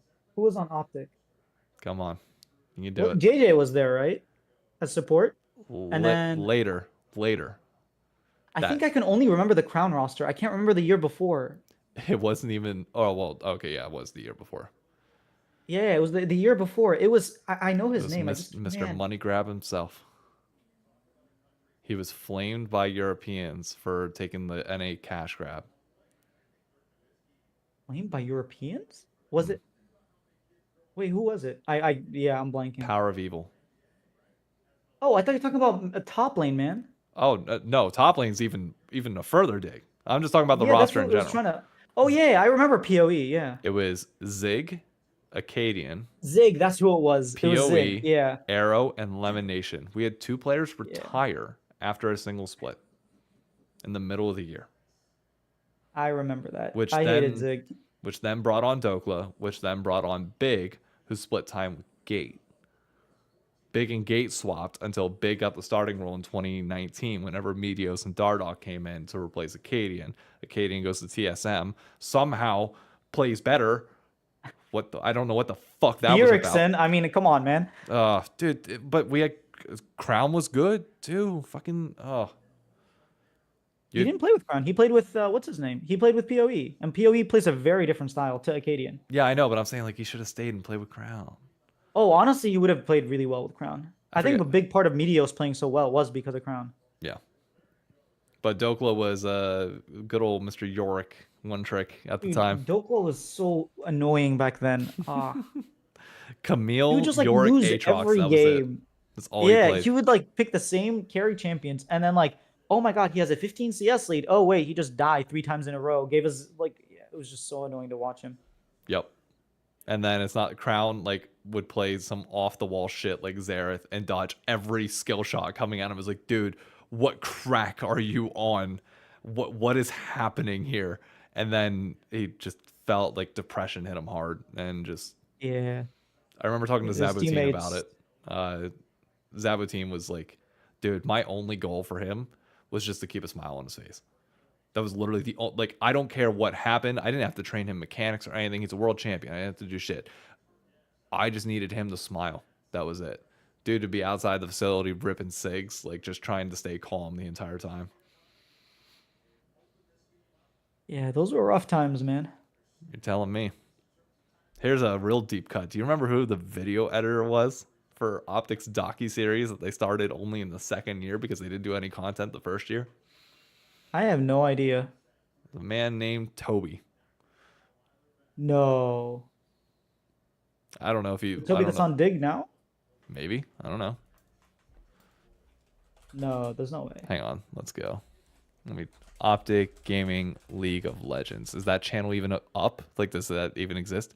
It does. It's still on the old... It's still on the Optic channel. No shit. Oh, this is great. These had 14k views, and Optic was one of the most hated teams in the world. Immortals fucking bleed your heart out for that one. 14k views, 600 likes, 46 comments. There's fucking nothing going on. Yo Toby Moto. Oh no, it's a different Toby. Okay. They brought him in halfway through because I wrote a very aggressive email to the general Twitter sphere, but also it went on Reddit, and it ended up catching word from the CEO of Optic at the time, who I ended up having 2 different conversations with. And we've not been able to confirm this, but Joey, Optic Update, still believes that the only reason he was brought in at the time was because of that email. Dang, so you're the reason they started doing content that second year? I mean, well, I was pushing heavily for it, but maybe. I don't know. All I know is I was fucking pissed, and I did full like manifesto on it. It was fucking wild. It was really weird because at that time I didn't know that Optic like had sold, and I was just really confused as to why Optic is like not doing anything in the scene. Because like I followed them back in Call of Duty, even though I like barely played the game. I was just like really intrigued. They would like upload videos so often, and then even the players had their own YouTube channels, which is very rare. Yep. Most people were streaming on Twitch, and I never liked Twitch, so I was just like watch what they were doing, and they had like some really cool like sniper videos and whatnot, like living the dream. I don't know if they still do that kind of stuff, but like, they still do a little bit. Live my fantasies through them. It's like, you know, that's really cool stuff I could never possibly do. And then they joined League, and I'm like, oh snap, I'm a TSM fan. I'm a huge Bjergsen fan. I can also be a fan of Optic. And then I look at their channel, they're not doing anything. I'm like, okay, I guess they're more focused on their Call of Duty than League of Legends. So And my understanding is they got not my understanding. It's directly what Jacob Wolf told me, because Jacob Wolf was at one of our New York City watch parties back in like 2019, and every time he came in, I was like, Jacob, give me the deets. What's going on with Optic? Like, give me anything that I can find out. Tell me. I just want to know. He's like, basically the TLDR is when they applied for franchising, they got a specific amount of money from venture capital. That amount of money was not enough. Like, they got the bare minimum to like cover the franchise fees, get in, do everything else. Once they got in, they had nothing. They had no budget to work with whatsoever across any of the brands anywhere. So they're running shoestring on everything to try and just make it work. So the league team had no budget, and that was very evident by the players that we had.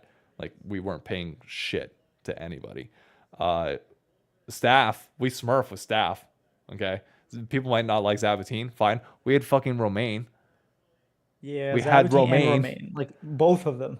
Yeah, so like we had people there, but just we had no money to keep them. So then Romaine obviously goes back, and things start looking bad, and then Immortals comes in and is like, oh well, we got money, so we just want the LCS team, so that's all we want.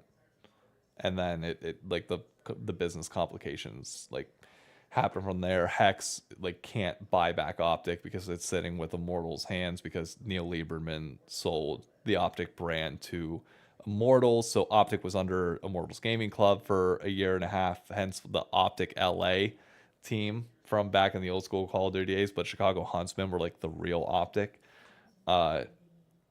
And then Man, Optic got murky, man. yeah, so well, here's the thing. So then Hex joins Andy Miller with an NRG, because the Chicago Huntsmen are under the NRG umbrella. NRG owns them and is in the Call of Duty League.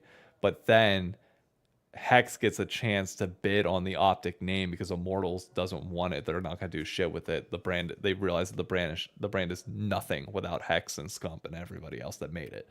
So they're like, fuck it, we'll sell it to you.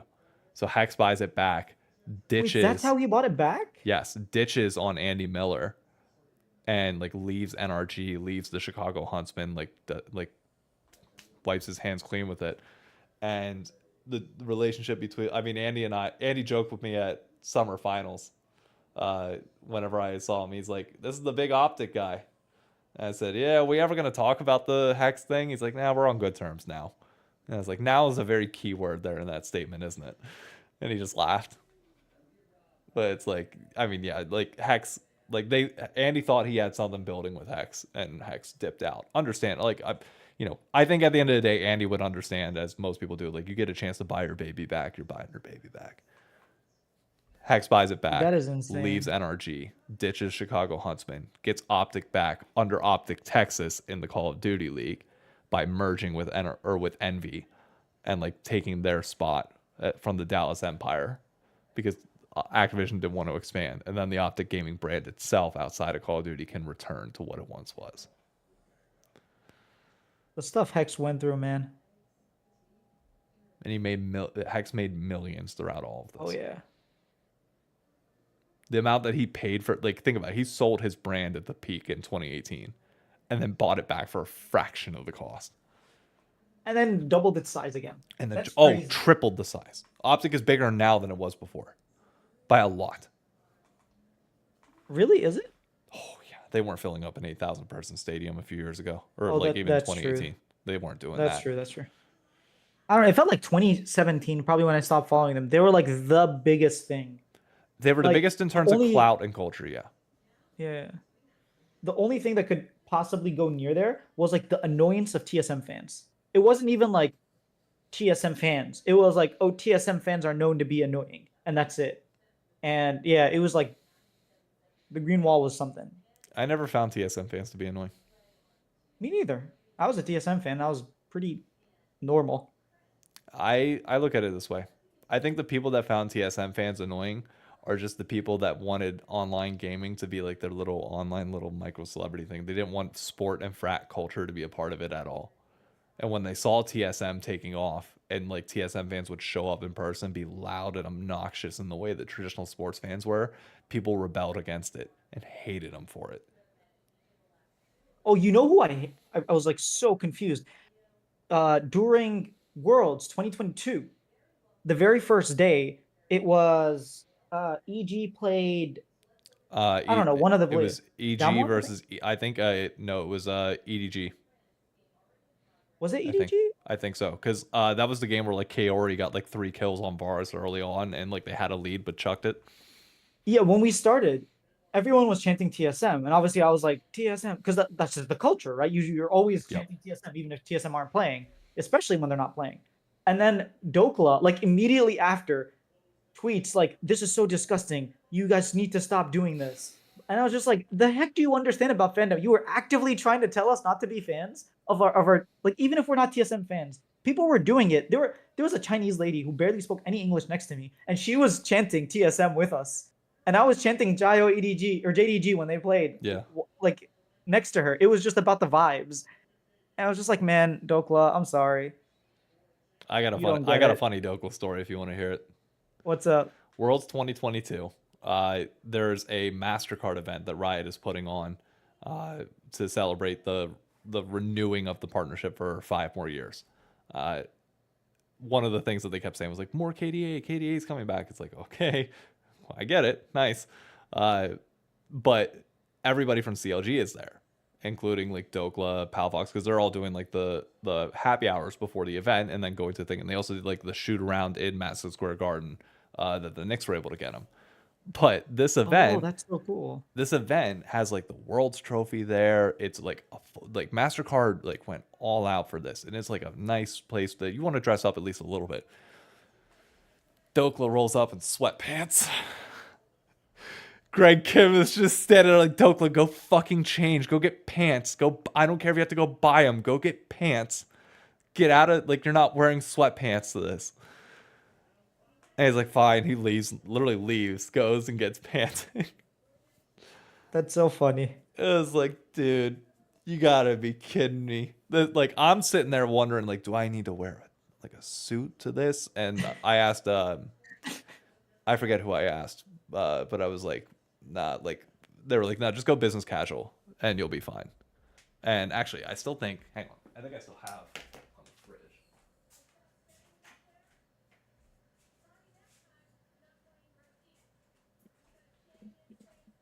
Yeah, they had, they printed out magnets that you could like put on your fridge. You might recognize some of the people here. Oh, that's Degon. That's you. I don't remember who that is, and I apologize if this ever gets out there that I'm forgetting names. And then this. That's you. I think I know the lady to the right. She worked for CLG, didn't she? I think she was with Riot, and then that is Oh, okay. he works at Riot as well. He was with the LCS for a bit. Him. But I got the chance to talk to John That's Needham. actually really cool. They printed them as like magnets, huh? Yep. 2 different drinks in both of those photos.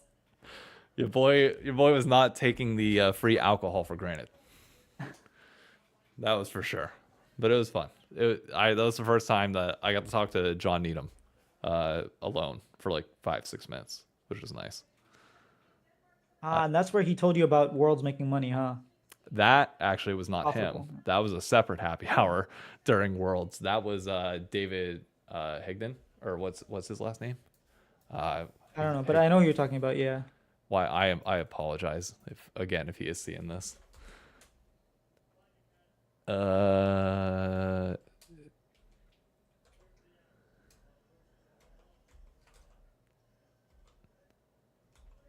am forgetting his name. Shit. But yeah, he was the one that I directly asked. Like, we got into a money talk. I was like, "Are you guys making money?" He's like, "International LoL esports is profitable."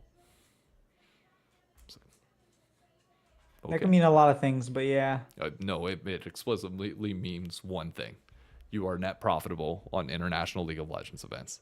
No, but it could be like, oh, when we do the international events, skin sales go up by 50%, and like that adds into it. We It were could be like talking. We skinny were the context prior to this is we were talking specifically all cost related to putting on these events and direct revenues earned by the events that can be directly attributed we and go. allocated Yeah. to the events. So this is not just revenue that like, oh, Riot makes more in skins, therefore it's like a profitable venture. It's like, no, like they actually were profitable for this event due to this event, apparently. Do you have 10 minutes to talk about how on earth Riot runs events at losses? Like, how is it conceivable that LCS can run an event and lose money? You're the finance guy. You know what you're talking about. Because they can write off a loss. Because like at the end of the day, like, is it actually losing money? Like conceptually, is it losing money if they host these events?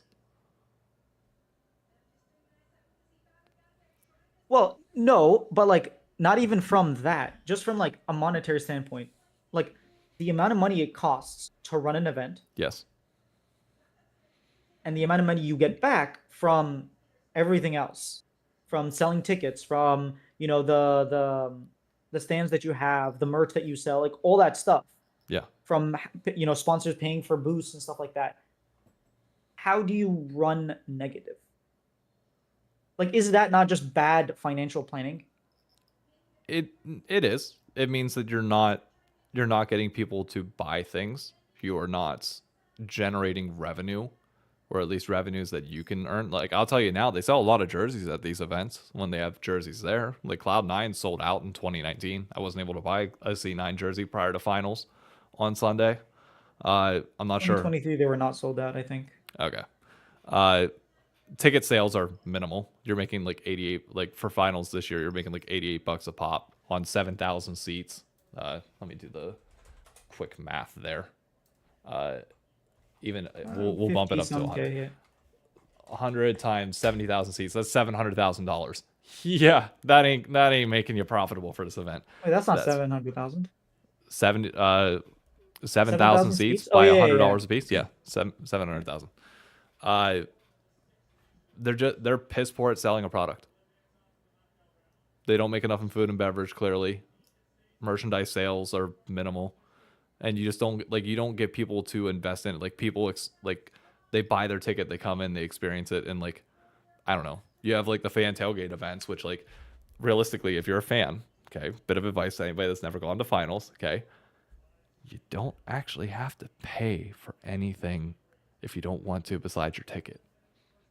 Because you can just go to the fan tailgate, get a whole bunch of free shit. Why buy Riot merch at that point? I agree. I got a bunch of stuff last finals that the summer finals. I got like a shirt, I got a jacket, I got like a hat, I got a bunch of C9 stuff, I got a bunch of like TSM stuff. Like I still have a TSM flag and a banner. Like I got a bunch of cool merch, like actual like KDA stuff. Yeah, I got a lot of stuff, and I didn't pay a single penny besides my my actual ticket. So why would you buy something at the merch store? But like the way I always saw it was like Riot isn't actively taking a loss. Yes.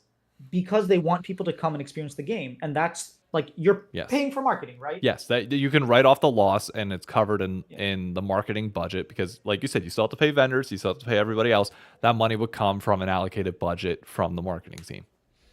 Yeah, but if it becomes a situation where you actually don't have that same budget and you need these events to be profitable, I cannot envision you not being able to hire someone who's worked with this kind of stuff before and made it profitable for people like musicians who are running events. There are people running events every day around the world.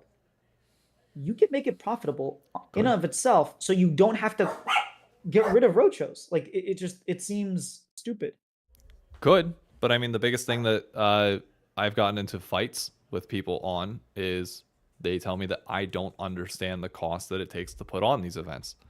To which I would say, why don't you understand how to downscale your cost to be able to make these shows more portable? Like if you think, like my wife worked for a tour called Jurassic Quest, which is like a dinosaur excursion thing, like a Jurassic Park, but for kids that would like travel around the country.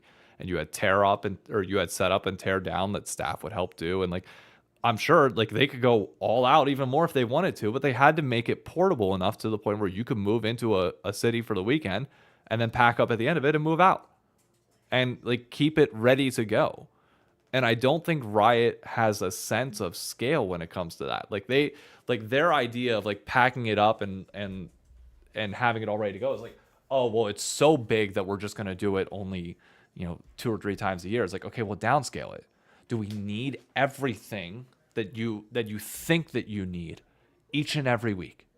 Like, is that actually required to put all this on? How many, like, what costs can we reduce that don't change fan experience? I'm not talking about online viewer experience. Sure, there might be things that you lose there, but now you have a production or you have the remote broadcast facility up in Seattle, so that shouldn't be an issue anymore. But there should be things that you can do to downscale these events to hit them on the road. At the end of the day, you've been doing them for 10 years, like 14 now, actually. Yeah, you should learn like what you need to and what you can and what can't do. I don't have a answer as to why it doesn't work without seeing their budget, without seeing the cost and the P&L and everything that it takes to put these events on. So I can't give you like a definite good answer as to why they're not profitable and what they're failing at. But the first 3 things that I would do personally is I would put a merch restriction on orgs at these fan meetups. I would say you can give out certain accessories, but you cannot like if you want to sell like t-shirts or if you want to give away like anything that they could ultimately like buy at a store, you have to like have it through like the official store. We can't be giving out free shit because then that encourages people not to spend money on it. Just have the signups that they had. Like Cloud9 was trying to get people to sign up for the Cloud Stratus or whatever it is, and Team Liquid for Team Liquid Plus. So you can still sell experiences without having to sell merch. Yeah. Like the biggest thing, like when I look at it this way, when I go to a NFL football game, I've been blessed in my lifetime to go to many of them. My family has tickets to the Pittsburgh Steelers. I've been to countless games. One of my favorite things to do there was always I can go and I can have like this pregame experience of like running through inflatables and like doing all these like sponsorship activations, which were like fun experiences for people to like go around. And then like you can go out and go in the tailgates and like play cornhole with people and do all these things. But you were never like getting free stuff really. If you were getting free stuff, it was like very small and very relevant. But like you couldn't get a Steelers jersey for free. You couldn't get a Steelers shirt for free. Like none of that was able to occur. And it might sound like harsh for what people were used to, but don't allow the t-shirt's a great one. Don't allow orgs to give out any apparel for free. If you want to give out apparel or you want to do that, it has to be through like the Riot Games like store, of which then like that contributes to the new global revenue pool, at least for the LCS or whatever it might be. You need to encourage people like to actually like spend money when they're there, and you need to give them something that is worth spending money on. Giving away this or like having the store just be like it for now, at least it's like some LCS merch, mouse pads, the figurines are great. I think those should always stay and never change. But like you got to find whatever is going to appeal to people more often. Fine. Here's an easy one. Okay. At events, give people for $15, you can buy $18 worth of RP. But when you buy it at the event, you get some sort of like in-game signia or like, I don't know, something small, like a Riot Gun Buddy type thing. Like give some sort of like in-game memento that's really easy that you can just put in the game that says like, hey, I went to this event. That people can show off that they went, even if it's an icon, fine. But then you can directly say, okay, I bought skins in-game because I went to this event. Skins are where they make the majority of their money, right? Yeah. So then you have the ability to trace skin revenue as it's tied to events. Oh, they have that ability. I do not, for the life of me, believe that they don't have a good way of tracking it. There's 0% chance. Like the amount of incompetence that would be required for you not to have that data is like mind-boggling. The amount of people that work there, I refuse to believe it. Because I mean, that's the honest God truth then. Is like if people in League are resistant to spending money in person because they'd rather save it and spend money on skins, then you have to be able to monetize the skins in the favor of the LCS, which then helps fund these events. Honestly, that's a great idea. But they know it and they're not going to share it because Riot Global wants that money for them and doesn't want to split it with esports. And that's the problem with having a developer run esport, because the monetary incentives don't align. Well, I know you've talked a lot more in depth about this. I don't want to, keep bringing it up over and over. It's just, No, you're good. as fans, we can be frustrated about this kind of stuff, and if we're not talking about it, no one else is. So Exactly. The conversation is the conversation. If anybody gets mad at you for having it, that's on them. It's not like we're, out here condemning a product or anything. We're trying to make the thing that we love grow.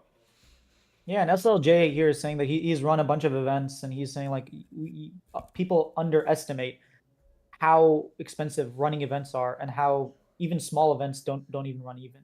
And yeah, you run them, like we were saying, you run them because it's marketing, because it's brand building, but there are ways of making it profitable. Otherwise, you would only ever do it for marketing.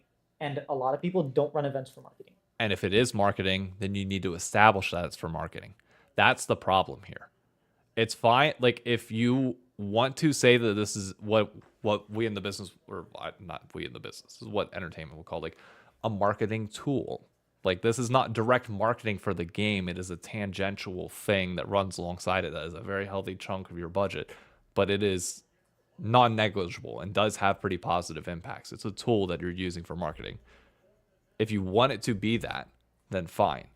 If you want it to be its own standalone profitable product, you need to be able to trace skin sales back to how much of esports is driving it. Riot knows that. That's why they're making the global changes. They're finally being forced to do it because sponsorship revenue is drying up. So yes, these events can be in the red, so long as they are driving skin sales, skin bundles, and other things that can be traced back to the esport. In that case, you put them on for a loss, but it's actually not a loss because you're now offsetting that with revenue elsewhere. Give everybody at the event a code to put in. We don't have enough money to hire a CMO. Come on, man. What marketing budget? We use word of mouth here, okay? That's how Riot Games was built. It's just a bunch of friends telling their other friends to play League of Legends, and that's how we started. And that's how we're always going to be 50 years in the past. I will not say anything that will get me in trouble with my employer.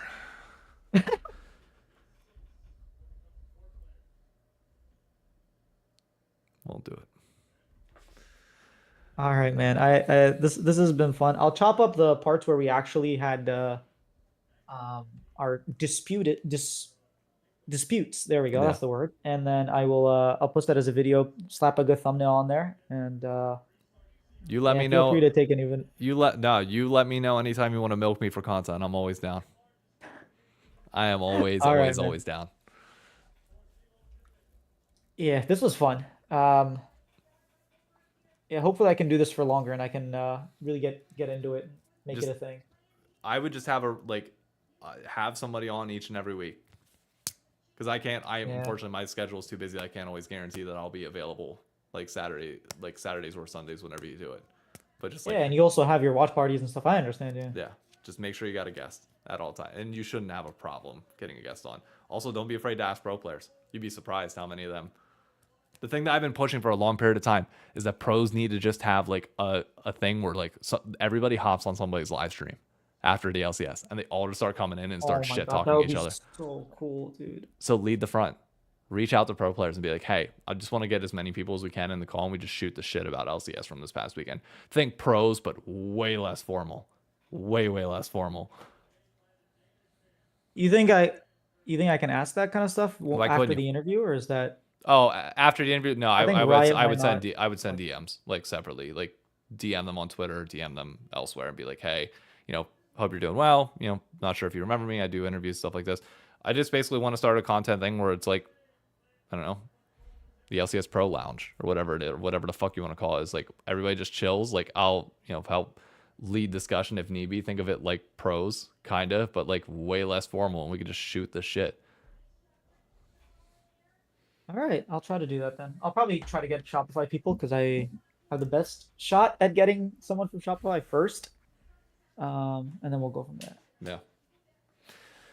All right. All right, man. I'm gonna go make some food. It's 10 here, and I haven't eaten dinner, so I'm hungry. Damn, it's already 10. All right. Oh snap! We've been streaming for 2 hours. Okay. Gotta love it. This was fun. It was. All right. I will catch you later, man. Thank you so much. Take care. Stream. Long night. Let me turn this back on. Long night. I thought that was fun. I don't know about you guys. Not really like my podcast. That's Cloud's thing. He's doing a thing called Disputed. Think of it like if you've watched like Undisputed or First Take or stuff like that. This obviously went on like way longer than that. I don't know if this ended up being like what he intended it to be. I think it was like a little bit more like podcast style and just became kind of story time. But it's kind of the nature of like, I don't know how I personally talk. But I hope he enjoyed it. I hope the video does well for him. We will see. But from there, that's pretty much going to be it. So I got a bunch of shit to do. I got to vacuum the apartment before Emily comes back. Oh, dude, a show like that would be sick. I mean, I wish. It'd be one of the things I would love to do for 100 Thieves. If we could, as well. But anyways, that's going to be it for me. Also, I mean, Dignitas kind of did a video like that this past week, and they've been doing a series like that where they have like two people debate. And it's like, okay, but like it felt very manicured. Like I want two people that like actually sit there and debate with like a host in the middle. So anyways, I got to dip out. Thank you all for tuning in. I will catch you on the next stream. That's going to be it for me.